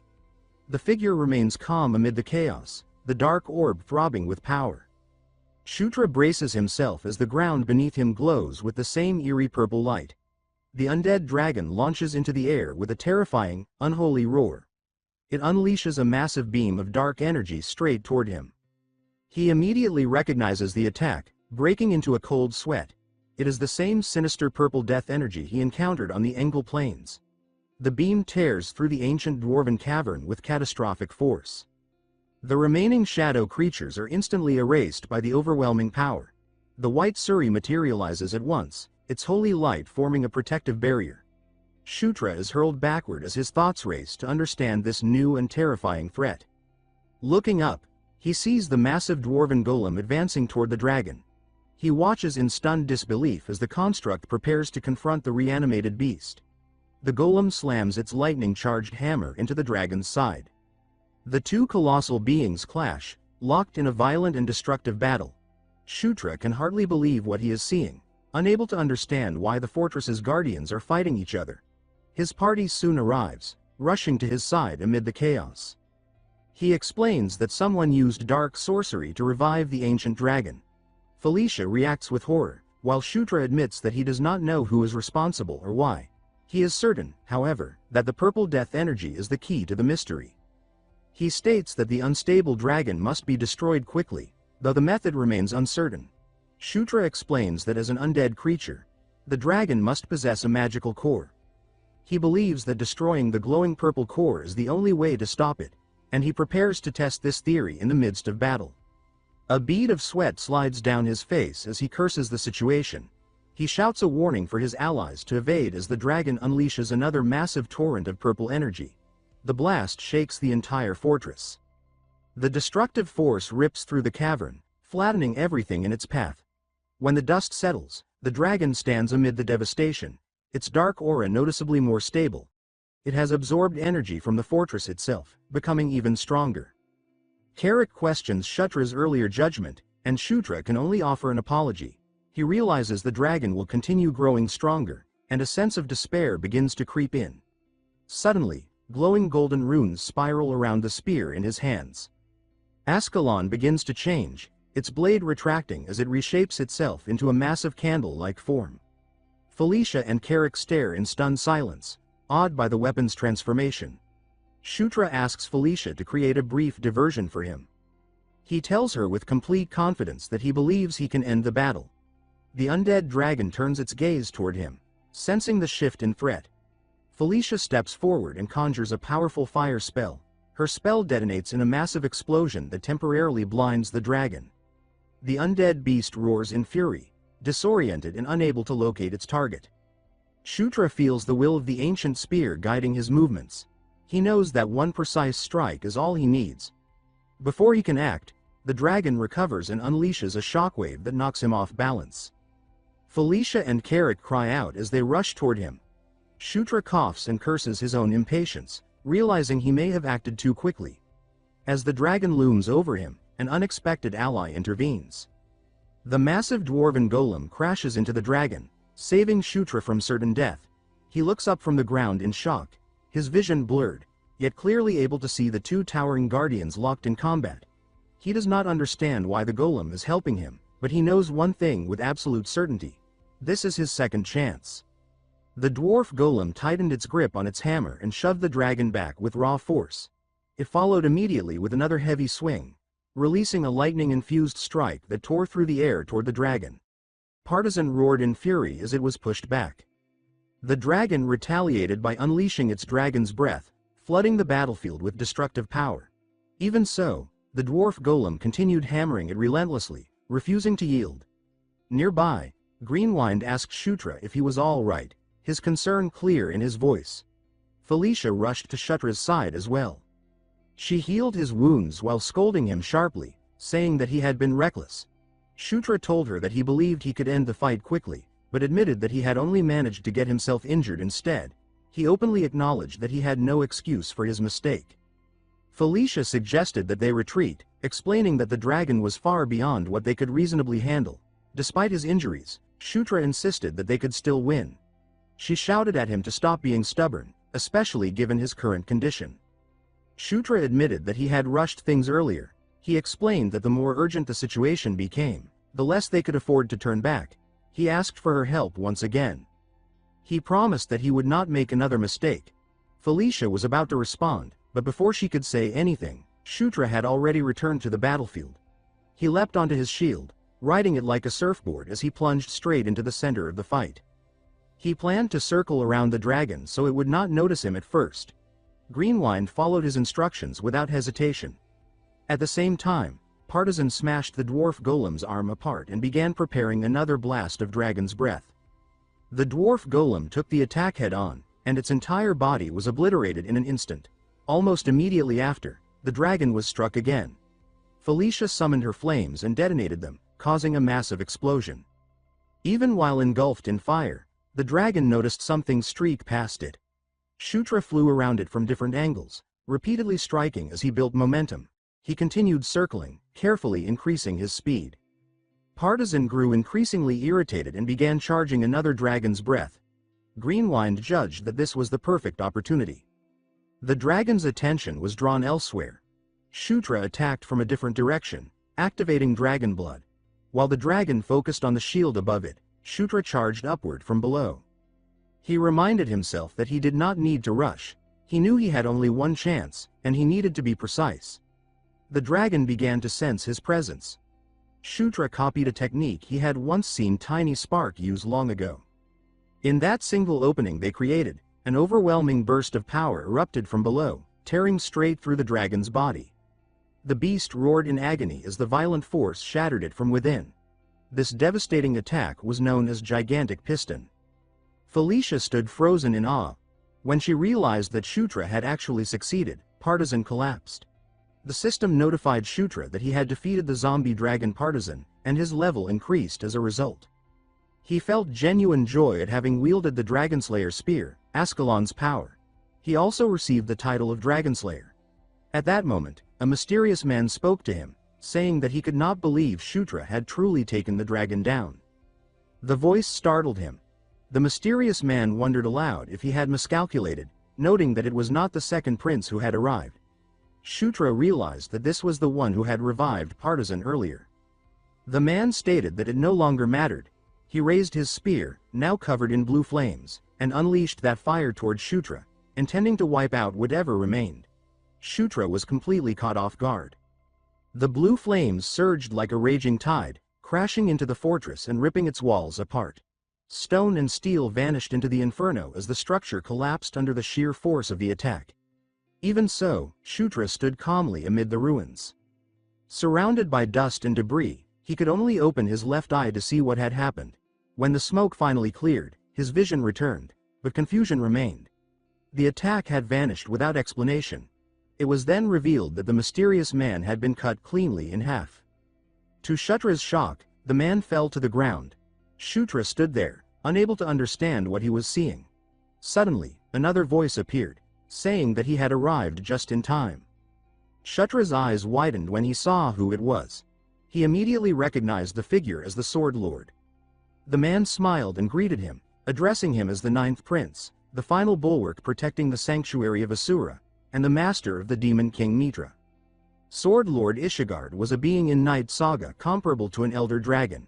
He was an extraordinary and overwhelming presence, yet he existed only in the background of the story, making him impossible to encounter during the actual narrative.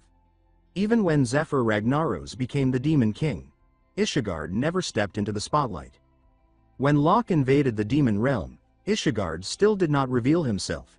He was a hidden powerhouse of Night Saga, shrouded entirely in mystery. He was a monster whose strength was so great that even the Demon King had sought guidance from him. Ishigard commented that the sixth princess had grown considerably. Without warning, he lifted her into the air and remarked that the last time he had seen her, she had been nothing more than a tiny child. Embarrassed, she screamed at him to put her down. Amused by her reaction, he teased her further, saying that she was throwing a tantrum and proving that she was still a child at heart. Shutra could hardly believe that Sword Lord Ishigard was standing right in front of him. Meanwhile, Felicia felt both annoyed and embarrassed by the scene. Ishigard then asked the Ninth Prince whether he liked his gift. Shutra realized that he was referring to the dragon hide. He replied that he did, thanking him sincerely. He explained that the gift had allowed him to craft excellent equipment. While they were talking, Shutra failed to notice several monsters approaching from behind. A sudden flash of light caught his attention. Moments later, the light released a violent surge of power, followed by a chain of explosions. Carrick asked why everything was suddenly exploding. Shutra admitted that he had no idea what was happening and suggested that they move away immediately. The man from earlier began glowing intensely before exploding himself. When the chaos ended, only ruins remained. Fortunately, Ishigard had erected a barrier to protect them. He asked calmly whether everyone was all right. Shutra replied that they were, thanks to him. Felicia, however, could not understand why the explosion had occurred at all. It left her wondering what their enemy's true objective had been. Shutra recalled the man mentioning the second prince, and the more he thought about it, the stranger it felt. Ascalon clearly was not their objective, since the man had shown no interest in it at all. That realization made Shutra question what they were truly after. Then the answer finally clicked. His expression hardened as the pieces came together. He told Felicia that their real target might have been the second prince. The statement shocked and confused her. She questioned why he would suddenly come to that conclusion. Shutra explained that the man wielding the spear had mentioned they were watching because the second prince did not appear. He added that those enemies chose to show themselves now, even though half a month had already passed since General Kashubal failed his mission. To Shutra, it felt as though they had been lying in wait for someone all along. Felicia's expression darkened as she understood the implication. She stated that General Kashubal had likely been killed from the very beginning as bait to draw out the second prince. She further pointed out that Zephyr was usually the one assigned to missions of that nature. Because of that, she reasoned, those people probably assumed it would be the same this time. That realization made her wonder who would specifically target Zephyr and for what reason. Shutra replied that whoever orchestrated this was extremely meticulous. He noted that they even chose to self-destruct, completely cutting off any chance of information being traced back to them. Ishigard commented that the story they were piecing together was quite interesting. Felicia, clearly irritated, snapped that this was not something to comment on lightly, emphasizing that the situation was serious. Ishigard replied calmly that he was being serious as well. With no energy left to argue, she could only sigh. She then asked what had brought him here in the first place. Ishigard answered that the Demon King had taken a deep interest in the ninth prince, which had made him curious enough to come and see Shutra for himself. Shutra was left speechless that someone like him would show up just to look at him. Ishigard continued, explaining that the Demon King never acted without reason. If he had done something unexpected during the audience ceremony, then there was meaning behind it. Now that Ishigard was facing Shutra directly, he said that he could roughly understand what the Demon King was thinking. Shutra felt the atmosphere subtly shift as Ishigard studied him. Then Ishigard asked whether Shutra would like to learn from him. The question stunned both Shutra and Felicia. Ishigard clarified that he was not asking Shutra to become his disciple. He explained that he was not in a position to raise a student, and more importantly, Shutra had already learned the Beast God Fist art. Felicia was visibly surprised by that revelation and asked when Shutra had learned such a thing. Shutra, equally surprised, asked Ishigard how he even knew about it. Ishigard explained that Shutra's body contained numerous kinds of energy layered together, including the Beast God Fist art. He admitted that he could not clearly distinguish every single one of them, but he could tell that they were not rejecting each other. Instead, those powers were coexisting, even embracing one another. He said that the phrase mutual coexistence described Shutra perfectly. Ishigard stated that this was why he had taken an interest in the ninth prince and wanted to pass on some of his insights. He then asked Shutra what he thought. Shutra knew how unprecedented this was. Aside from Demon King Matera, Ishigard had never offered his teachings of his own accord. With no reason to refuse such an opportunity, Shutra agreed. Ishigard was clearly pleased with the answer. He explained that he would teach Shutra one method of aura manipulation along with several techniques, adding that how those techniques evolved would depend entirely on Shutra's own skill. He placed a hand on Shutra's shoulder, and in that instant, Shutra began to emit a golden light. That glow marked the beginning of the instruction. The golden aura surrounding Shutra was Ishigard's own. Shutra closed his eyes and focused on the sensation. It felt completely different from when he learned the Beast God Fist art. Ishigard's aura seemed to fill every corner of his body, leaving no space untouched. The system then notified him that he had acquired Ashura Cultivation Technique Level 11. Additional notifications followed. Ashura Cultivation Technique Wind God Level 11, Ashura Cultivation Technique Great Mountain Level 11, and Ashura Cultivation Technique Lightning Level 11. Ishigard remarked that Shutra was remarkable, noting that his rate of learning far exceeded expectations. Suddenly, golden and blue energy collided, exploding in a blinding flash of light.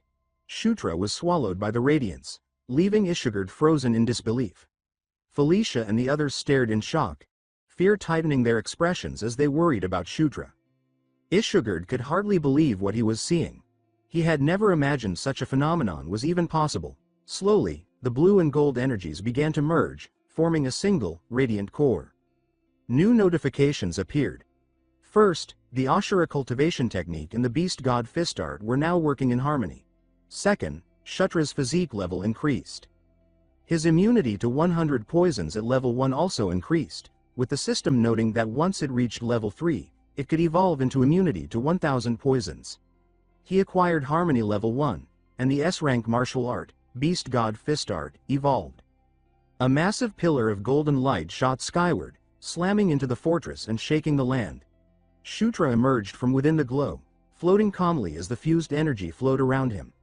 His eyes remained closed, his body steady, as though the power had completely accepted him. When Shutra finally opened his eyes, he had acquired rank martial art, Asura Divine Fist. As the light faded, he dropped unceremoniously onto the ground, landing on his backside. Carrick and Felicia rushed over, urgently asking Ishugard what had happened to Shutra. Ishugard explained that he had only intended to teach the Ashura cultivation technique. However, Shutra had unconsciously merged it with the beast god fist art, creating something entirely new, that in Night Saga, the only rank martial art was originally the hero Loch's sword art. Now, the beast god fist art had evolved into the Asura Divine Fist Strike, standing at the same rank level as the hero's technique. Ishugard admitted that Shutra was far greater than he had imagined. He stated that he would not pry further and told Shutra that no explanation was necessary. What truly interested him was Shutra himself. He then asked whether Shutra had already given the technique a name. Shutra answered affirmatively and revealed the name he had given it, calling it the Asura Divine Fist Strike.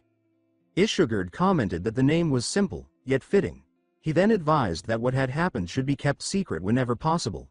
He explained that Shutra had already drawn more than enough attention, and there was no need to further attract the scrutiny and suspicion of the royal court. Shutra agreed, saying that keeping it quiet would indeed be best. With most of what they had come to accomplish now finished, all that remained was to pack everything up and get some rest. Felicia asked what exactly they needed to pack. He asked her whether this was her first time exploring ruins. He then suggested that they should completely harvest the dragon before the expedition team arrived. That suggestion left the siblings visibly shocked. He explained that if they divided everything into 3 portions and shared it equally, it would work out perfectly.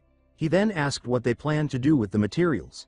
They replied that they had only thought of sending everything to the forge at the Demon King's castle. He said that it was not a bad idea, but since they had obtained such high-quality materials, he proposed entrusting them to an acquaintance instead.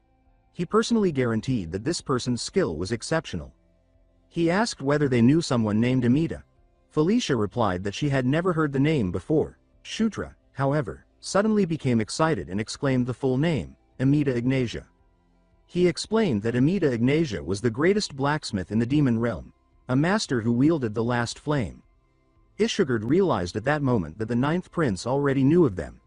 Shutra was confident in his knowledge, explaining that encountering Amida was considered a true hidden event even within Night Saga. Amida Ignatia was a mysterious existence. Sometimes they appeared as a man, and other times as a woman. There were rumors that Amida was a shape-shifting mage capable of freely changing form, and other rumors claimed that Amida was not a single individual at all, but a shared name used by a clan or group.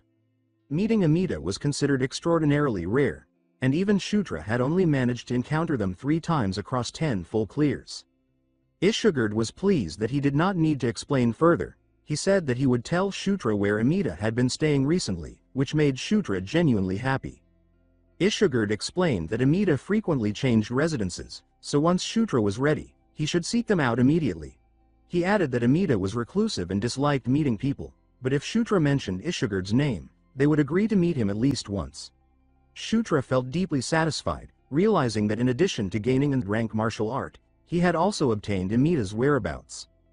In such a short span of time, the rewards had been extraordinary. Eventually, they descended a staircase.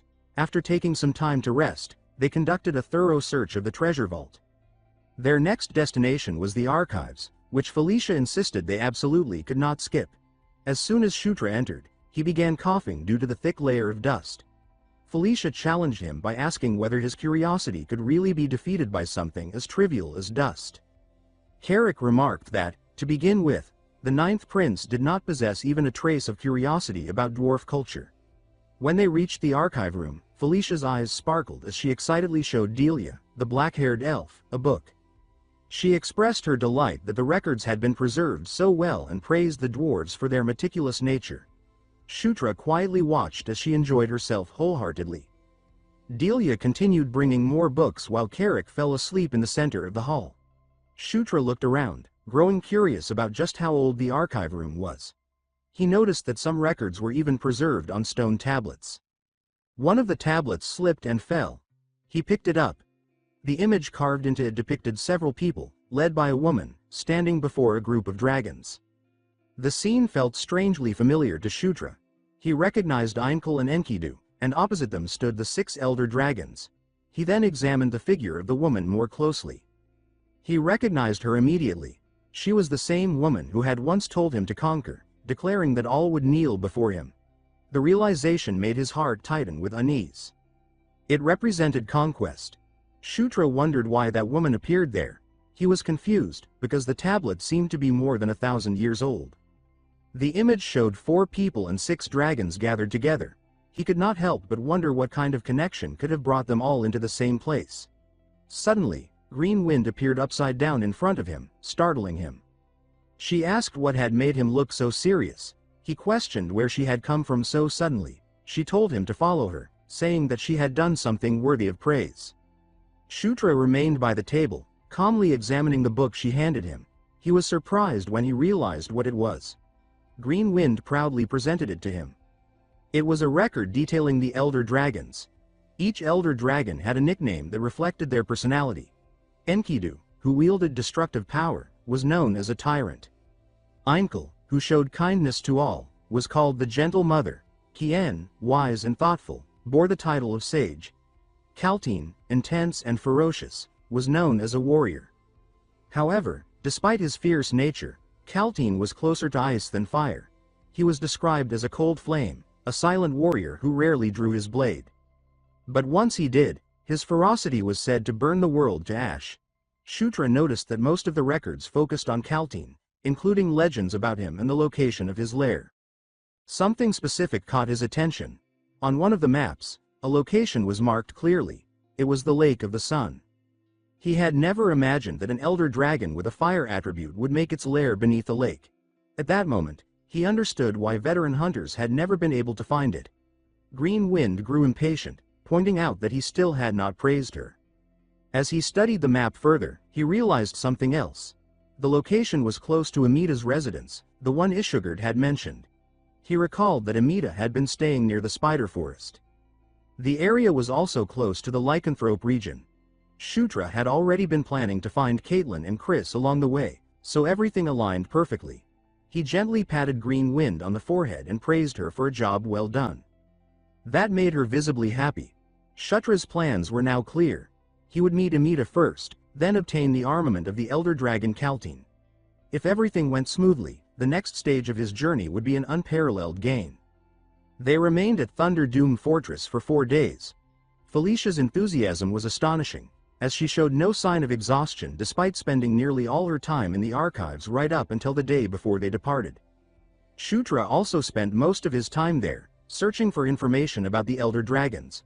Unfortunately, he could not find records on any dragons other than Kaltine. Still, there was one small consolation. Carrick had grown stronger. Shutra noted his promotion within the King's Knights and asked whether he felt any stronger. Carrick replied confidently and punched the air to demonstrate. Carrick also stated that all the intense training he had endured had paid off. His rank as Knight Captain Carrick had advanced to Barracks Commander. The following morning, a new mission plan sent by Felicia arrived at the Demon King's castle. A report was delivered alongside the others, stating that there was a high probability that General Kashubal's death itself had been a trap designed to draw out Zephyr. By the time the report was finished, the sun was already high in the sky. Shutra was fully prepared to depart, but Felicia stopped him and told him to wait. She suggested that they look around a bit more before leaving, pointing out that there was still a great deal she had not seen yet. Shutra refused, explaining that the Sword Lord had warned them they needed to find Amita quickly before they disappeared again. Since time was limited, he urged her to get into the carriage. Once everyone was seated, he told Carrick, who had taken on the role of coachman, that they could depart. With that, they set off. As the carriage moved forward, Shutra looked back and reflected on how many dangerous moments they had faced. Still, this was a mission where the rewards far outweighed the risks. He found himself looking forward to seeing Caitlyn's reaction when she witnessed the Asura Divine Fist strike. He wanted that moment to come soon. 3 days later, a new expedition party was formed to investigate traces of those who had targeted Zephyr, and Zephyr himself stepped forward to take command. Zephyr went to the archives room. There, he noticed a stone tablet that Shutra had previously picked up. He immediately recognized the depiction of famine. He also saw death and war. However, he could not identify the woman standing at the forefront.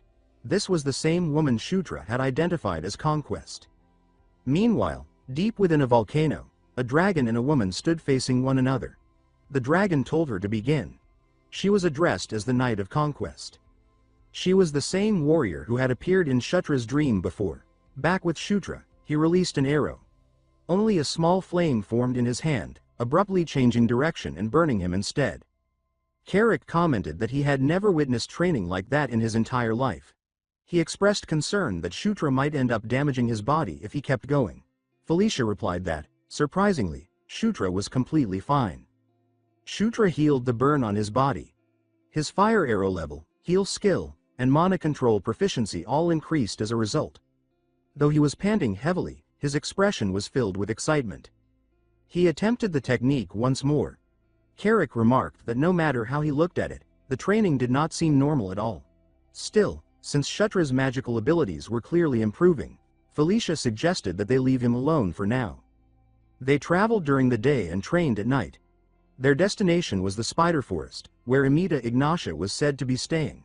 To reach it as quickly as possible, they chose to cut straight through lycanthrope territory. Suddenly, they were ordered to stop. The road ahead had been closed. Carrick asked what was going on. The guards explained that it was official business of the lycanthrope royal family and ordered them to withdraw. Felicia found it strange that official royal business was taking place in such a remote location. When the guard repeated the order to withdraw, her patience snapped. She stated that she had had enough and forced the road open, declaring that she wanted to speak to whoever was in charge. The guard became angry and demanded to know whether she thought she was some kind of royal. Felicia calmly replied that she was. The guard, confused, asked her to repeat herself. She did so.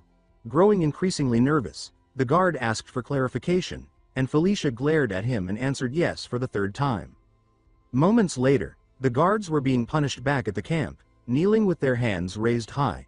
Caitlyn was visibly happy to see both Felicia and Shutra and ran toward them, with Chris following close behind. Caitlyn asked what they were doing there. Felicia replied that she should be the one asking that question and demanded to know why they were blocking the road in such a place.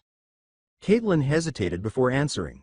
Chris then mentioned that he had heard rumors that Shutra had turned the Demon King's castle upside down and asked what he had been doing. Shutra replied that the timing was perfect, as he had been meaning to show him something anyway. He told everyone to step outside for a moment. Soon after, a loud explosion echoed in the distance. The explosion was caused by sparring between Shutra and Caitlyn. Both of them were completely serious. Shutra focused all his power into his fist. When their fists collided, the impact caused a massive explosion. The ground cracked beneath them, and the surrounding trees were obliterated. Caitlyn immediately noticed that Shutra's technique was different from the beast god fist art. She asked what it was. Shutra revealed that it was the Asura Divine Fist Strike. Felicia added that it was a martial art formed by combining the beast god fist art with the Asura cultivation technique taught to him by the Sword Lord. Chris was shocked, both by the fusion itself and by the fact that the Sword Lord had taught Shutra. He questioned why the Sword Lord would do such a thing, and Felicia simply replied that it was because Shutra was a genius. Caitlyn was amazed and wondered aloud if she could learn it as well. Shutra apologized, explaining that he had not created it as a structured technique and did not believe he could pass it on. Chris commented that a martial art even its creator could not teach made Shutra absurd. Shutra wondered whether that was meant to be a compliment. Deep down, Chris found Shutra's growth rate terrifying.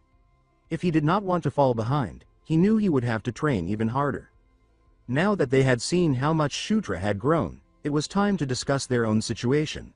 They went inside a tent and sat down. Chris warned them that what he was about to say needed to remain strictly confidential. Felicia wondered what could have made him so serious.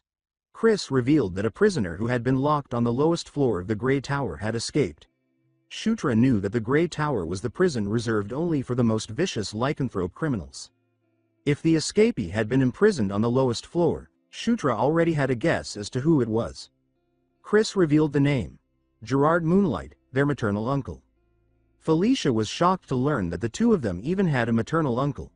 Chris explained that Gerard had been imprisoned 20 years ago, so it was natural she would not know. He added that Gerard had once been a powerful warrior of the lycanthrope royal family. If he had not gone insane, the throne would have gone to him instead of their mother. Gerard had pursued strength obsessively. Unsatisfied with the beast god Fistard alone, he turned to countless heretical methods. Eventually, he completely lost his sanity. Gerard's madness became a catastrophe, costing the lives of hundreds of lycanthropes just to subdue him. Fortunately, the incident ended within the palace, allowing it to be buried internally. Felicia asked whether this meant that a highly dangerous individual was now roaming free. Caitlin added that according to reports, Gerard appeared to have headed east. Chris reassured them that Gerard had lost half of his aura in his final battle, so there was no need for excessive worry. He pointed out that east was in the opposite direction from where they were headed. Shutra asked how Gerard had managed to escape. Chris replied that the investigation was still ongoing, but it appeared that he had received help from outside forces. There was a sub-event in Night Saga during Zephyr Ragnaros's storyline where the player could free Gerard to weaken the lycanthropes. Shutra wondered if that event had somehow been triggered. That night, a man was being strangled. A rugged figure told him that if he wished to live, he should speak. The man had already killed the others. He demanded to know the location of the Moonlight Herb. Shutra felt a sudden sense of disorientation, unsure of where he was or how things had reached this point. Conquest appeared before him without warning. He asked her what was happening. Instead of answering directly, she pointed toward a black hole forming behind him. When he focused on it, he saw a figure trapped inside. He recognized it instantly. It was Famine. Shutra suddenly jolted awake, gasping for air. His heart was pounding, and the image of that black aura refused to fade from his mind. The hostility he had felt from it lingered, clinging to him like a shadow. What disturbed him even more was that the name Famine kept echoing in his thoughts. Before he could sort through it, Carrick burst into his tent, urgency written all over his face, and announced that something terrible had happened. Shutra demanded to know what was going on, and Carrick hurriedly reported that an enemy had broken into the camp. He described a man with a long scar stretching across his left cheek, radiating strange black energy, slaughtering soldiers with his bare hands. There was no weapon involved. Shutra understood immediately who it was. It was Gerard Moonlight. Chris and Caitlin had already seen the destruction left behind. Shutra and Carrick rushed to join them. Shutra was confused. Gerard was supposed to have fled east, yet he had returned here. He could not understand why Gerard had come back. He demanded the truth and pressed them for the real reason they were in this area. Caitlin finally revealed that it was because of the Moonlight Herb. Chris was surprised that she spoke so openly. Caitlin explained everything, saying that their true objective had always been the Moonlight Herb. They had only learned about Gerard's prison break afterward. The herb was a rare medicinal treasure that bloomed once every 100 years and was one of the lycanthrope's most prized relics. It was a consumable item with an absurd effect, capable of pulling someone back from the brink of death. In Night Saga, it was an item obtained by defeating either Chris or Caitlin. Everything fell into place. Gerard was here for the Moonlight Herb to restore the aura he had lost, nearly half of it. Suddenly, golden light lit up the sky. It was Felicia's magic. The opposite side of the camp had already turned into a battlefield. Felicia raised her staff and unleashed a massive wall of fire. Her exhaustion was clear, but she pressed on regardless. Even so, Gerard forced his way straight through the flames. Felicia's heart sank as she believed this was the end. At the last possible moment, Shutra arrived and hurled his shield at Gerard with full force. He asked Felicia if she was all right. The impact forced Gerard to stagger backward. Chris and Caitlin immediately followed up, leaping toward him. Gerard recognized them instantly as Elaine Moonlight's children. He steadied himself and raised his arm. Caitlin ordered him to surrender quietly. Instead, He sneered and declared that he had inherited their mother's will. Caitlin hesitated for only a moment, but it was enough. Gerard's punch sent her flying. Chris rushed toward his sister in panic. At the same time, a wolf soldier crept up behind Gerard. Gerard caught the soldier by the throat without even looking. He drained him dry. Thick black mist was ripped from the wolf's body, sending a chill straight through Shutra's spine. The wolf's eyes turned pitch black as the dark energy continued pouring out. In that moment, Shutra understood what the black energy truly was. It was famine. When Gerard finished, the wolf soldier vanished completely. Gerard then slammed his fist into the ground, shattering it and throwing Chris off balance. The black mist surged forward and struck Chris head-on. Shutra could not believe what he was seeing. In Night Saga, Gerard had never been this powerful. After such a long imprisonment, his body should have been completely broken. Gerard noticed Shutra's moment of distraction and mocked him for it, saying that he had some nerve. He grabbed Shutra by the throat. Shutra struggled desperately, pouring every ounce of strength into resisting him. Gerard smothered him in black mist and whispered that he should dry up. Suddenly, there was movement behind him. It was Chris. Chris struck Gerard from behind, forcing him to release Shutra. Shutra screamed as pain tore through his body. Gerard turned immediately, prepared to counterattack. Chris stopped him, declaring that Gerard was his opponent. He lunged forward, his body engulfed in raging blue energy, and slammed into Gerard with crushing force. The impact drove Gerard into the ground and shook the surrounding area. Gerard blocked the barrage and mocked him, saying that Chris did not even greet his uncle first. Chris roared back, telling him to shut up. To him, Gerard Moonlight of the lycanthrope royal family had died 20 years ago. What stood before him now was nothing more than an escaped convict. Shutra summoned a golden dagger and activated under the king's banner on Chris, catching him completely off guard. Chris felt a surge of exhilaration as overwhelming power flooded his body. Energy overflowed through him, and he wondered if this immense strength truly came from Shutra's magic. Gerard immediately noticed the change in Chris's movements. At the same time, Caitlin, also empowered by Under the King's banner, slipped behind Gerard and landed a solid punch. Gerard groaned as the blow connected. Chris followed up instantly with another strike. Felicia and Shutra watched from a distance, barely able to track the battle as it moved so fast that only streaks of light remained. Felicia admitted that she could not see anything and asked Shutra what was happening. Shutra calmly replied that Chris and Caitlin were winning.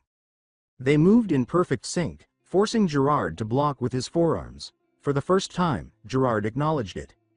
They truly were Elaine's children. With that realization, he decided there was no reason to hold back any longer. He released his wolf form. Massive wolf-like hands emerged as he grabbed Caitlin by the head. He dodged Chris's incoming punch while dragging her along. Then he slammed her violently into the ground.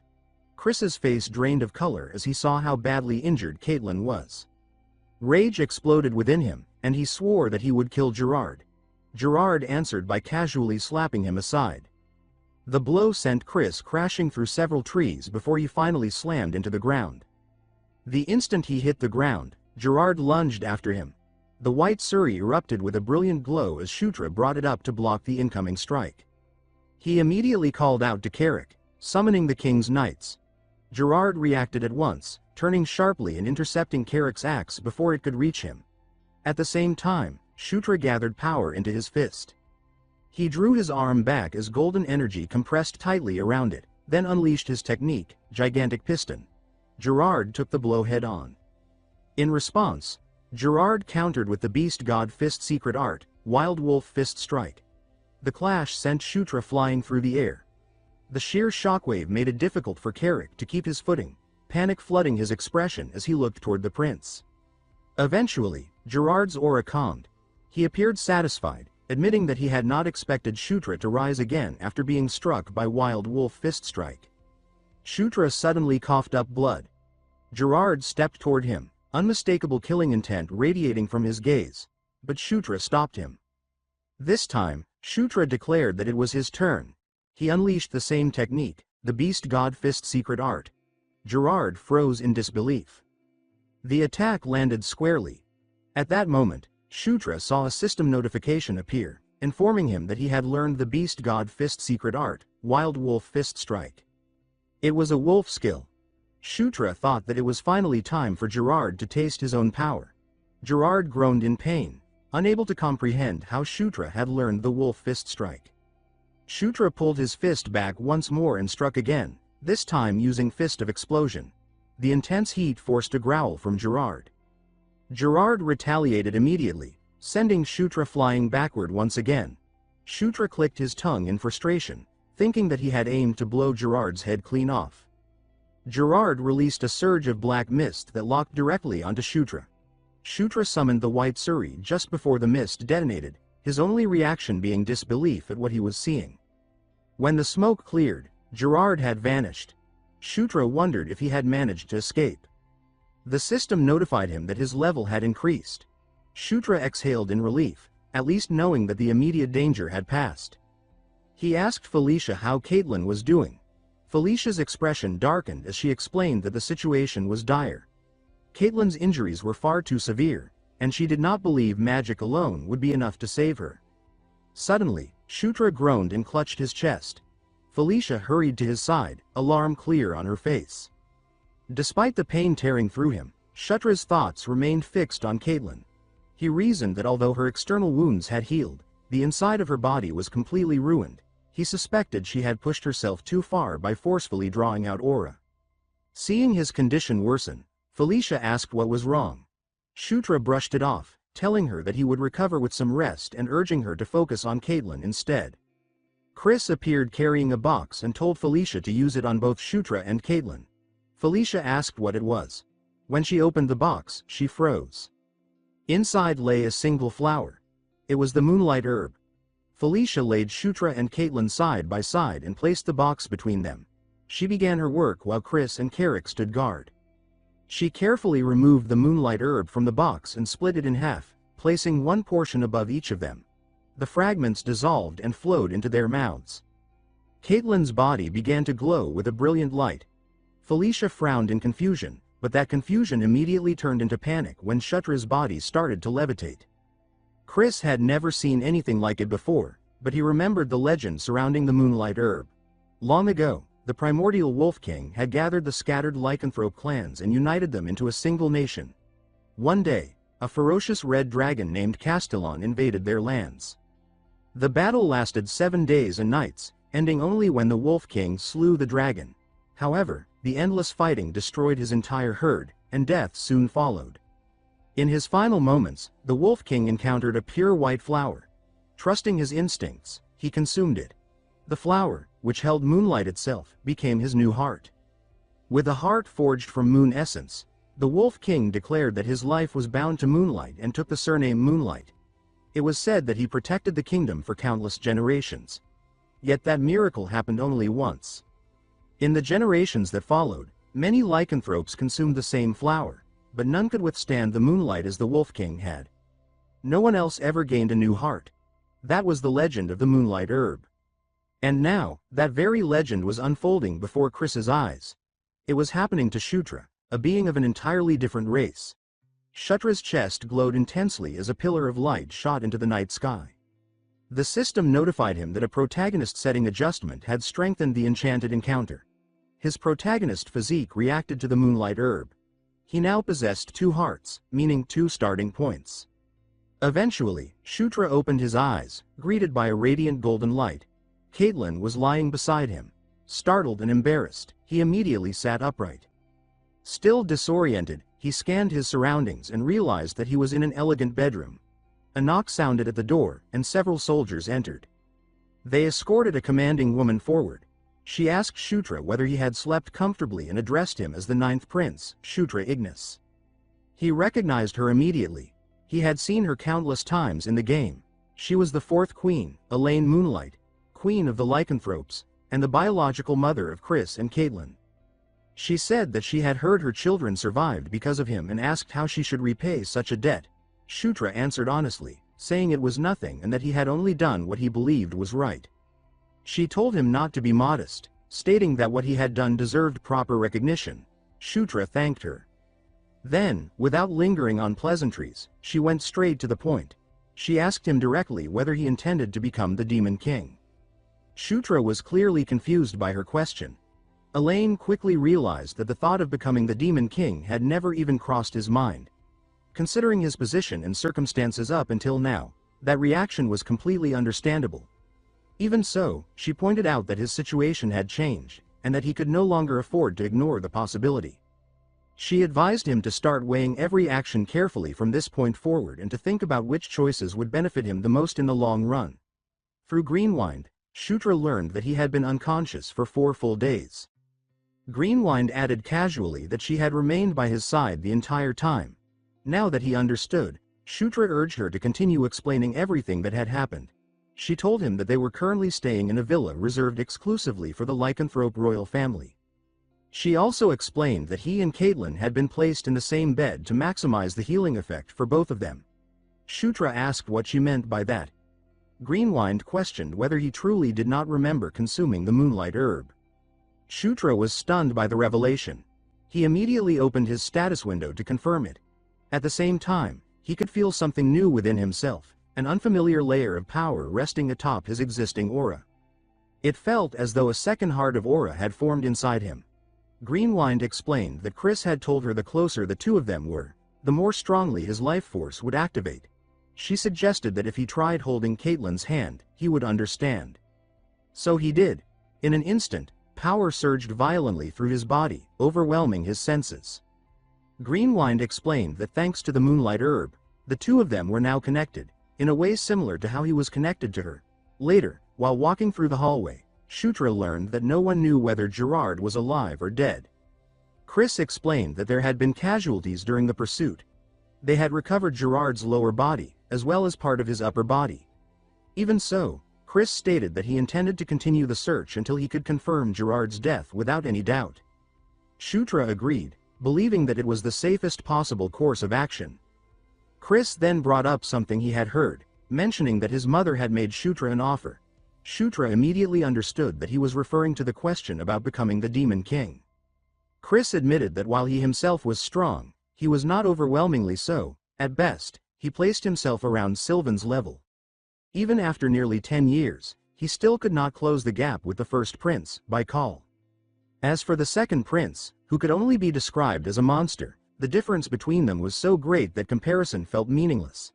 However, Chris believed that Shutra could eventually catch up to both of them, and even surpass them to become the Demon King. Shutra was completely caught off guard by that belief.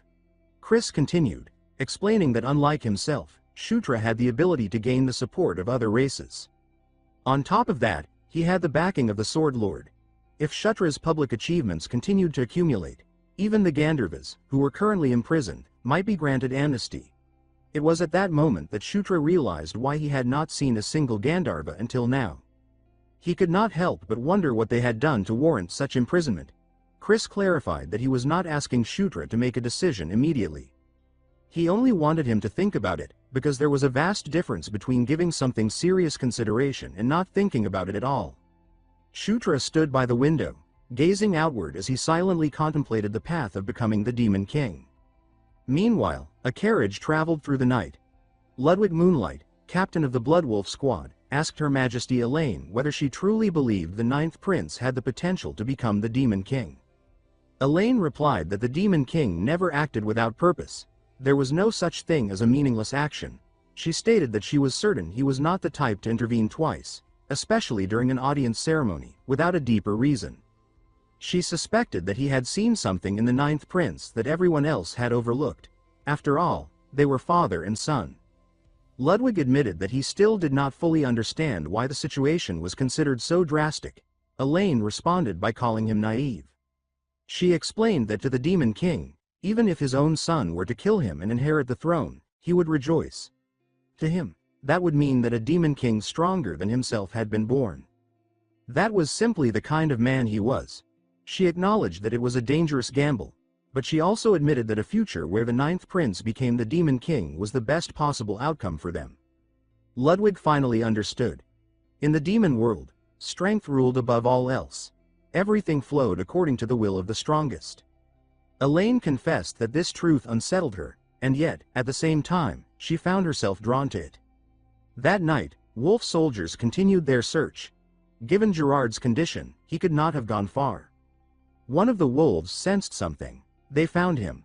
A voice spoke to Gerard, stating that he must have had enough time to sort out his thoughts. A shadowy figure asked whether he would accept. Gerard placed his hand against the ground. Black mist exploded outward, washing over the approaching wolf soldiers as he commanded them to dry up. In an instant, all of them were defeated. Cornered and desperate, Gerard finally agreed to accept the offer. The mysterious figure smiled, revealing sharp teeth. It declared that it was time to begin again, to reach an ending different from the one before. A few days later, Caitlin finally woke up. Because of Gerard's situation, Chris returned to the main palace. The very next day, Shutra and the others set out for the spider forest to find Amita. A man named Robin guided them along the way. Robin explained that once they reached the twin bridges ahead, they would need to dismount and continue on foot. He was a boar lycanthrope introduced by Chris before their departure. Shutra asked Robin what the spider forest was like and whether he had been there before. Robin replied that he had visited once about half a year ago, and that it had been quiet, just as expected. According to him, it was a peaceful place, so peaceful that there were no wild beasts or monsters at all. To Shutra, that sense of peace felt deeply wrong. It was the first time in a long while that he had encountered such calm.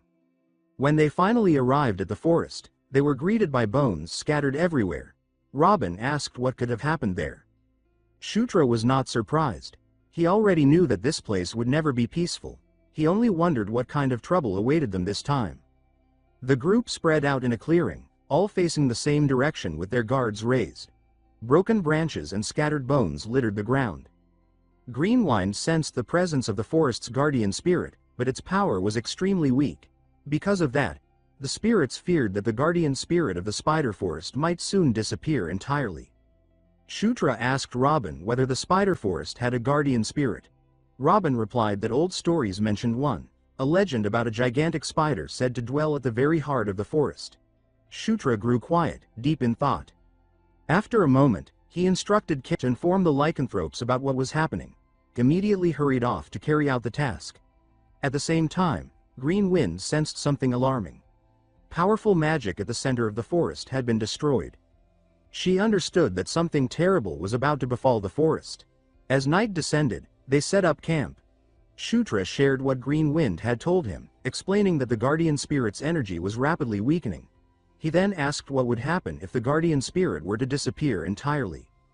Felicia explained that there were two ways a guardian spirit could vanish. One was if the guardian spirit itself was destroyed. The other was if the source it existed to protect disappeared.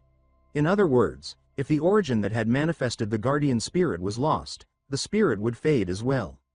She added that although Green Wind appeared small, she was actually a fairly high-ranking guardian spirit. Even if her source vanished, she would weaken but likely not be destroyed outright. Most guardian spirits, however, vanished together with their source once it was destroyed. That was especially common with artificial guardian spirits found in dungeons or ruins. In simple terms, the reason the spider forest's guardian spirit had weakened was because its source had already taken damage. Felicia suddenly stopped speaking, her attention drawn upward. She pointed out that the moon's color looked strange. Before anyone could react further, Caitlin suddenly attacked.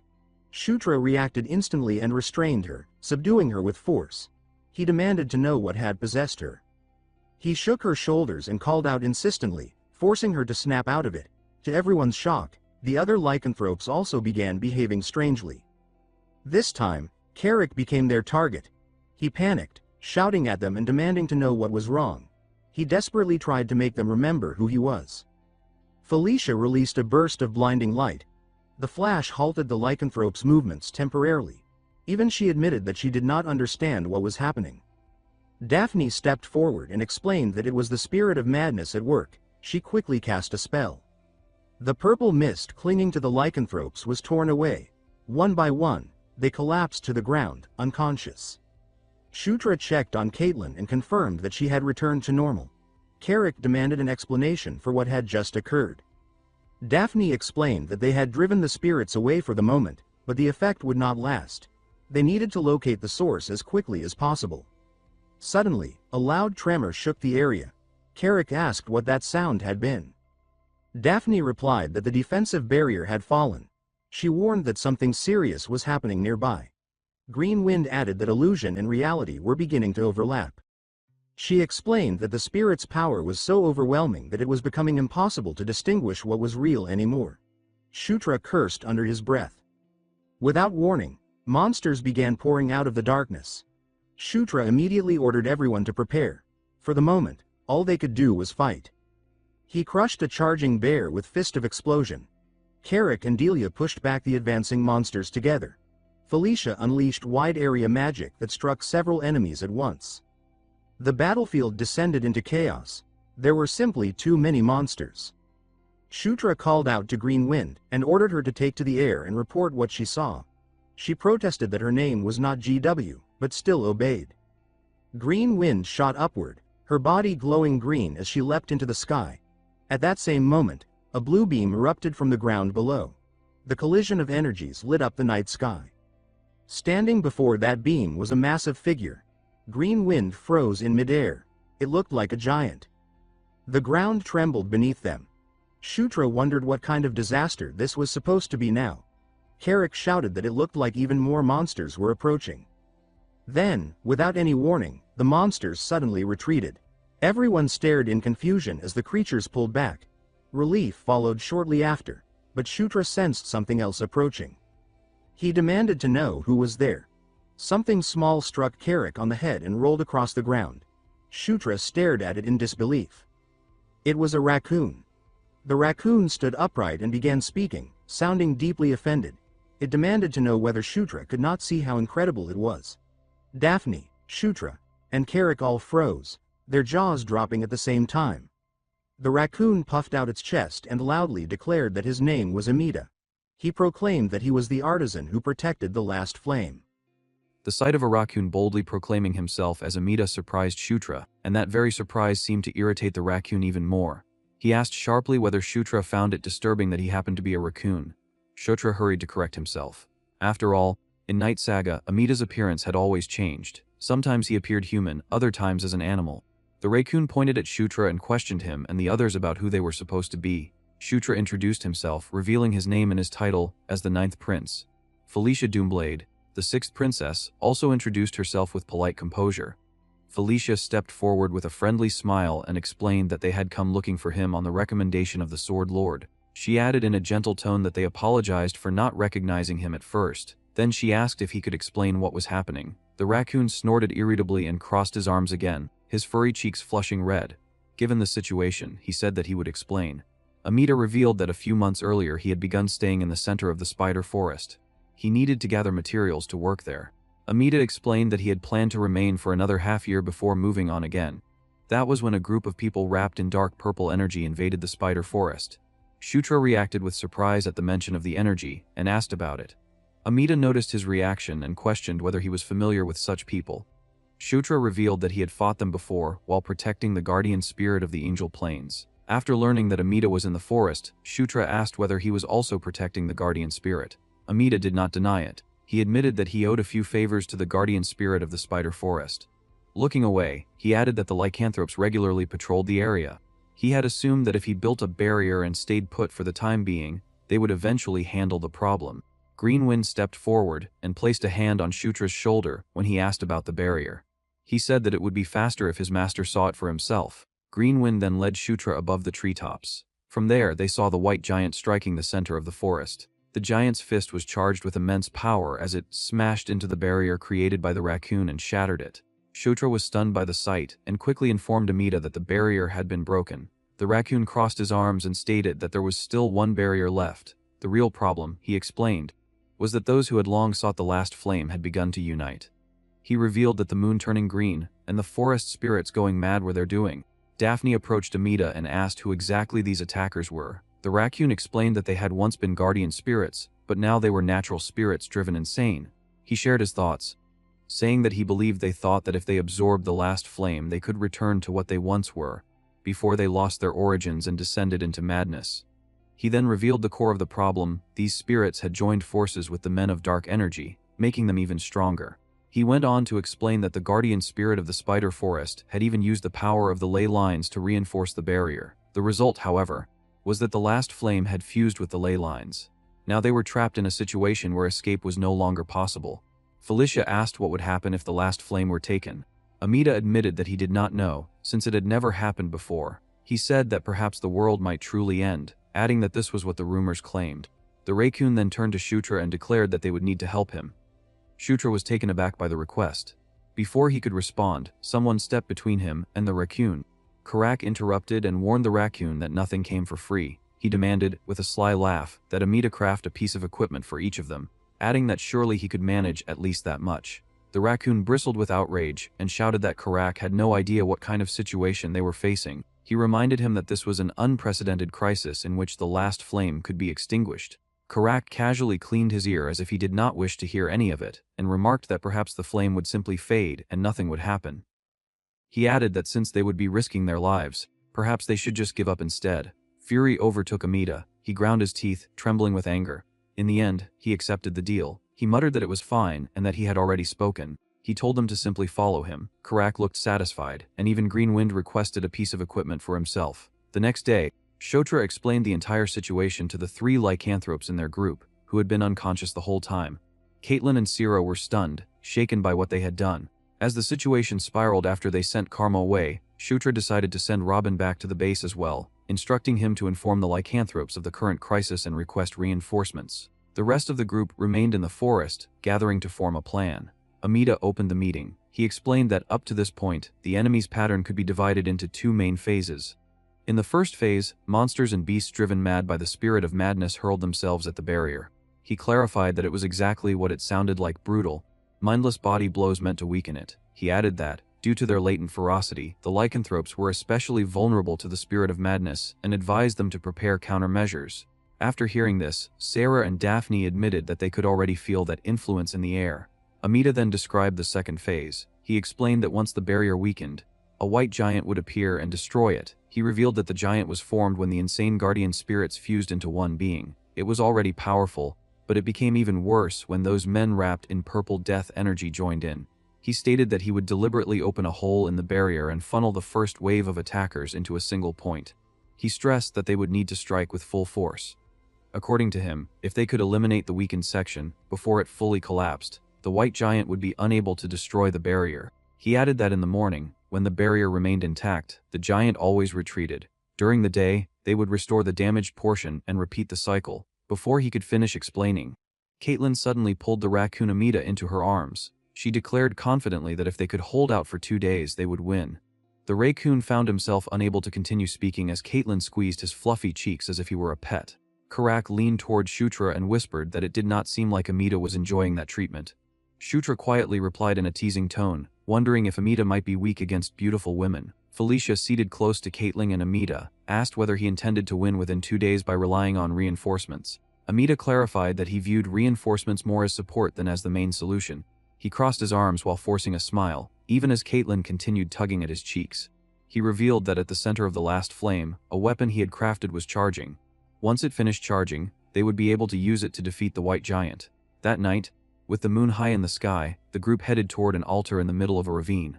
Karak gripped a golden axe, the weapon Amida had given him.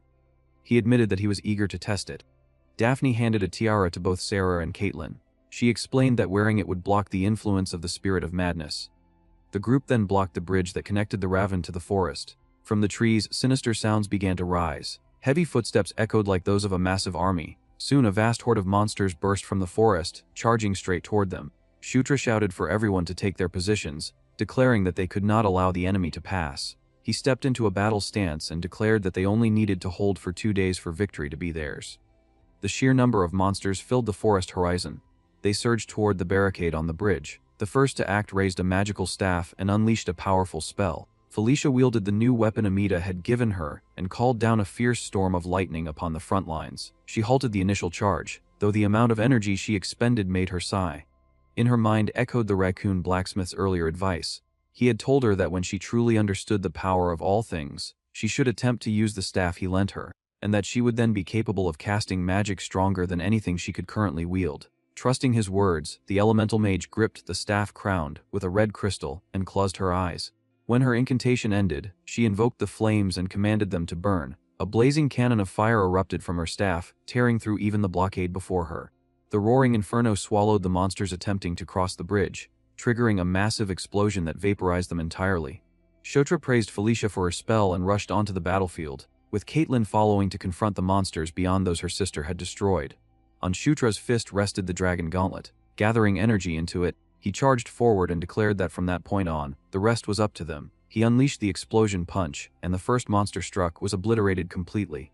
At his side, Caitlin mirrored him, executing the beast god fist. Yet the area around Caitlin remained dangerous. Several giant insects swooped toward her, fangs and claws poised to kill, but she was not alone. Using the tiara Daphne had provided, Sarah activated her lycanthropic transformation. Taking on a bestial form, she tore apart the monsters that dared approach her princess. Karak also joined the fray. The orc roared fiercely and swung his axe. When he slammed it into the ground, the shockwave triggered a powerful explosion that consumed the surrounding monsters. His axe glowed with energy, and even after that devastating blow, it bore not a single scratch.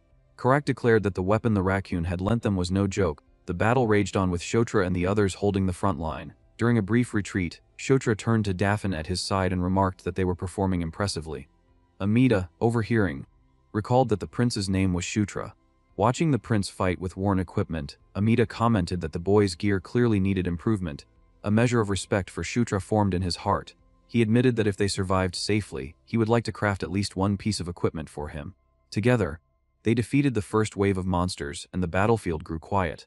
As they pulled back, Amida warned that the white giant was about to appear. He ordered everyone to retreat inside the barrier. The barrier rose quickly, forming a dome of energy above them. At that same moment, the white giant began to rise, and the moon shifted color, turning green. A brilliant glow emerged in the forest's center. The white giant had taken shape directly before the barrier, its clear target. Seeing it in person, Shutra finally grasped just how enormous it truly was. The white giant wasted no time. It launched its first attack, driving its elbow into the barrier. Karak stared up at it and admitted that it was massive, large enough to crush anyone in a single strike. Despite the orc's fear, Amida reassured him. He insisted that the barrier would not break and that all they needed to do was wait until the giant disappeared. The white giant continued its assault, even hurling its shoulders and full weight against the barrier. Inside the dome, the group stood watching. Only Shutra sensed that something was wrong. He stated that this was different from yesterday. Felicia looked confused, prompting him to explain. He pointed out that the previous day, the white giant had not possessed that blue aura surrounding it. The blue aura gathered into the giant's palm. Then an overwhelmingly powerful strike crashed down on the barrier, making it tremble violently. Cracks spread as the barrier began to fail under the aura, infused attack. Fragments of the energy dome started to fall around Shutra's group. Amida stared at the power the giant wielded and felt shock grip him. He questioned in disbelief whether that power could possibly be death itself, as pieces of the barrier rained down around them. The protagonist quickly called upon the aid of the White Shield Suri, and ordered everyone to take cover however they could. Shutra stood at the very front of the group, which made him the white giant's immediate target. The giant's punch struck him head on. Even with the protection of the Shuri shield, he was hurled across the area, crashing into the stairs that led up to the altar. Seeing Shutra thrown so violently, Felicia and Karak shouted his name in alarm. Shutra coughed heavily, forcing himself back to his feet. As he rose, he saw the white giant gathering that same blue energy into its palm once more. Karak suddenly pointed upward, saying that there was a ship floating in the sky above the white giant. When Shutra looked up at the vessel, one person immediately came to mind. There was only one individual who sailed the skies like that, the dark elf sword that cleaved through the heavens. Felicia lifted her gaze and beamed with overwhelming joy as she recognized the figure aboard the ship. Standing with arms crossed and staring down at the giant was her brother, the fifth prince, Sylvan Doomblade. The sky pirate fixed his red eyes on the white giant and ordered his crew to advance. The massive ship surged forward through the air and slammed into the white giant's back. The giant staggered, shaken by the tremendous impact. Then, one after another, attacks rained down from the ship, beginning a fierce aerial assault. The great vessel struck again, and the white giant collapsed. Large fragments of its body began to fall. Felicia stared upward, mouth open in awe at the sheer scale of the destruction her brother had unleashed. Explosions thundered across the forest, raising a curtain of white dust over the entire area. The great ship descended and landed within the protected zone where Shutra and the others stood. As Shutra observed the fallen pieces of the white giant, something unexpected happened. The solid fragments melted into slime, then rose again, reshaping themselves into new spiritual beings. Daphne, carrying the raccoon in her arms, approached Shutra and explained that those were the guardian spirits. She clarified that they had fallen into madness and ruin, but there was no doubt about their origin. Amida congratulated everyone, saying that he believed this should have been the end. The green glow of the moon faded, and the illusion vanished. As the moon returned to normal, the spirits fully materialized, startling them all. From Daphne's arms, Amida shouted in confusion, demanding to know what those beings were and insisting that the attack should already have ended. Shutra felt the energy radiating from each of them. It was dark and purple. The aura within those spirits stunned him. They seemed even stronger now, as if they had been holding back until this very moment. The spirit standing at the front roared fiercely, preparing to attack. Felicia reacted at once, urging Daphne to take Amida to the forest temple. Shutra shouted for everyone to prepare for battle, declaring that the second round was about to begin. Felicia and Shutra charged forward, fighting the spirits alongside Karak and Caitlin. One spirit stood apart from the rest, arms crossed, watching the battle as if it were merely observing. Its presence caught both Caitlin's and Shutra's attention. Shutra warned the others to be careful, admitting that he did not know what that one was, but it seemed to be the leader.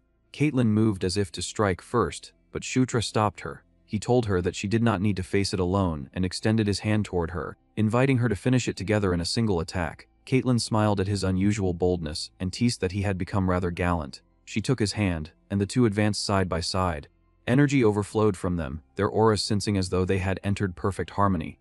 The leader of the spirits sensed the sudden shift in the battlefield's atmosphere. Shutra's and Caitlin's eyes shone with a brilliant golden light as they declared in unison that it was time to end it. They released each other's hands and struck together. Both of their punches slammed into the great spirit. Its liquid body rippled violently from the impact. They pressed their assault, refusing to give it time to recover. Other spirits, shrouded in purple energy, rushed to defend their leader. Caitlin signaled to Shutra that she would handle the leader and instructed him to attack the ones empowered by the dark aura. Shutra hesitated, asking if she could truly manage alone. But Caitlin faced the leader with confidence while Shutra followed her plan and engaged the spirit strengthened by the shadowy force. A new power surged within Shutra. After he and Caitlin had synchronized their aura, she gained access to the Divine Fist Azura as well. Caitlin's punch carried the force of a double S rank ability. She continued to pressure the spirit leader, certain she could defeat it on her own. Midway through the clash, however, the spirit dodged one of her strikes and altered its body. It stretched and coiled around Caitlin's arm, restraining her. With its free limb, it launched a heavy counterattack that engulfed her in spiritual energy. Shutra glanced back in alarm, but one of the other spirits leapt at him, preventing him from reaching her. He summoned the Suri shield and blocked their assault. Hurling the shield outward, he shouted for them to stop clinging to him and disappear. As he cut down spirit after spirit, he suddenly advanced to level 25. Golden light descended upon him and new bonuses manifested. At level 25, Shutra unlocked secret abilities. He immediately acquired final special movement control level 1. In addition, he awakened destructive explosion for Enkidu's earthquake. Lastly, he gained absolute mastery over the white Suri shield of Ainsel. While golden radiance enveloped him and he appeared momentarily still, the surrounding spirits attacked all at once. Equipped with his gauntlet and shield, Shutra's gaze turned fierce. He declared that they were already finished.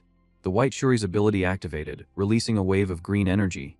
Absolute dominion expanded outward, engulfing the entire area around him. Even the spirit leader battling Caitlin was caught within it. The immense domain swallowed every spiritual being inside, and Shutra was astonished by its power. It was his first time using the ability, yet he instinctively understood it. The name itself made its nature clear. The entire battlefield had become his territory. He raised his hand, and all the energy consuming the spirits twisted into a raging hurricane.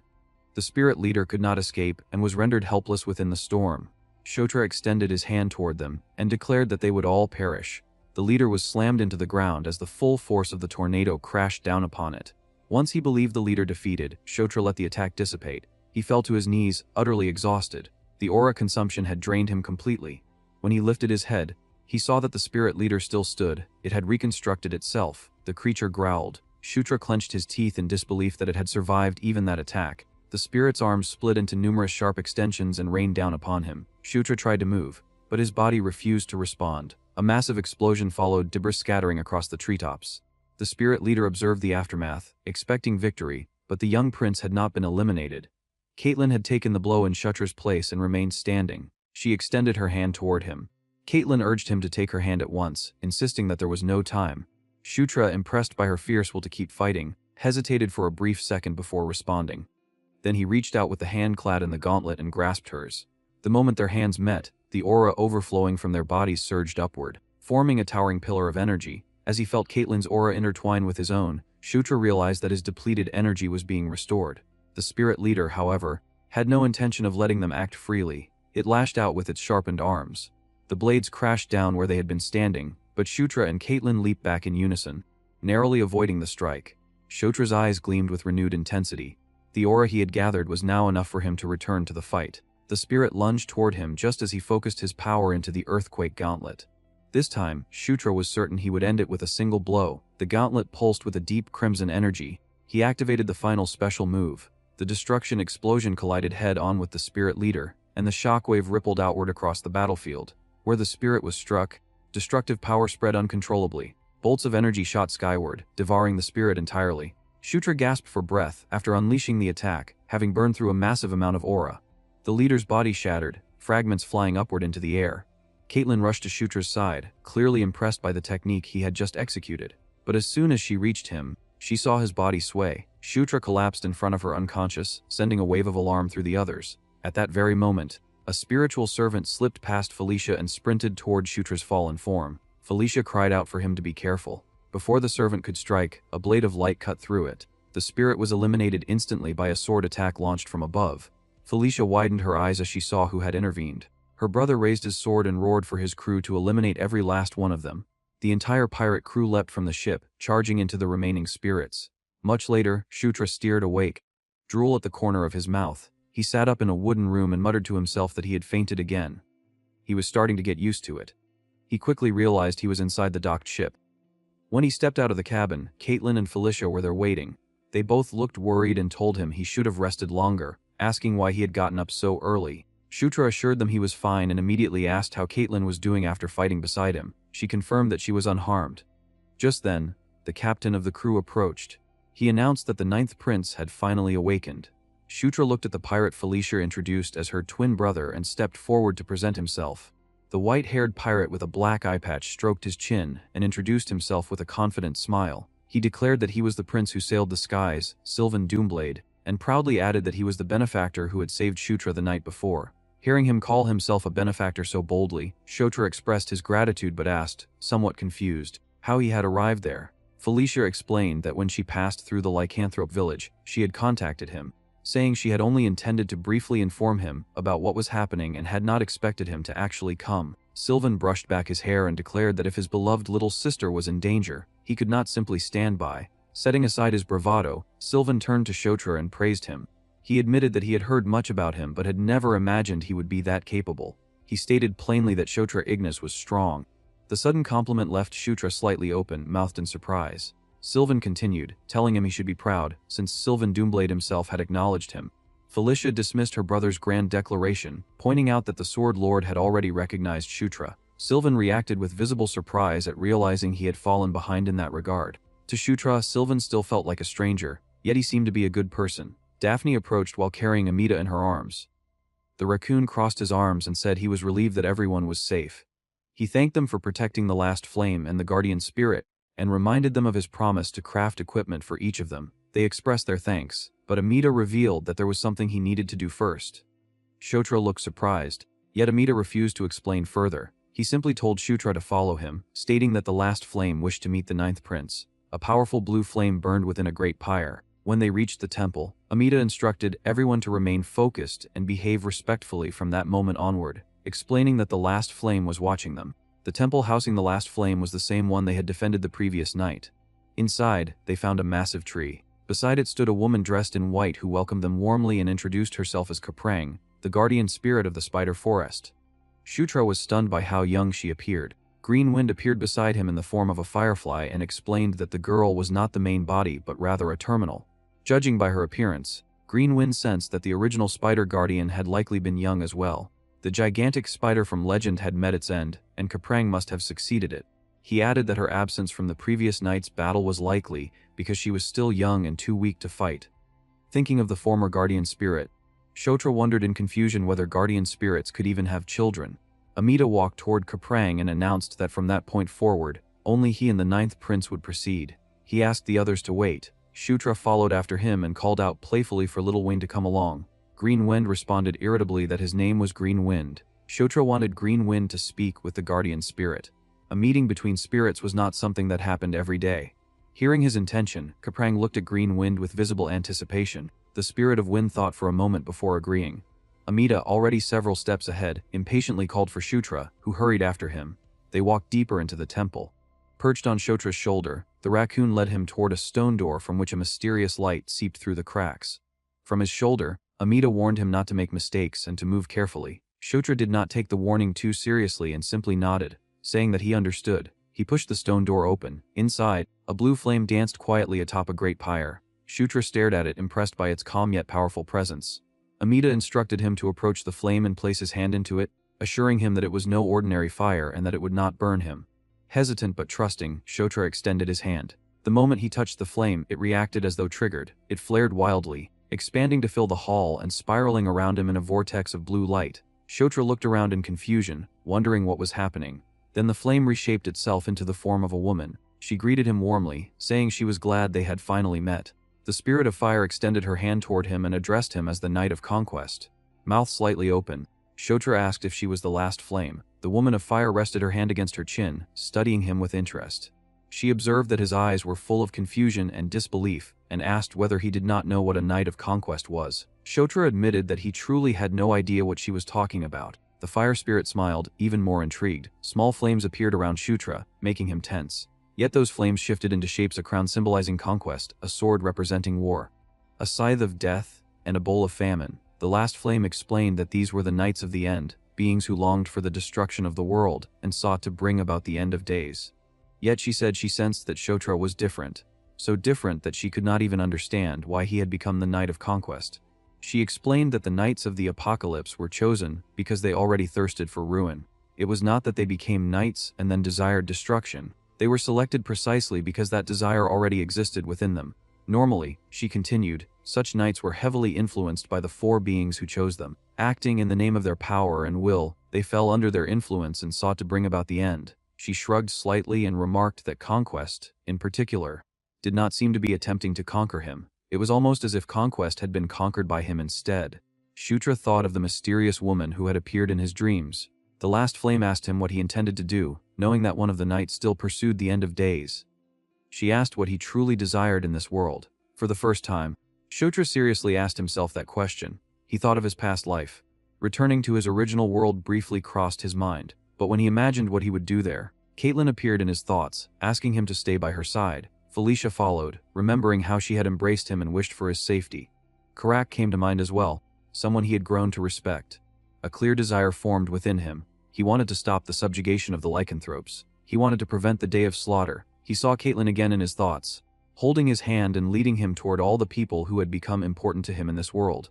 He wanted to change the future in which all of them would be eliminated by Zephyr Ragnaros. He answered the last flame plainly. He said that he wanted to protect everyone. She appeared satisfied. She explained that a Knight of Conquest was one born with the destiny of a king, meant to conquer and rule over all things. Then she told him that there was a simple and perfect way to achieve his wish. She asked him one final question. Would he become the Demon King? As soon as he heard it, Shutra understood that there was only one path to truly accomplish what he wanted. He would have to change the game's ending and ascend the throne. He made his decision. He declared that he would become king. A faint smile curved the fire spirit's lips. Flames rose around him, wrapping him in their warmth. She declared that a Knight of Conquest who sought a life beyond the end of days was no longer merely that. He would be the King of Conquest. She stepped closer, surprising him, and said she prayed that his wish would come true. As the fire enveloped him, countless abilities poured into his being: divine power, incarnation of flame, and finally, a pact was formed between him and the last flame. Shutra returned to reality. A golden glow surrounded him, announcing that he had leveled up. Still processing what had happened, he heard Amida's voice behind him, questioning what was so admirable about a guy like him. The raccoon ordered him to follow. The last flame had instructed Amida to deck him out in a full set of equipment.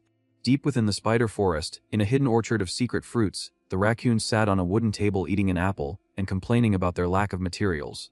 A map lay spread out before him. He pointed north and explained that if Shutra traveled in that direction, he would find a place called Sun Lake. Creatures with metal bodies lived there, and he was to gather materials from them. Confused, Shutra asked whether the black dragon's hide and bones were not enough. Annoyed, Amida nearly struck him with a stick and snapped that those were only ingredients. Crafting proper equipment required a wide variety of materials. If he was to replace all of Shutra's gear, he would need plenty. He ordered Shutra to bring back everything he could find. Shutra found it strange that the greatest blacksmith in the world lacked materials. Seeing the doubt in his eyes, Amida asked sharply whether he even wanted the equipment. When Shutra apologized, the raccoon barked at him to stop wasting time and go collect the items immediately. By late afternoon, Sylvan's ship rose into the sky once more. Karak stood beside the captain and curiously asked about the monsters of Sun Lake. Sylvan crossed his arms and explained that the most famous creature there was Kodos, a being weak to divine power. It was entirely made of metal, and that metal was a rare natural waterproofing agent. Karak expressed his admiration for Sylvan's knowledge, which the pirate accepted with great satisfaction. Laughing, he reminded them that he was the prince who sailed the skies. Felicia joined Caitlin and mentioned that this worked out perfectly, as she needed to visit Sun Lake anyway. When Caitlin asked why, Felicia revealed that the ruined survey map she had delivered to the Demon King's castle was of Sun Lake. She had intended to go sooner or later, so this saved her time. Caitlin grew excited at the thought of going along. Meanwhile, Shutra stood with Green Wind, examining the region's minimap provided by the system. He had many stat points to allocate but chose to balance his attributes and save the rest for later. He remembered that upon reaching level 25 the King's Knight's ability had evolved. Checking the details, he saw that he could now accept 3 knights, and the summoning performance had improved. He could summon 1 knight every 3 days. He was pleased by the possibility of adding another member. Ideally, he wanted to choose Caitlin or Felicia, though he knew it might not be easy. Suddenly, Green Wind drifted closer and sniffed him. She said there was a different scent coming from him. Confused, Shutra asked what she meant. The smell, she explained, was not like Kaprang's. Crossing her arms, she irritably asked whether it was the scent of the last flame. Shutra shivered at how accurately she had guessed. Green Wind declared that a master who smelled like another spirit was disgusting. She gathered a huge breath of air and blew it directly at his face like a gale, stripping away any lingering scent. His hair flew wildly in the wind. Karak asked what had just happened, and Shutra awkwardly brushed it off while fixing his hair. At that moment, Sylvan announced that they were almost there. Ahead, under the light of the setting sun, a vast lake surrounded by mountains came into view. Sylvan studied the surface of the water and sensed something was wrong. Suddenly, a massive lake monster attacked the ship despite it flying dozens of meters above the water. A sea serpent roared furiously after failing to reach them. Sylvan stared at the creature in shock, questioning why something usually found in the ocean was here. He quickly warned the crew that they could not remain in place and needed to move at once. But someone stopped him. When Sylvan turned around, he saw Shutra fastening a spiral spear over his arm. With steady confidence, Shutra declared that there was no need to flee and that he would handle the serpent himself. Caitlin felt a surge of worry as she watched him step forward, but when he placed his hand on her shoulder and activated the aura they shared, she felt the connection stabilize her. Shutra climbed onto the ship's hull and assured them that he would return in an instant. Caitlin tried to stop him from taking such a reckless risk, yet he had already leapt toward the lake before she could act. As he dove through the air, the sea serpent opened its jaws wide, waiting to swallow him whole. Just meters away from the creature, Shutra activated his dragon blood. Ancient golden inscriptions appeared along the entire length of the spiral spear. For Shutra, this was the perfect moment to test his newfound strength. He needed a worthy target. His body aligned with the spear, and he activated Ascalon's final movement technique. He shot forward, piercing straight through the sea serpent's massive body. With the Dragon of Ruin's skill, he tore it apart completely. Sometime later, Sylvan's ship docked along the shores of Sun Lake. Caitlin jumped down immediately and scolded Shutra, saying that she was not his personal aura battery. Shutra tried to apologize. In the end, she admitted she understood why he had done it, given the situation, but she firmly asked that he warn her in advance next time he intended to draw on her aura. Shutra gave an awkward smile and agreed. Felicia stepped in and told them both to quiet down. Ahead, she had spotted a group of cultist monsters. Sylvan was the first to reach for his sword, declaring that it was time for some fun. Shutra quickly stopped him and explained that although cultists appeared to be entirely made of metal, only their surface was metallic. Their interiors were not. He advised concentrating attacks around their mouths. He added that they were weak to ice, so freezing magic would be effective. Sylvan nodded but said he had a more efficient method. When he drew his sword, it was wrapped in intense dark aura. He proudly explained that it was sword aura, which he would use to cut through anything.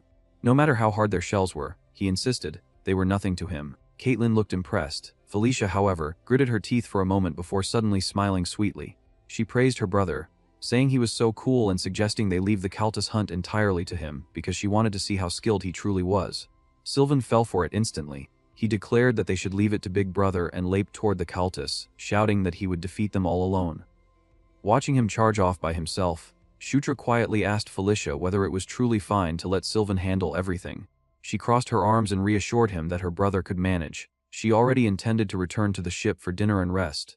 The following day would be busy. Karak almost felt sorry for Sylvan as he watched him fight alone. But Sylvan appeared to be enjoying himself immensely. His laughter echoed well into the night. When the sun rose high again, Sylvan laughed once more. All around him lay piles of defeated Cultists.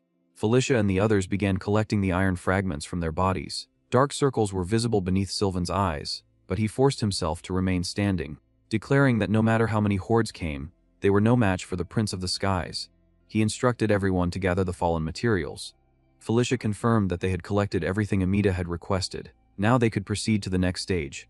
She raised her hand and cast a spell, forming a bubble of air around each of their heads. Caitlin asked what it was. As Felicia stepped into the water, she explained that it was a breathing spell that would allow them to explore underwater. She tied her hair into a ponytail and smiled, inviting them to follow. She asked if everyone was ready. It was time for underwater exploration. They all dove into the lake and swam toward a deep trench that led to an even lower area. Shutra opened his minimap and guided their path. They eventually reached a cavern zone. Shutra signaled the group and led the way. Soon they found the final cave. Passing through it, they entered an air pocket where they could breathe normally. Karak looked around in amazement at the hidden space inside the lake. Felicia dispelled the breathing spell and asked Shutra how he had found the entrance so precisely. He offered a simple excuse, saying he had just felt it was the right direction. Sylvan eagerly tried to take the lead, asking Felicia for the coordinates. But since Shutra had proven reliable at navigating, she insisted he remain at the front and told Sylvan to guard the rear. Sylvan could not believe his sister was ordering him to stay behind. Felicia laughed and flattered him, saying that since he was the strongest, he had to protect them from the rear.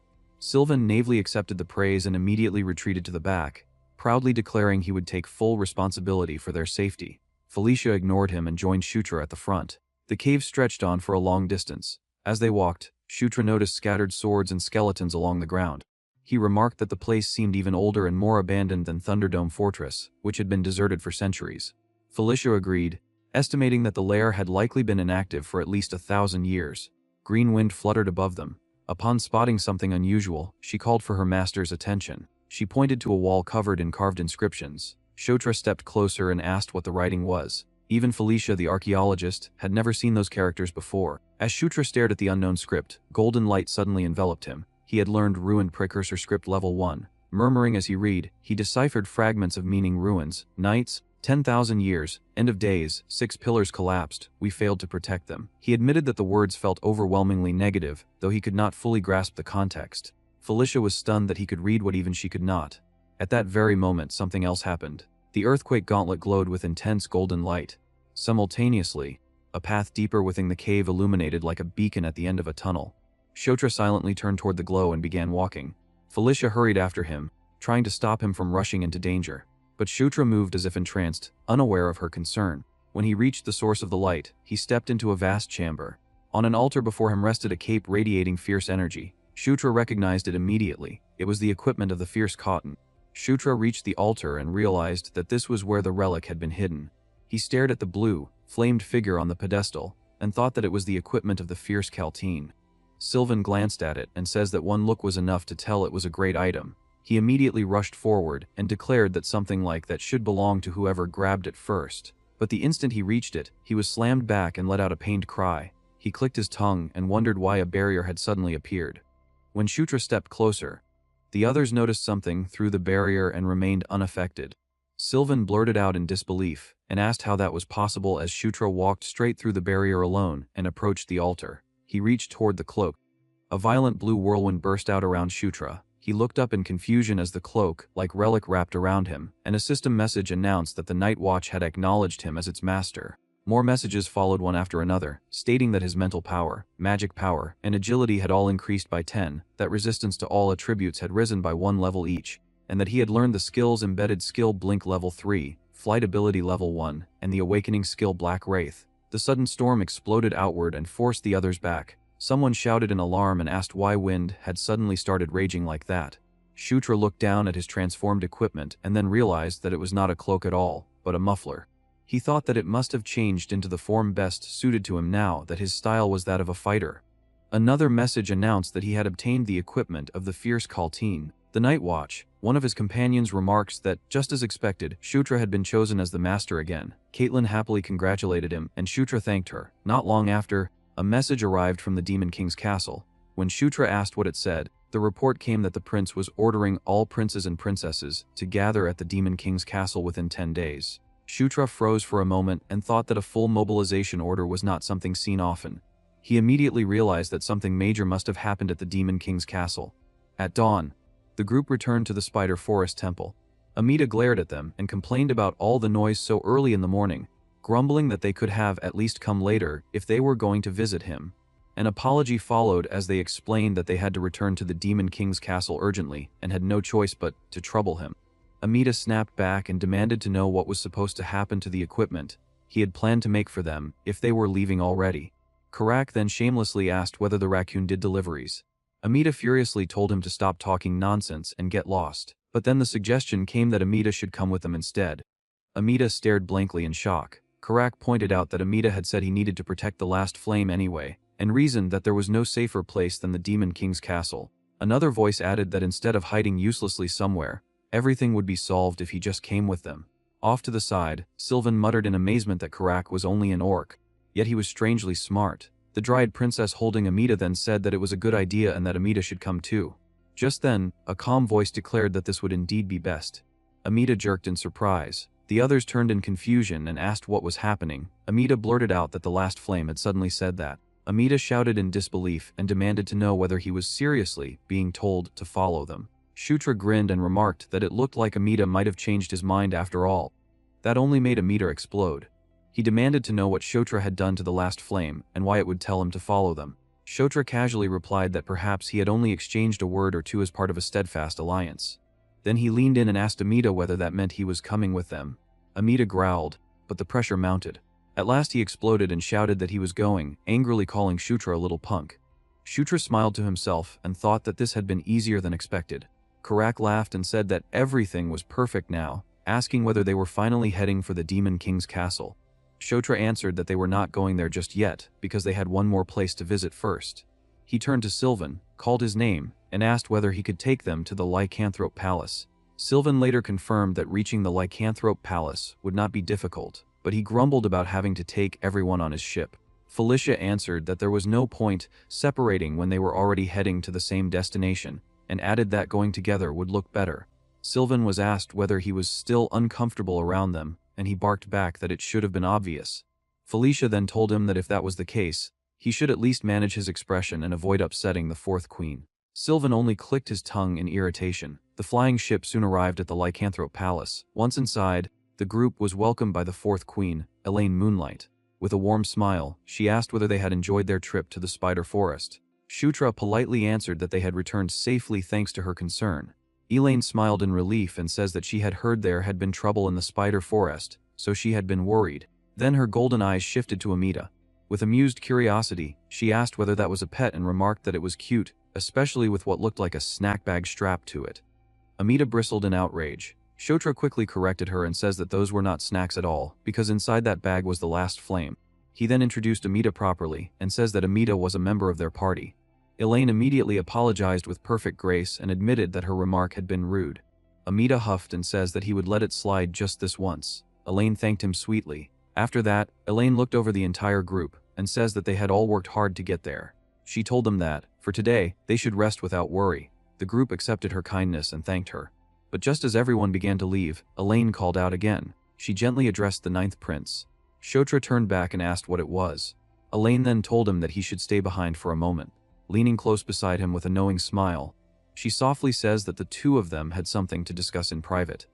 As Shutra walked with Elaine through the palace grounds instead of heading straight for the Demon King's castle, Elaine looked at him and says that his decision to stop there first already told her he had found the answer to the question she had asked before. She then urges him to speak and asks what his answer is. Once they were alone, Elaine turns fully toward him and asks whether he truly intends to become the Demon King. Shutra answers without hesitation that he does, and he says that he will become the Demon King. When Elaine asks for his reason, he replies that there is something he wants to protect. Hearing that, Elaine smiles faintly and says that his answer is interesting. She then tells him that, in that case, the lycanthropes will support him. Shutra is caught off guard, but Elaine explains that she too has something she must protect, just as he does. She openly says that if the next Demon King comes from the first prince, the second prince, or the fourth princess, there is a high chance the lycanthropes will lose the standing they presently hold.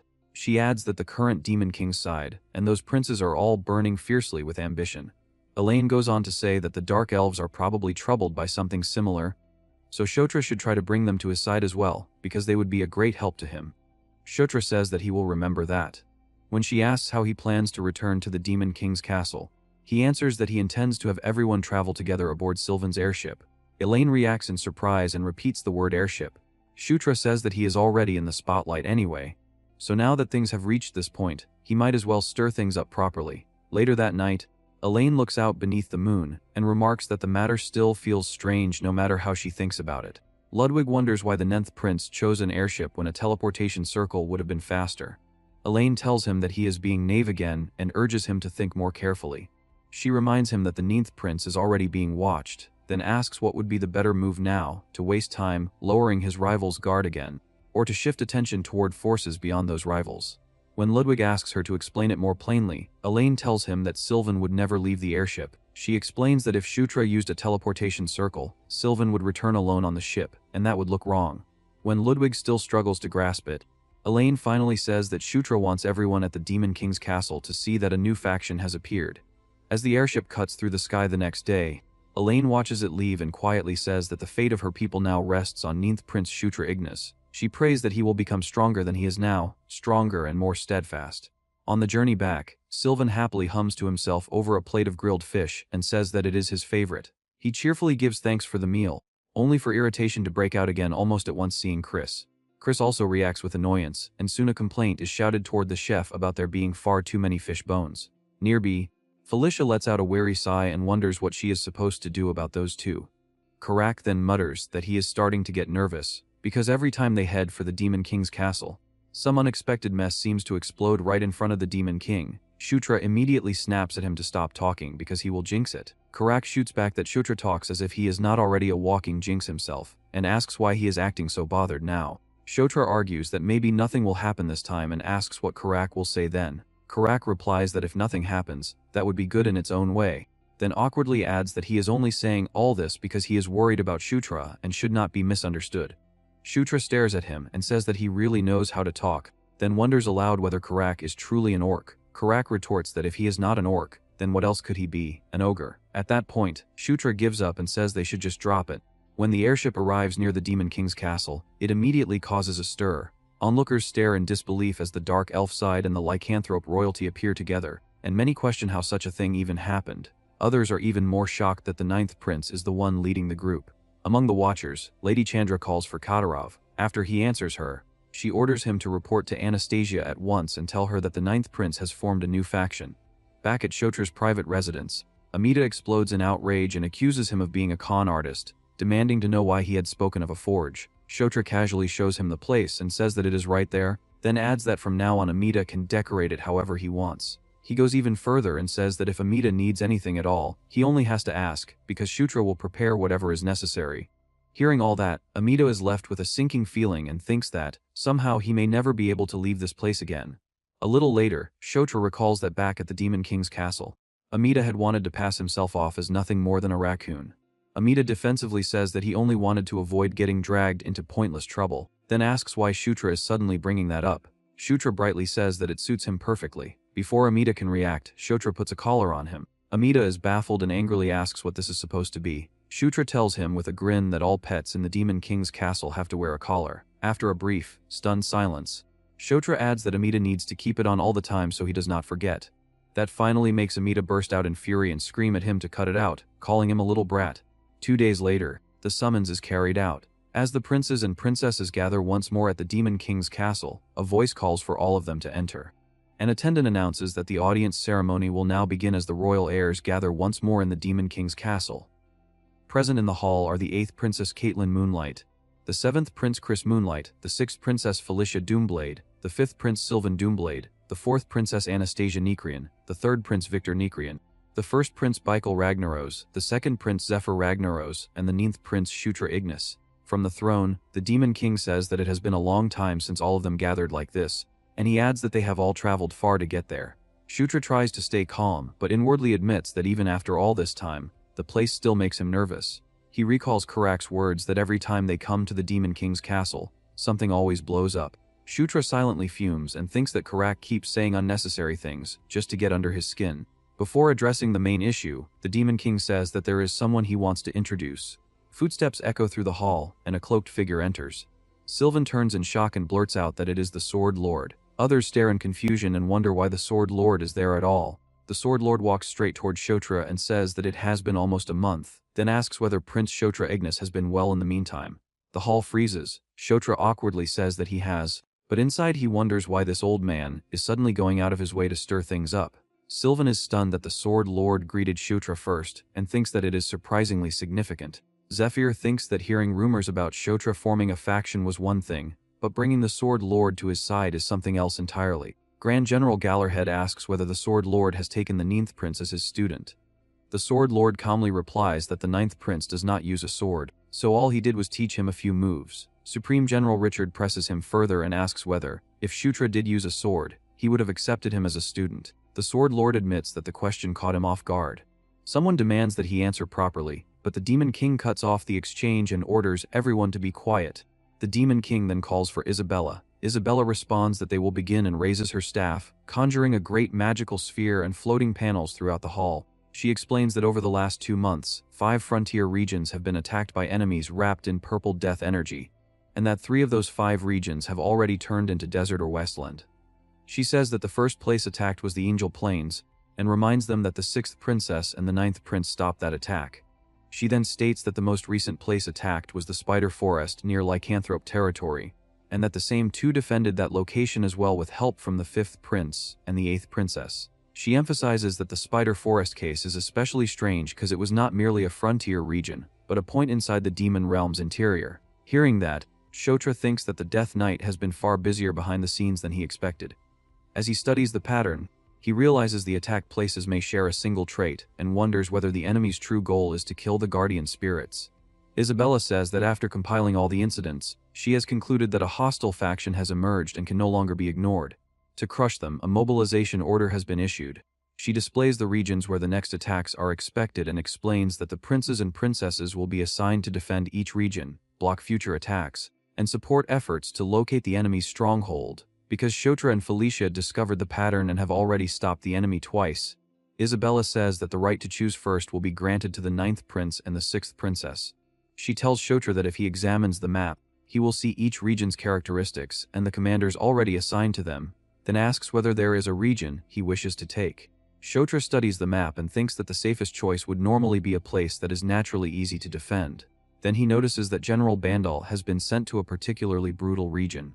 Realizing it is a perfect opportunity, he decides on the spot that this is his chance to make Bandal his subordinate. He raises his head and says that he will go to Evian.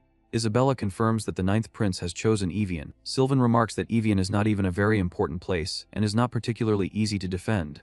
Isabella then turns to Felicia and asks her to make her choice as well. Felicia says that she too will go to Evian. Someone questions why she would do that, and Felicia explains that, as everyone knows, she is closer to a civil official than a martial one. She says that rather than taking direct responsibility for a region herself, she wants to support the 9th Prince. The Demon King gives permission and tells her to do as she pleases.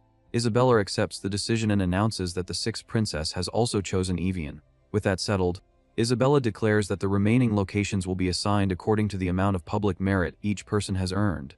After the audience, a carriage rolls along a forest road beneath the red evening sky. As soon as the audience ceremony ended and all the princes and princesses finished making their choices, Shutra let out a long breath and thought that the tension had left him completely drained. Afterward, the assignments were finalized. Sylvan headed for Horn near Evian, while Chris went to Kaltu. Caitlin chose Evian so she could accompany Shutra, insisting that it would be better for a warrior like her to support him and Felicia, who was more of a scholar.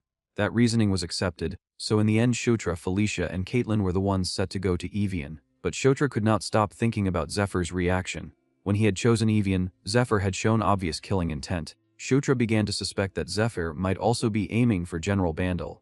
If that was true, he thought that he needed to move quickly as well. Back at his residence, he checked on Amida's progress. Amida immediately bristled and asked whether he was being pressured. Shutra hurriedly says that he was only curious. Amida then told him to stop talking nonsense and hand over Earthquaker and White Suri.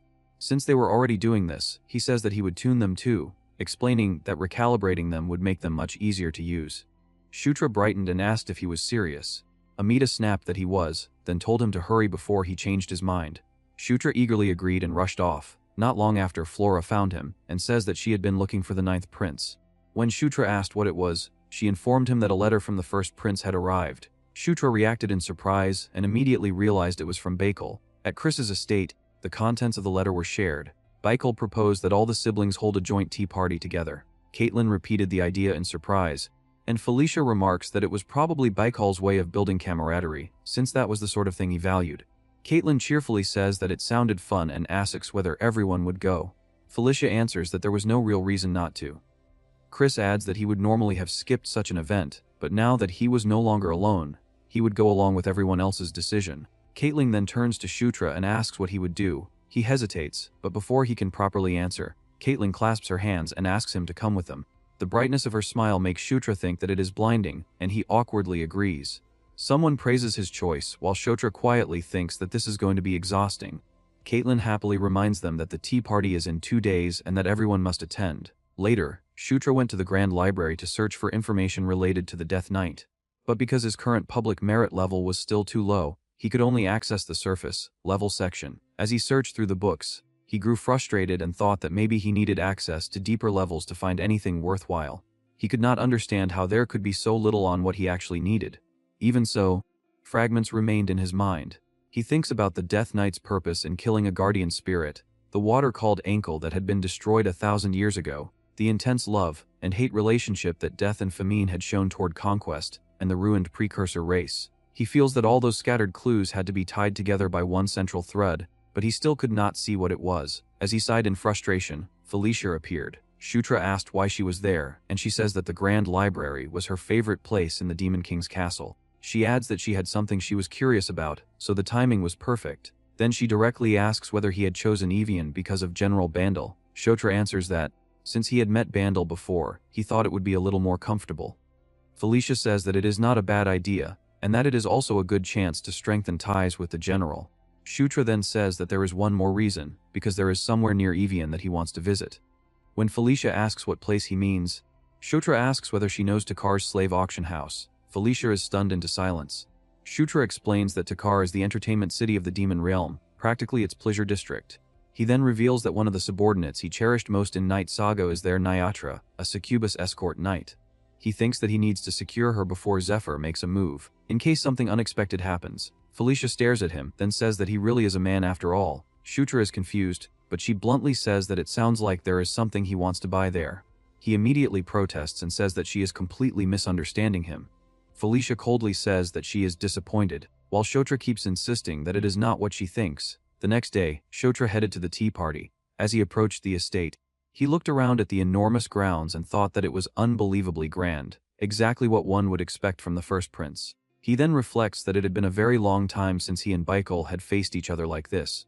Before he could go further, Baikal himself stepped forward and warmly welcomed him. Shutra met him calmly and says that it is good to see him too, addressing him by name.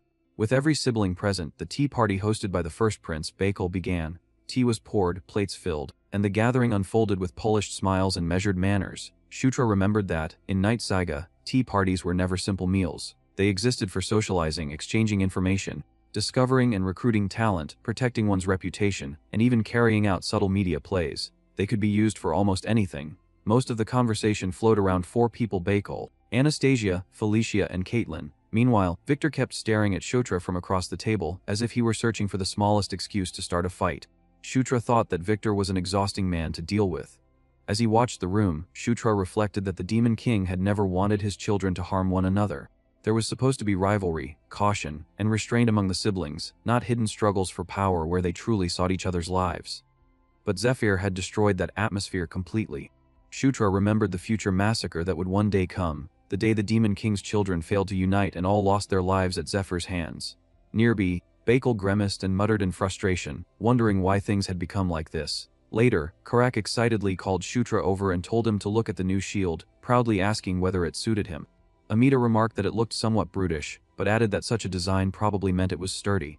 Shutra asked whether he could hold it too, and after taking it in his hands, he admitted that it definitely felt solid. At once, system messages appeared before him, announcing increases to strength, mentality, and durability by 5 each, followed by a notice that he had learned the equipment, embedded skill combine. Shutra stared in surprise and repeated the word combine, and Amita says that he had figured it out. He explains that there are extra parts and that the shield has a gimmick allowing it to fit into armor as well.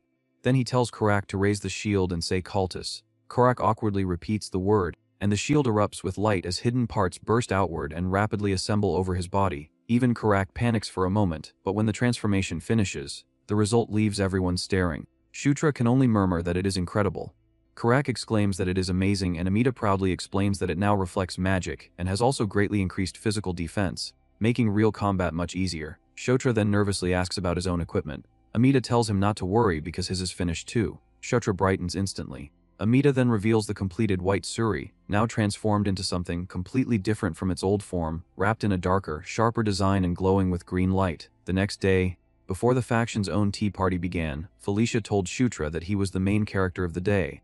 She explains that the event is a place for introductions and for confirming exactly who stands on their side, so he needs to make sure everyone clearly understands that he is the head of their faction. Shutra says that he understands. The gathering that followed became exactly what they needed. Shutra spent the time speaking directly with the people in the faction, building ties with them, and imprinting his presence on those who had once followed Felicia and Chris. The party lasted a little over 2 hours, but by the end he felt that they had accomplished every goal they had set. At last, the day of departure arrived. Before they left, Sylvan swung the sword Amita had made and loudly declared that it was the finest blade he had ever seen. He thanked Amita and says that he would use it well. Amita answered with a gruff compliment, saying that Sylvan was more useful than he looked since he could at least recognize true value. Then Amita asked whether they were really leaving for Evian that day. Shutra confirmed that they were. Amita asked for half a day more, explaining that the adjustments on Earthquaker were not finished yet. Shutra immediately agreed. Then, as if it were obvious, he added that Amita was coming with them anyway. Amita casually started to agree, then froze and shouted in disbelief, demanding to know what Shutra had just said. Shutra told him that he had heard correctly and added that the last flame had already given permission. When Amita refused to believe it, Shutra waved him off and told him to go check for himself. As Shutra walked away, Amita burst into a wailing scream. When the teleportation circle was prepared, the group gathered around it. Chris looked at Shutra and told him to take good care of Felicia and Caitlin. Behind him, Sylvan stood holding a ridiculous sign confessing his love for Felicia, making the send-off even stranger. Shutra answered with confidence that they could trust him, but Amita, still being carried along, screamed that the last flame would never do something like this to him and insisted that something was clearly wrong. As the circle activated, Shutra smiled and thought that it had been a while since he had traveled by teleportation circle. The pillar of light swallowed them all. Amita howled in despair, and Shutra fixed his eyes on the path ahead. Their destination was Evian, and he wondered what would happen there this time. As the teleportation circle carried them toward Evian, Shutra's thoughts returned to what he had found in the Grand Library. He reflects that, according to the information he uncovered there, the only Elder Dragon who could help pinpoint the lair's location was the Ruthless Tala. Even though his access to the library had been limited, he thinks that the visit had not been a total waste. There had been a few books related to the Elder Dragons, and from them he learned that their disappearance began around 1,000 years ago. He remembers that one guardian whose main domain was the human world had been the lone exception, since that being had appeared there several times over the past 1,000 years. But the other Elder Dragons had vanished entirely starting from that era. Shutra links that to Ankel's death and the destruction of Kalteen's dungeon, then wonders whether some enormous battle had taken place and never entered recorded history, a clash involving the 4 horsemen of the apocalypse, the beings who chose them, and the Elder Dragons. Then another thought strikes him. He remembers Loch, the other protagonist of Night Saga, the hero of the human world, who crushed the invading demon army, crossed into the demon world, and eventually brought down the demon king himself. Shutra suddenly wonders when Loch first drew the holy sword. That thought is cut short when he crashes out of the teleportation circle and groans in pain. Karak immediately shouts at him to stop sitting there and get ready to fight. Shutra, still dazed, asks what he is talking about, only for Karak to roar that they are walking straight into an enemy ambush. The teleportation platform is already surrounded. Enemies rush in from all sides and Felicia steps forward at once. With a sharp command, she unleashes a deafening blast of wind that tears through the attackers and throws many of them aside. Even so, the numbers keep pouring in. The green-haired spirit warns Shutra that there are simply too many enemies. Shutra clenches his teeth and demands to know what is happening. The enemy commander screams that none of them should be allowed even a second to breathe and orders the assault to continue without pause. Hearing that voice, Shutra suddenly recognizes the speaker. He says that he has definitely seen that man before, then quickly remembers. The commander is Mad Dog Jix. At once Shutra understands that the one behind this has finally started moving. With a grim smile, he says that it is about time that bastard made his move. Without hesitating, he orders Green Wind to wipe out the small fry first. She answers that she understands. Then Shutra decides it is time to test Amita's modifications. He raises the new shield and calls for White Suri. The weapon shoots forward in a streak of green light. It splits apart and moves like a living construct, smashing through the attackers and cutting down the front ranks in an instant. One of the onlookers gasps in amazement, and Amita proudly boasts that a gimmick like this is nothing for him. He says that he named the pair White Suri and Black Suri, then asks whether they are not incredible. Green Wind excitedly adds that now she can protect her master twice as much as before.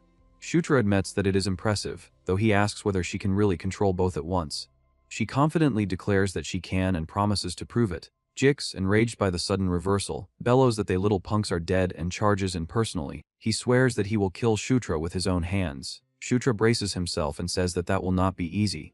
White Suri and Black Suri move to intercept, but Jix tears through their pattern. He snarls that a cheap trick like that will never work on him, then invokes Draconian Dragon fighting arts and lunges straight at Shutra. His body explodes with speed. Before Shutra can fully evade, Jix lands a crushing blow and sends him flying. Green Wind cries out for her lord, while Jix laughs darkly and says that it was a perfect hit. But as the dust settles, Shutra rises with a grin and calmly thanks him. Jix stares in confusion. Shutra then releases a surge of green energy around his body and says that, thanks to Jix, he has learned something useful. At that very moment, a message appears before him announcing that he has acquired dragon fighting arts. Jix is shaken and demands to know how the hell Shutra knows dragon fighting arts. Shutra only smiles wider, steps forward, and casually says that, anyway, he wants to know whether Jix has anything else he can teach him. Jix froze, stared at Shutra's eyes, and thought that something about them was not normal. Realizing the situation had turned dangerous, he immediately ordered a retreat. Before pulling back, Jix scattered a poisonous mist across the battlefield. Shutra recognized it at once and says that it was poison. Jix proudly explains that it was a toxic fog made by gathering the venom of every kind of poisonous insect around Evian, and he boasts that even inhaling it once would bring unbearable pain. But the moment Shutra breathed it in, a message appeared announcing that immunity to 100 poisons had activated. Another message followed, stating that by resisting a rare powerful poison, that skill had evolved into immunity to 1,000 poisons, greatly increasing his resistance. Jix could only stare in disbelief. Shutra mockingly says that Jix had been quite generous, teaching him dragon fighting arts and even helping him gain immunity to 1,000 poisons. Then he says that, as a reward, he will finish this in one blow. With that, he smashed Jix with a single heavy strike and sent him crashing down. The raiders panicked. Someone screamed that their captain was dead, and the rest immediately fled. Shutra recognized the incident at once as the raid on Evian, a mandatory event from Night Saga, and thought that if Mad Dog Jix had already been mobilized, then General Richard must have finally started making his move. When Felicia asked why the enemies had suddenly run away, Shutra casually says that maybe they finally realized they had no chance of winning. As the group was still catching its breath, an elderly man hurried over, praising royalty for dealing with the infamous Mad Dog Jix so easily. Shutra asked who he was, and the man introduced himself as the guide assigned to lead the prince and princess. Shutra then asks whether, as a guide, he knows the area well. The man says that he does and asks whether there is anything Shutra wants to know. Shutra immediately asks how much Jix's bounty is worth. The guide awkwardly replies that it should be a rather large sum, though he cannot help wondering why a prince would care about that. Shutra answers that he is more frugal than he looks, because the more money he gets, the better. To him, Jix's bounty was a very satisfying reward. Elsewhere, a report reached General Richard that Jix had been taken down. Richard says that, as expected, the 9th prince had become even stronger than he had thought. His subordinate asks whether Richard knew from the start that Jix would end like this. Richard replies that the 6th princess and the 8th princess were both with him, so if he had truly intended to eliminate them, he would have mobilized someone much stronger than Jix. After that, he orders preparations to return to the northern front the next day, then thinks to himself that his bad feeling had been right all along. He quietly wonders just how strong the 9th prince had become. From the Demon King's castle's perspective, Evian was an irritating but necessary place. It was a border region at the far eastern edge of the demon world, and beyond it lived barbarian tribes who had chosen to remain outside the castle's rule. That was why lawless filth like Mad Dog Jix could rampage there. Yet even so, the region could not simply be abandoned. It was exactly the kind of place they could neither keep comfortably nor let go of completely. There were 2 ways to reach Evian Fortress. One route passed through Takar, while the other went straight to Evian. From Shutra's perspective, going through Takar was better, so he awkwardly brought up the need for supplies and the need to exchange the treasure they had earned from dungeon clearing. Felicia immediately understood and teasingly asks whether that was why he wanted to go to Takar. Then she playfully asks whether there might be some other reason. Shutra flusteredly denies it and insists that it is nothing strange at all. Felicia laughs and says that she is only joking. then reminds him that the rendezvous point had already been decided as Takar anyway. Felicia asks whether the lycanthrope group would also come to Takar, and Caitlin confirms that they would. Caitlin explains that since this is a military mission, the proper thing is to bring support troops as well, and there is also a large teleportation circle near Takar. Shutra inwardly feels relieved.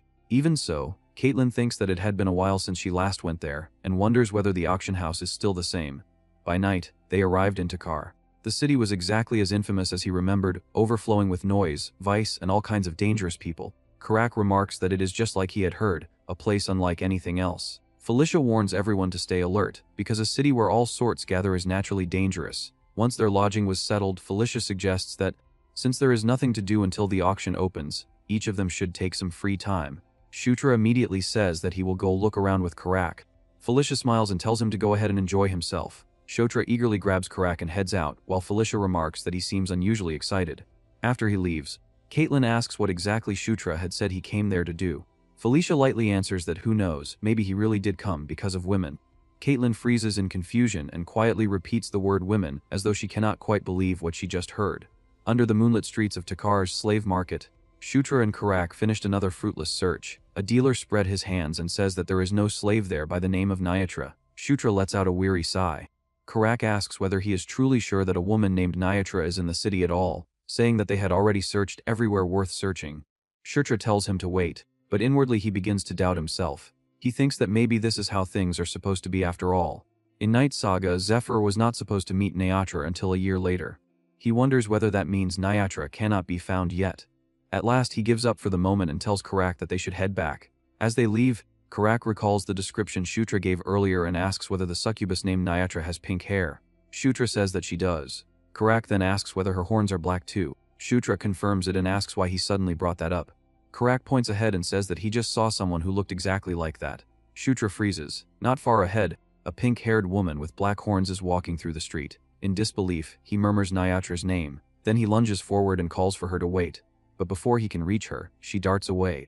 Shutra chases after her, turns into the alley where she ran, and suddenly loses sight of her. He stares around in confusion and thinks that she definitely came this way. He immediately calls for Green Wind and orders her to find the woman they just saw.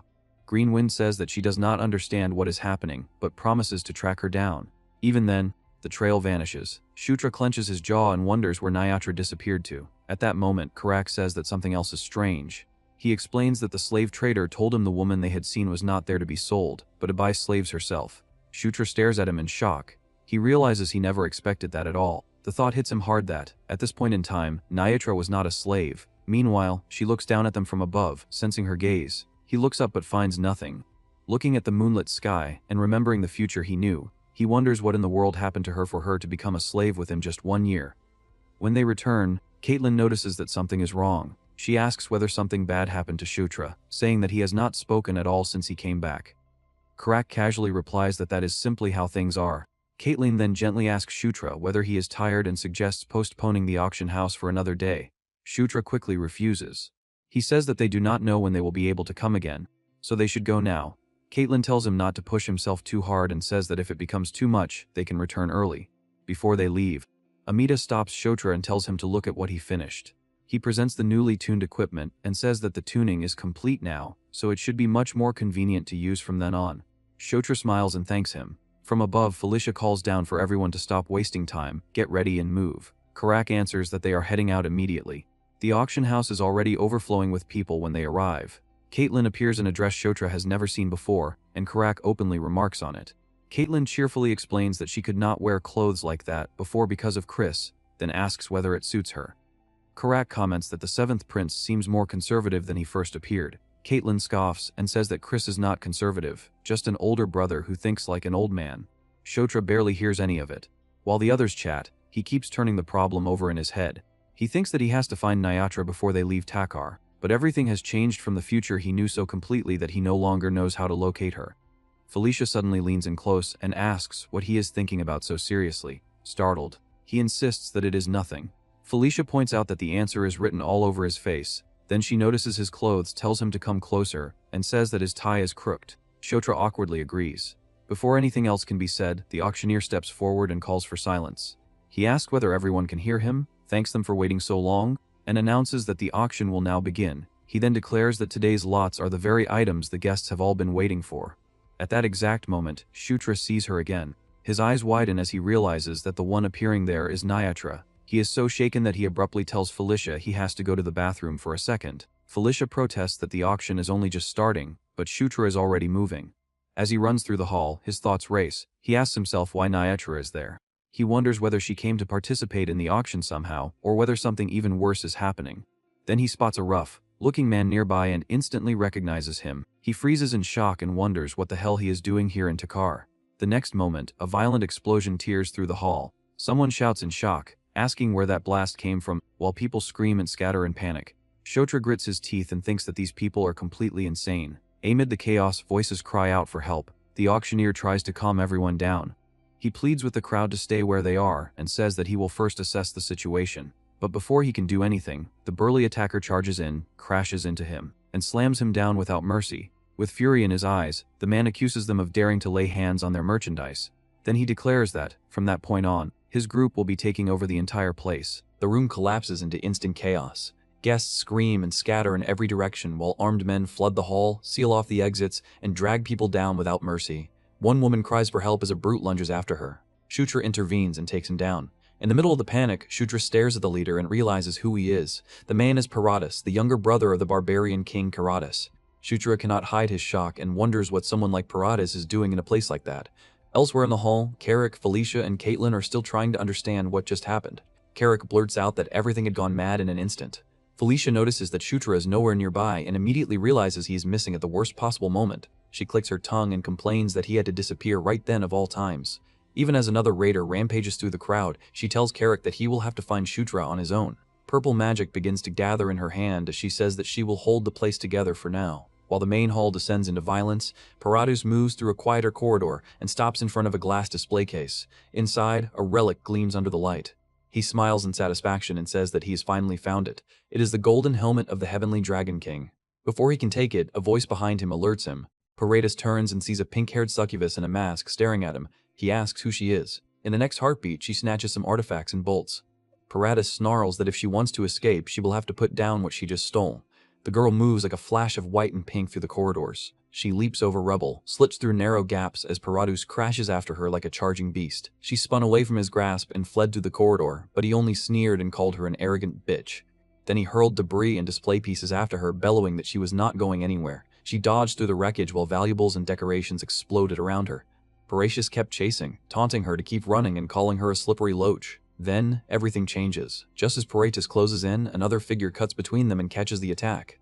Shutra glances over his shoulder at the masked succubus and says that they have finally met again, Nyatra. Nyatra freezes in shock. Paratus also recoils and demands to know who Shutra is. Shutra ignores the question, raises White Suri, and sends the shield surging forward. The green weapon splits into multiple floating pieces that whirl around Paratus like blades with minds of their own. Paratus jerks back in surprise as the fragments circle him, hem him in, and slash through the air around him. Furious, he snarls and struggles to break free of the trap. Without taking his eyes off Paratus, Shutra turns to Nyatra and asks whether she is all right. She stares at him in confusion and demands to know who he is and how he knows her name. Shutra answers that explanations can wait because they first need to deal with the musclehead in front of them. Then he summons the king's knights. Green light erupts across the corridor, and Carrick suddenly appears, looking thoroughly confused as he tries to understand where he is and what is going on. Shutra immediately says that there is no time to explain.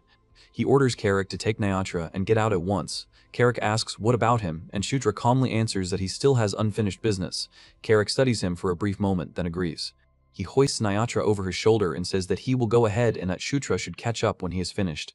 Nyatra thrashes and screams for him to let her go, but Carrick keeps moving. Shutra watches them leave and thinks with relief that, at least, Nyatra is finally out of immediate danger. Only then does his attention shift back to the relic case. His eyes narrow as he recognizes what he is seeing. It is the golden helmet of the Heavenly Dragon King. At that exact moment, Paratus blasts free and charges. Shutra barely raises White Suri in time.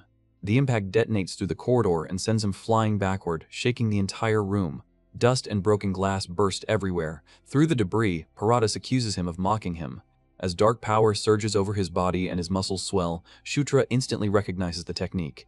It is body-strengthening art, the barbarian's special body-enhancing martial technique. He realizes again exactly who he is fighting. Paratus is not some common thug. He is the younger brother of the barbarian king and one of the strongest warriors among the barbarians, a fighter whose skill stands among the upper ranks of intermediate class generals. Paratus tells him to go ahead and try whatever he wants, because he intends to tear his body apart. At the same time, Karak barrels through another part of the auction house with Niatra over his shoulder. He apologizes between breaths and says that he has no choice because he gave his word to the prince.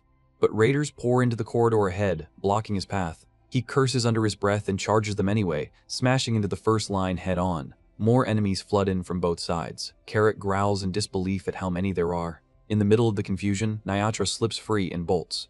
Karak notices too late, lets out a stunned sound, and yells after her to wait, but the attackers keep swarming him and force him to fight. Back in the corridor, Shutra and Paratus crash into each other again and again. The floor splits under their blows. Rubble rains down from the ceiling. Every exchange carries enough force to kill. Shutra quickly understands that a single mistake against Paratus will mean death. A heavy blow slams into him and sends him skidding across the shattered floor, forcing him to brace himself behind White Suri. Breathing hard, he admits that Paratus' strength is absurdly overwhelming. Even so, he counterattacks. White Suri flashes green and drives toward Paratus, but the barbarian crushes through the assault with pure force. He mocks Shutra, calling the attack pathetic, and scorns him for daring to challenge him with such meager skill. Shutra narrows his eyes, steadies his breathing, and says that Paratus is right about one thing. A system message flashes as the Night Watch uses Blink for the first time. In an instant, Shutra vanishes from Paratus' line of attack and reappears elsewhere in a streak of blue light. He slips around the barbarian's assault and lands a sharp blow from the side. Even while admitting that Paratus is monstrously strong, he says that strength alone means little if he can simply keep evading. He adds that an opponent who cannot catch him cannot do anything at all. He keeps moving, weaving around Paratus and striking whenever an opening appears. Each time Paratus turns, Shutra is already gone. Each time he attacks, Shutra is somewhere else. Another message flashes as the Night Watch uses Blink for the second time. Paratus snarls in pure frustration and shouts that Shutra should stop acting like a coward. He bellows that he should stop dodging and face him head-on like a real fighter. Shutra coolly remarks that Paratus is even more impatient than he expected. Paratus roars that then he will end everything in one blow. Shutra answers that the timing is perfect, because he is ready now. Red power begins to gather in his gauntlet. The heat and pressure swell violently as he activates Earthshaker Awakening. Then he drives out a destruction burst. The blast slams into Paratus and explodes through the hall in a violent crimson detonation. Paratus groans as the shockwave tears the room apart and blasts him away. Far off, Felicia senses the impact and instinctively calls Shutra's name. When the dust settles, Shutra checks the result. Since his experience does not rise, he realizes Paratus is still alive. He exhales and tells himself that it is fine, because killing Paratus was never his main objective anyway. He decides that the rest can wait for another time and immediately turns to leave. As he moves through the ruined auction house, he hopes Karak escaped safely with Niatra. Then his eyes catch something strange on the map. He realizes there is still one more presence nearby besides his own. Before he can react, a blade presses against his neck. Niatra appears behind him and coldly orders him not to move. She says that he picked up the object that fell to the floor and demands that he hand it over. She names it the Jewel of Crimson Tears. Hearing that name, Shutra finally understands. He says that now the whole situation is starting to make sense. A third system message flashes as the Night Watch uses Blink for the last time. Shutra slips free in an instant and reappears behind her. He tells her that she must have come to the auction house because of that jewel. Then he says something that freezes her where she stands. Because of that jewel, she ended up getting caught and enslaved. Niatra whirls around in disbelief and demands to know what kind of nonsense he is talking about. She tells him to stop speaking as if he knows her. Shutra answers by quietly saying one name. He says that her true name is Lapicheria. The effect is immediate. Niatra's eyes widen in utter shock, and she asks how he could possibly know that name. Shutra explains that succubi reveal their true name only once in their lifetime, and only to someone with whom they have shared genuine love. He says that a true name is magic in itself, and that those whose true name is known cannot easily resist the one who knows it. Staring at him in growing confusion, Niatra asks what exactly he is. Before he can answer, Karak comes charging back in utter panic, shouting for the prince to help because there are too many enemies. Niatra hears him call Shutra a prince and stiffens in surprise. Shutra says that introductions can come later. Then he throws a weapon at Karak and tells him to take it. Karak caught what Shutra threw to him and barked out a rough note of surprise. Even while enemies kept pressing in from every side, he tightened his grip, swung his weapon, and shouted his thanks to the prince. Nearby, Niatra watched the exchange with growing confusion, unable to understand why the orc was suddenly treating Shutra like someone important. Shutra turned back to her and asked whether she had just said she was looking for the Jewel of Crimson Tears. Niatra hesitated, clearly thrown off by how much he seemed to know. Shutra told her that they should settle the immediate problem first and continue their conversation afterward. After a brief pause, she agreed. Her eyes sharpened, and she calmly said that she would handle that side. The fight spread quickly through the broken auction hall. Nyatra moved through the chaos with quick, precise steps, striking down raiders that got too close while the noise of collapsing stone and shouting men echoed under the night sky. Not long after, Felicia and Caitlin arrived. Felicia looked over the wreckage, then spotted Shutra, Carrick, and the masked succubus together. Shutra called out to her, and she immediately asked what in the world had happened inside after hearing such an enormous blast. Shutra answered that he had fought Paratus. That stunned Felicia at once. She asked whether he meant Paratus, the barbarian king's younger brother, and then realized what that implied. She said that if Paratus had been there, then the barbarian tribes had not merely struck the auction house, they had attacked Takar itself. Shutra replied that from what he saw, they had definitely been after the auction items. Before the conversation could go any further, Felicia's eyes shifted to the pink-haired succubus standing quietly in the back. She told Shutra to wait a moment and asked who the girl behind him was. Shutra glanced back, then introduced her by name. He said that she was Nyatra and added that, due to a complicated set of circumstances, it looked like they would be traveling together for a while. Felicia repeated the word succubus in disbelief, clearly caught off guard by how suddenly Shutra had brought such a person into their group. That conversation ended almost as soon as it began. A breathless messenger came running in and shouted that there was trouble. Felicia turned toward him and demanded to know what had happened. The messenger announced that the barbarian army had crossed the border. The words froze everyone in place. Shutra stared at him in shock while Felicia demanded confirmation. The man insisted that it was true and added that they had even confirmed the barbarian king himself had joined the march. Caitlin and Felicia both reacted sharply to that news, while Shutra's thoughts began moving faster than ever. Felicia immediately asked for the current situation. The messenger reported that General Bandal was already leading troops to intercept the advance and that a request for support would likely reach them soon. Felicia muttered that their own reinforcements had not arrived yet, which meant their side was far less prepared than it should have been. Shutra finally understood what had been bothering him. Looking back on everything Paratus had done, he realized the man's reckless heist had never been a random act of greed. The barbarian side had planned to strike Evian and the auction house at the same time, creating confusion while trying to seize the golden helmet. That had been the real plan from the beginning. He let out a slow breath and admitted to himself that the situation had become far more complicated than he expected. Then his mind turned to an even darker thought. The barbarian king, Karatus, was no ordinary enemy. Even in the future of Night Saga, in the year 515, Karatus had remained a terrifying opponent even for Zephyr. But now it was only year 512, 3 full years before that point. Shutra quietly asked himself whether he could truly stand against someone like that already. Later, after the panic had settled for the moment and the others were occupied with the larger crisis, Nyatra sat alone at a small table in a quiet corner under the night sky. She remained tense despite the calm around her, one hand close to her body and her gaze moving carefully through the dim courtyard. When Shutra finally arrived, he rubbed the back of his head and apologized, saying that he had kept her waiting because the situation had taken an unfortunate turn. Nyatra answered that it was fine, but she did not let the matter drift. She looked straight at him and asked whether he would answer her question now. She wanted to know how he knew her real name. Shutra paused before answering. He admitted that the truth was tangled up in too many difficult and complicated situations, things that would be extremely hard to explain and just as hard to understand. Nyatra asked what he meant by that, but Shutra only apologized again and told her that he would explain that part eventually. For now, he asked her to wait a little longer. Nyatra fell silent, clearly unsatisfied but willing to hear the rest. Then she changed the question. She asked that if he would not explain the name yet, he should at least explain why he brought her there. Shutra leaned forward slightly and answered without hesitation that he had a proposal. He said that he wanted to hire her as his subordinate. The answer stunned her. She blinked, repeated the question in disbelief, and struggled to process what he had just said. Shutra, however, stayed completely calm. With an easy expression, he assured her that compensation would not be a problem at all. Shutra calmly says that, since he intends to hire Nyatra as a local escort knight, he will pay her properly for the work. Nyatra immediately refuses. She rises from her seat, apologizes, and says that she has no choice but to decline. She explains that her younger sibling is waiting for her at home, so unfortunately she cannot accept his offer. For a brief moment, Shutra simply stares at her. Then, with a chilling certainty, he says that she is talking nonsense. He tells her that she does not have a sibling. The color drains from Nyatra's face. Shutra continues without hesitation. He says that her parents died when she was young, and that she grew up as an only child with no brothers or sisters. Then he asks whether that is not the truth. Nyatra trembles where she stands. Hugging herself tightly, she asks how he could possibly know so much about her. Her voice shakes as she admits that she is honestly starting to get scared. Shutra's expression softens just a little. He tells her to stay by his side. He says that someday he will explain everything. Nyatra closes her eyes for a long moment, then slowly lets out a breath. At last, she says that she understands. She says that she will give it a try and agrees to become his royal escort knight. Shutra lights up at once and asks whether she really means it. Nyatra says that, if she refuses now, she will never be able to leave with peace of mind anyway. She says that he seems to know everything about her, from where she lives to the kind of life she leads. Then she asks whether he can really employ her as a guard when he does not even know where she came from. Shutra answers that he is not worried about that at all because he knows her very well. That only makes Nyatra more flustered. She blurts out that she understands already, so he needs to stop saying unsettling things like that. Satisfied, Shutra says that this is good. Then he asks whether they should proceed with the formal Knight's Commission right away. Nyatra stiffens when he suddenly draws his sword.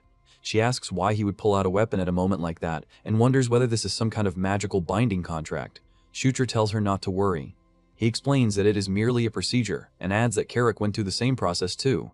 At that, Nyatra kneels. Shutra calls her by name and declares that he appoints her as his knight. The moment the words leave his mouth, pale blue light erupts around them. The radiance coils around Nyatra's body, climbs into the night sky, and bursts upward like a pillar. Startled, she looks around and asks what that light is. Far away, beneath that same moonlit sky, Zephyr halts and turns his gaze toward the rising beam. In silence, he realizes that fate has changed. He wonders what result that change will bring and how far fate itself can truly be twisted. Elsewhere, the Demon King lifts a glass of red wine and asks Smita whether she can see it as well. He wonders aloud how much their child will end up changing the world. At the same time, messages appear before Shutra's eyes one after another. King's Knights has risen in level. The maximum number of members has increased from 3 to 5. King's Knights has acquired the Crest of Conquest, level 1. Conquest itself has also risen in level. Shutra smiles as he takes in the notices and says that it is done.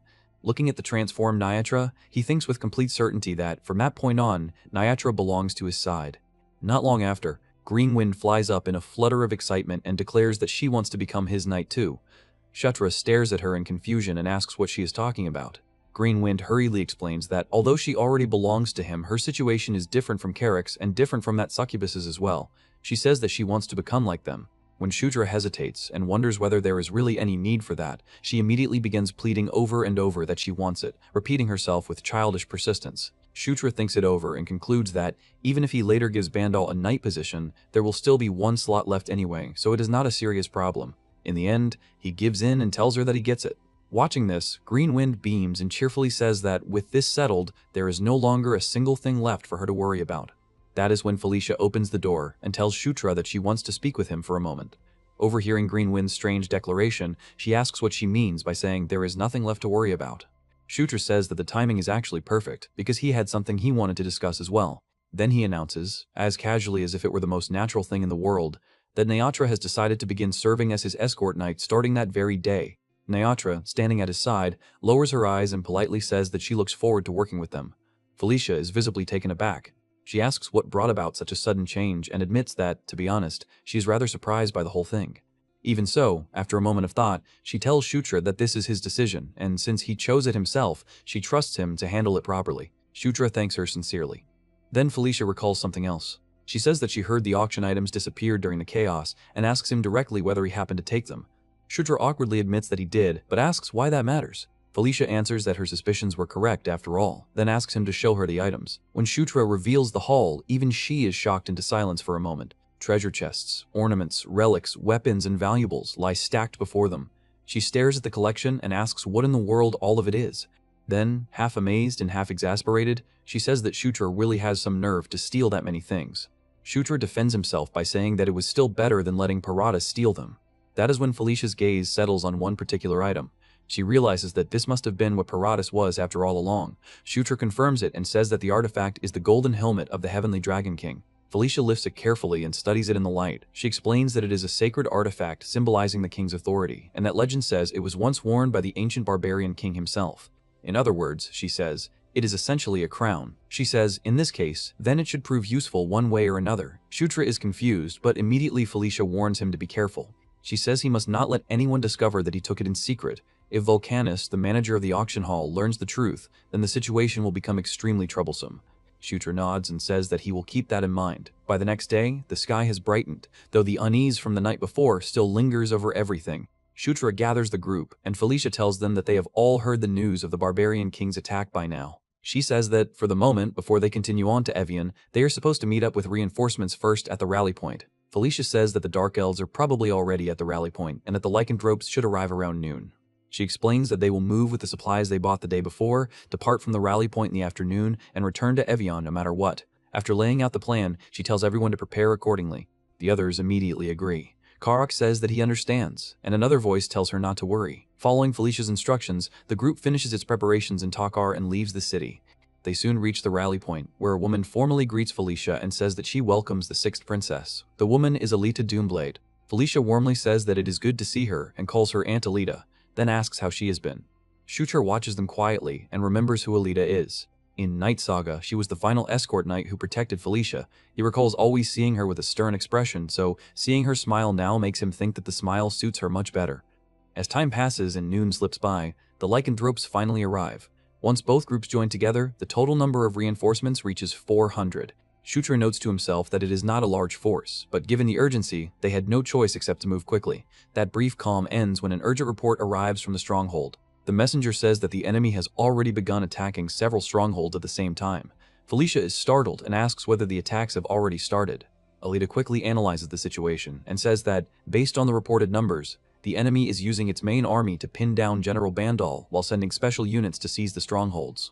She warns that, if they are careless, General Bandal could end up isolated. Felicia asks which stronghold lies closest to the source of the urgent report. Alita answers that it is the 7th stronghold, but adds that even if they leave immediately, it will still take at least 2 days to get there. Felicia realizes that 2 days will already be too late, and says that the stronghold will probably have fallen by then. At that point, Shutra says that they need to depart quickly. Felicia turns toward him, but before she can press him, he says that they should store the supplies first. Then he activates his inventory. In a flash, crate after crate vanishes until all 999 boxes are stored inside it. The gathered officers stare in shock. Alita says in amazement that she has never seen anyone store so many items at once, and wonders just how powerful the magic tool must be to contain that much. Shutra does not dwell on it. Instead, he asks Felicia whether she can gather the troops for him. When she repeats the request in surprise, he says yes, and asks her to gather them into one place in the densest formation possible. She does as asked, and once the soldiers are assembled, Shutra praises the work. Felicia then asks what he plans to do and whether he actually has a strategy. Shutra admits that it is his first time trying such a thing, and says that he is not even sure it will work. Before she can question him further, wind begins to swirl around him. Green wind appears beside him, wrapped in luminous currents. Shutra tells her that they should simply try it, and she answers with complete confidence that he can count on her. The green light thickens and spirals around them, and Green Wind smiles as if she has been waiting for that moment all along. Green Wind lowers her gaze beneath the swirl of emerald light, then smiles with quiet confidence as power gathers in her hands. She tells Shutra that he can count on her. Shutra raises his arm, and the green current surges upward, wrapping around the troops gathered beneath him. A brilliant white banner appears in the sky, fluttering inside the storm of wind. Shutra looks up with glowing eyes and declares that they will move under the king's banner. The soldiers below are swept into the wind before they can understand what is happening. Dark elves, lycanthropes, and allied warriors are lifted from the ground, their bodies carried by Green Wind's power as if the air itself has become a road.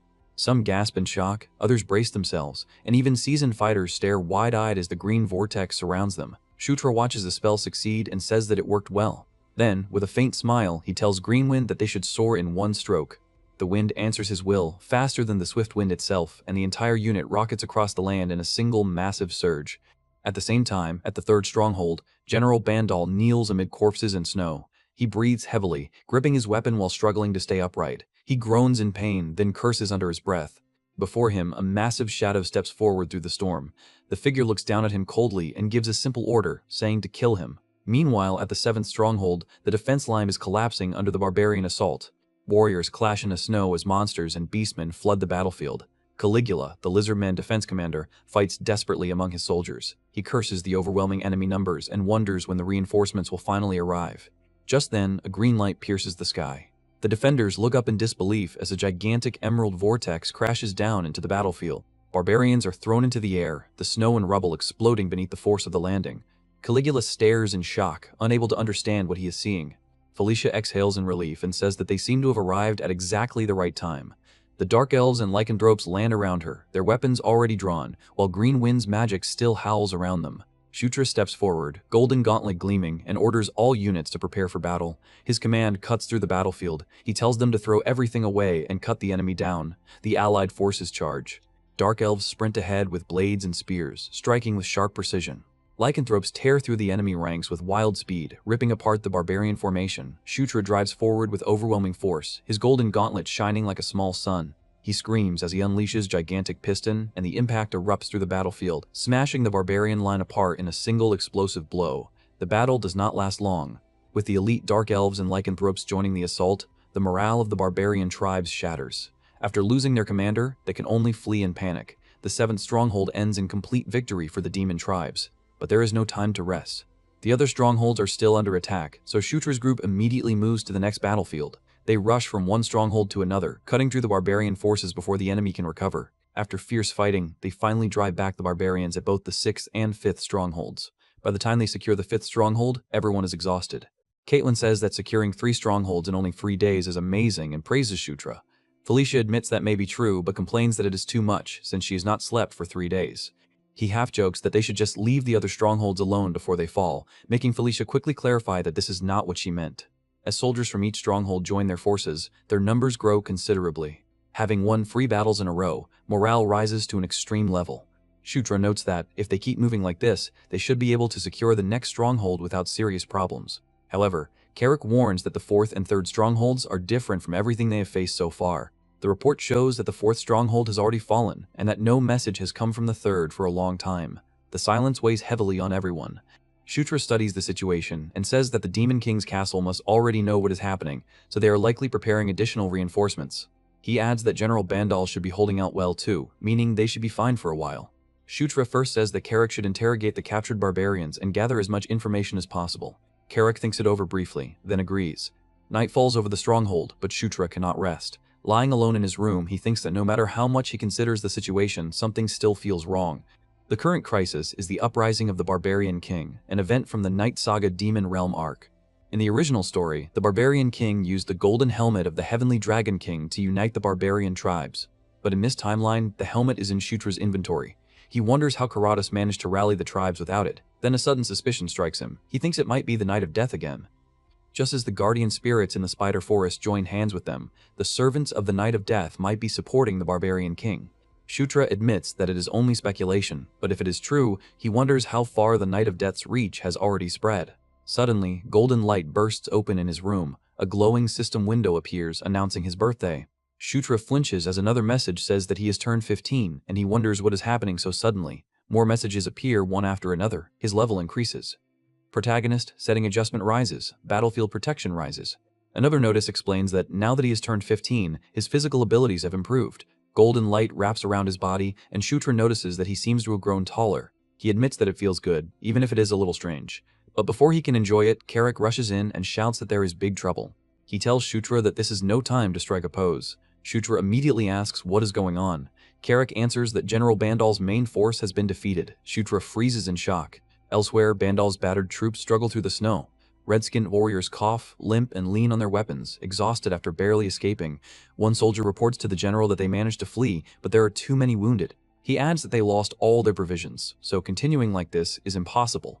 Bandal listens grimly as the barbarian forces close in behind them. The pursuing enemies laugh and shout that they have found them, ordering each other to kill them all.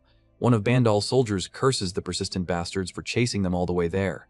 The soldiers beg Bandal to fall back, saying they will hold the enemy no matter what.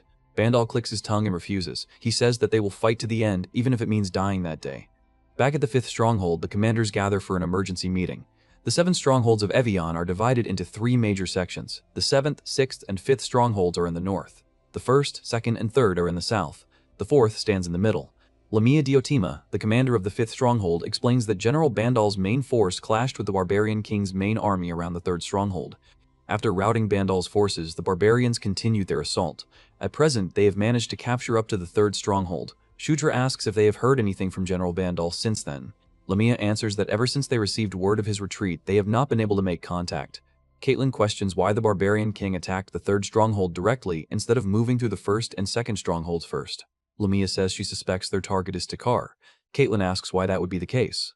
Lamia explains that the barbarians' objective is plunder, not occupation. It would be impossible for them to settle and rule Evian anyway. Their movements only make sense if they are trying to break through quickly, steal what they want, and leave before the Demon King side can fully respond. Lamia explains that the risk would be too great for the barbarians to hold territory near Evian. She adds that if they tried, the Demon King's castle would move in force. Felicia agrees and says that is why the possibility of them targeting Takar is high, since it is the richest land near Evian. She narrows her eyes and continues that there are 2 key points. General Bandal's routed forces are out of contact, and the Barbarian King's forces are advancing north. Then she turns to Shutra and asks what he thinks. Everyone waits in silence. Carrick stands behind him with a grave expression, while Nyatra watches quietly. Felicia and Caitlin also look toward him, expecting an answer. Shutra lowers his gaze and says that he thinks. Meanwhile, in the rain-soaked battlefield, the barbarians continue their assault. Bare feet pound across the ground as warriors laugh wildly and cut down their enemies. One barbarian laughs as he strikes, while another shouts for their enemies to die. Then a furious roar shakes the battlefield. A massive red-skinned warrior charges forward, smashing through the enemies in front of him. The barbarians freeze in shock, and one of them exclaims that it is Bandal. Another immediately orders everyone to push him back at once. General Bandal throws himself into the center of the battlefield. He swings his weapon with brutal force, cutting through the barbarians while deflecting their attacks with his shield. Even surrounded, wounded, and exhausted, he refuses to fall. He laughs bitterly and says that he thought they would climb higher, but he supposes this is as far as they go. Still, he warns them not to be too happy, because he will not die alone. He declares that he will take as many enemies as possible with him. At that moment, a green light cuts through the storm. A glowing wind spirit shoots across the battlefield and crashes down near Bandal. The barbarians stare in confusion as a violent green tornado erupts among them, tearing through their ranks and scattering bodies through the air. Through the swirling wind, a familiar voice says that it has been a while, General Bandal. Bandal's eyes widen. He recognizes the figure standing in the storm and mutters in disbelief that it is the 9th Prince. Shutra appears with blue light crackling around him and calmly asks if he is not too late. The barbarians roar in anger, demanding to know who that brat is. Their leader orders everyone to kill them all. Shutra's eyes sharpen as blue energy coils around him. Dark smoke spreads across the battlefield. The barbarians panic as the black mist swallows their vision. One asks what the black smoke is, while another screams that he cannot see anything ahead of him. In the darkness, Shutra activates Nightwatch's special ultimate move, Black Wraith. Shadowy figures surge through the smoke like ghosts.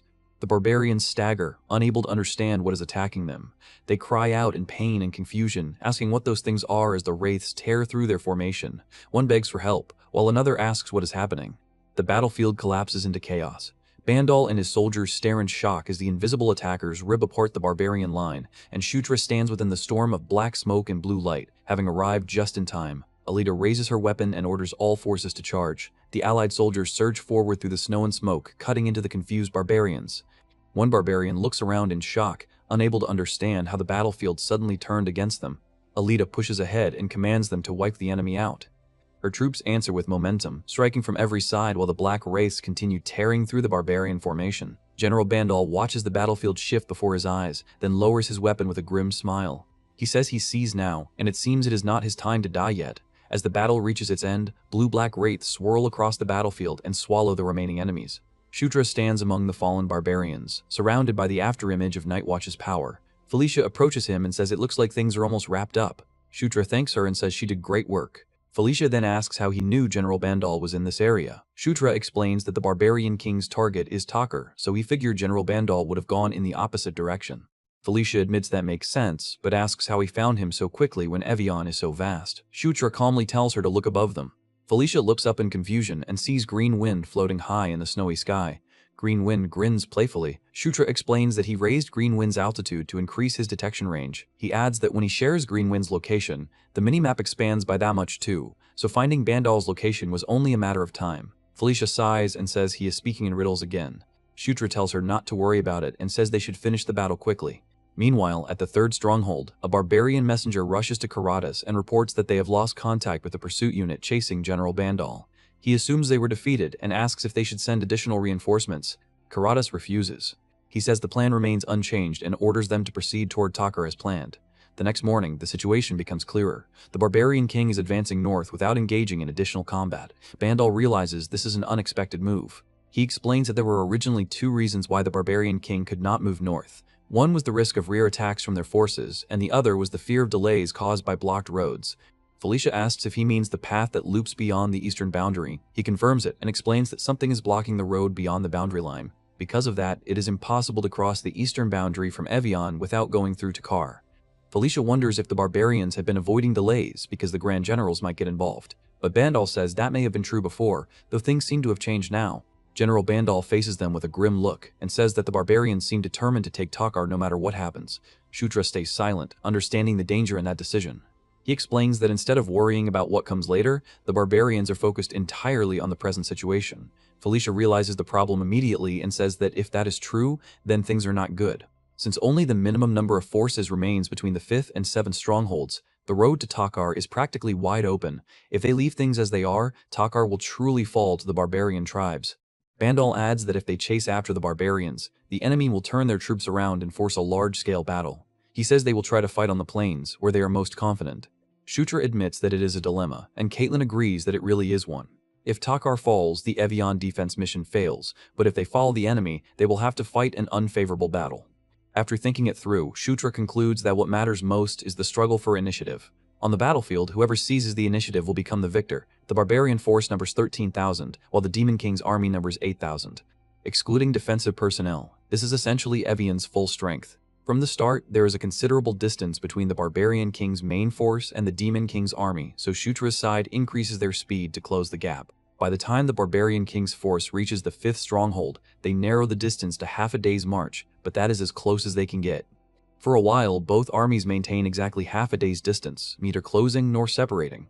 Because events are unfolding in real time, the Barbarian King cannot force the Demon King's army into battle. Their mobility is also different. The Demon King's army is not carrying supplies, so they move lightly, while the barbarians are burdened by supplies and fatigue. In the end, the Barbarian King's main force finds itself in a difficult position. Even if they keep marching north and reach Takar, the Demon King's army will be right behind them. Takar is also a self-governing territory with its own defensive forces, meaning the barbarians risk being trapped between Takar's army and the Demon King's army at the same time. Shutra realizes that the basic principle of strategy is to put the enemy in a bind. He silently wonders what Karatas will do now, knowing he has forced the Barbarian King's hand. A scout suddenly rushes in and shouts that the barbarians are moving. Shutra looks up sharply and thinks that they have finally come. He checks the map and wonders whether this is Karatas' answer. At Takar, Karatas rides at the front of his army and laughs wildly. He says that no matter how much his enemies rack their brains, it does not matter, because they will not be able to do anything anyway. He orders his men forward, calling them scum and telling them to go wild as much as they want.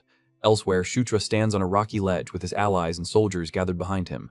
Carrick says that it has begun, and that, fortunately, they arrive just in time. He then notices something strange and asks why only that group is moving. Below them, a small barbarian force advances separately from the main army.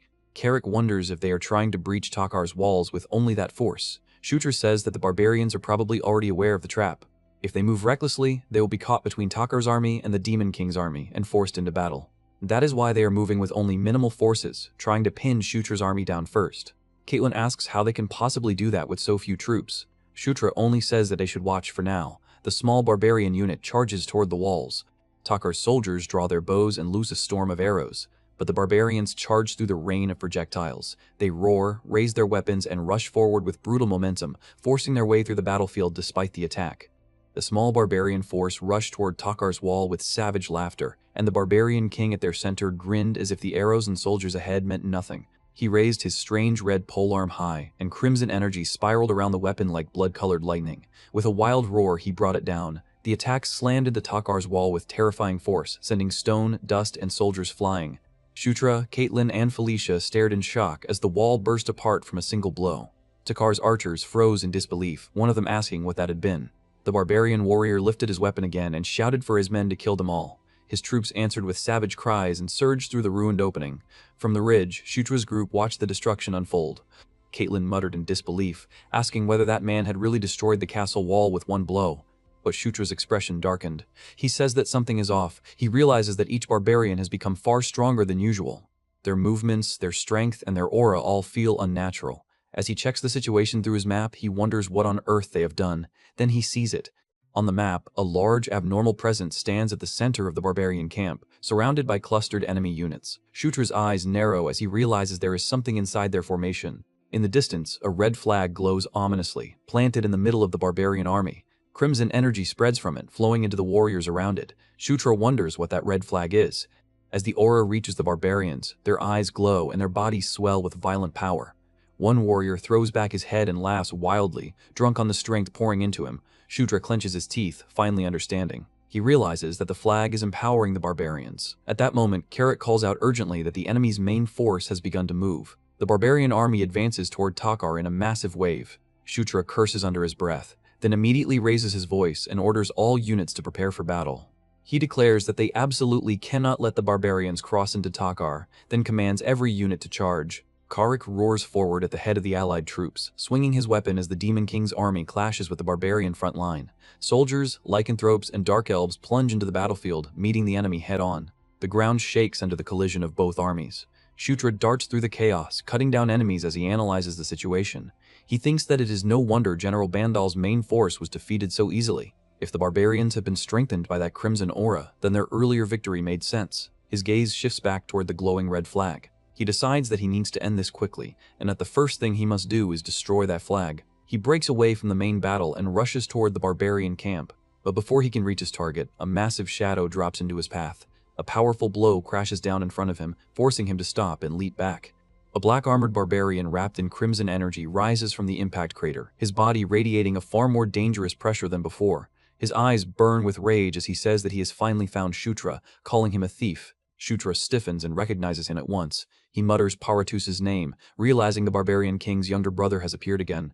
But this Paratus is not the same as the one he fought at the auction house. The red energy around him is far denser, sharper, and more violent. Shutra thinks that the effect of the crimson energy is far stronger than he expected, and that Paratus feels completely different from the last time they fought. Paratus bares his teeth and demands to know where the golden helmet is. His crimson aura surges as he raises his weapon and orders Shutra to hand it over before he tears him apart. Rocks and dust rain through the air as Paratus crashed down with crimson power wrapped around his body. He charged straight at Shutra, driving his fist into the ground with enough force to tear the battlefield apart. Shutra was thrown back by the shockwave, but he twisted his body midair and avoided the direct blow. Paratus kept rushing forward, his red aura boiling around him like flames. Shutra slipped past his attack and struck back in the same motion, landing a sharp hit against Paratus's body. The blow connected cleanly, but Paratus barely reacted. Shutra's eyes widened as he wondered why Paratus was so tough. Paratus only grinned and shouted that it tickled. Then he swung again, sending Shutra flying with a brutal counterattack. Shutra flipped through the air and steadied himself with green wind. A floating green shield formed beneath his feet, and he landed on it like a platform. His expression tightened as he says that this is seriously annoying. Paratus roared at him, calling him a filthy rat and accusing him of running away again, but Shutra vanished from Paratus's sight. Paratus looked around in confusion and muttered that Shutra was gone. A blue flash appeared behind him. Shutra reappeared with cold eyes and asks who said anything about running. He adds that Paratus seems to have forgotten getting pummeled by him before. Shutra struck again, forcing Paratus to twist away. Their bodies crossed in a blur of red and blue aura, each clash shaking the ground. Shutra used Green Wind's shield to move through the air, landing and launching himself again before Paratus could catch him. Paratus was briefly caught in the green current, but instead of panicking, he grinned. A low laugh escaped him. Shutra noticed and asks if he is laughing. Paratus's crimson aura swelled darker and heavier. He says that what happened back then was the past, but this is the present. He declares that the current him cannot even be scratched by something like Shutra's attacks. He charged again, smashing into the green shield Shutra raised in defense. The impact sent cracks through the ground. Paratus snarled and tells Shutra to stop wasting time and hand over the golden helmet. Shutra exhales, saying that Paratus is incredibly persistent. Then his expression turns calm. He says that if Paratus wants it so badly, he can take it if he can. With that, Shutra tosses the golden helmet into the air. Paratus freezes for a moment. His eyes lock onto the glittering helmet as he exclaims that it is the golden helmet. Rage and greed twist across his face as he calls Shutra insane and says he has no idea what he is messing with. But Shutra is already moving. Blue energy bursts around him as he launches himself toward Paratus. He says that Paratus can go ahead and try taking it if he truly can. His power surges as he activates Asura Divine Fist Strike's ultimate move. Paratus reacts with shock.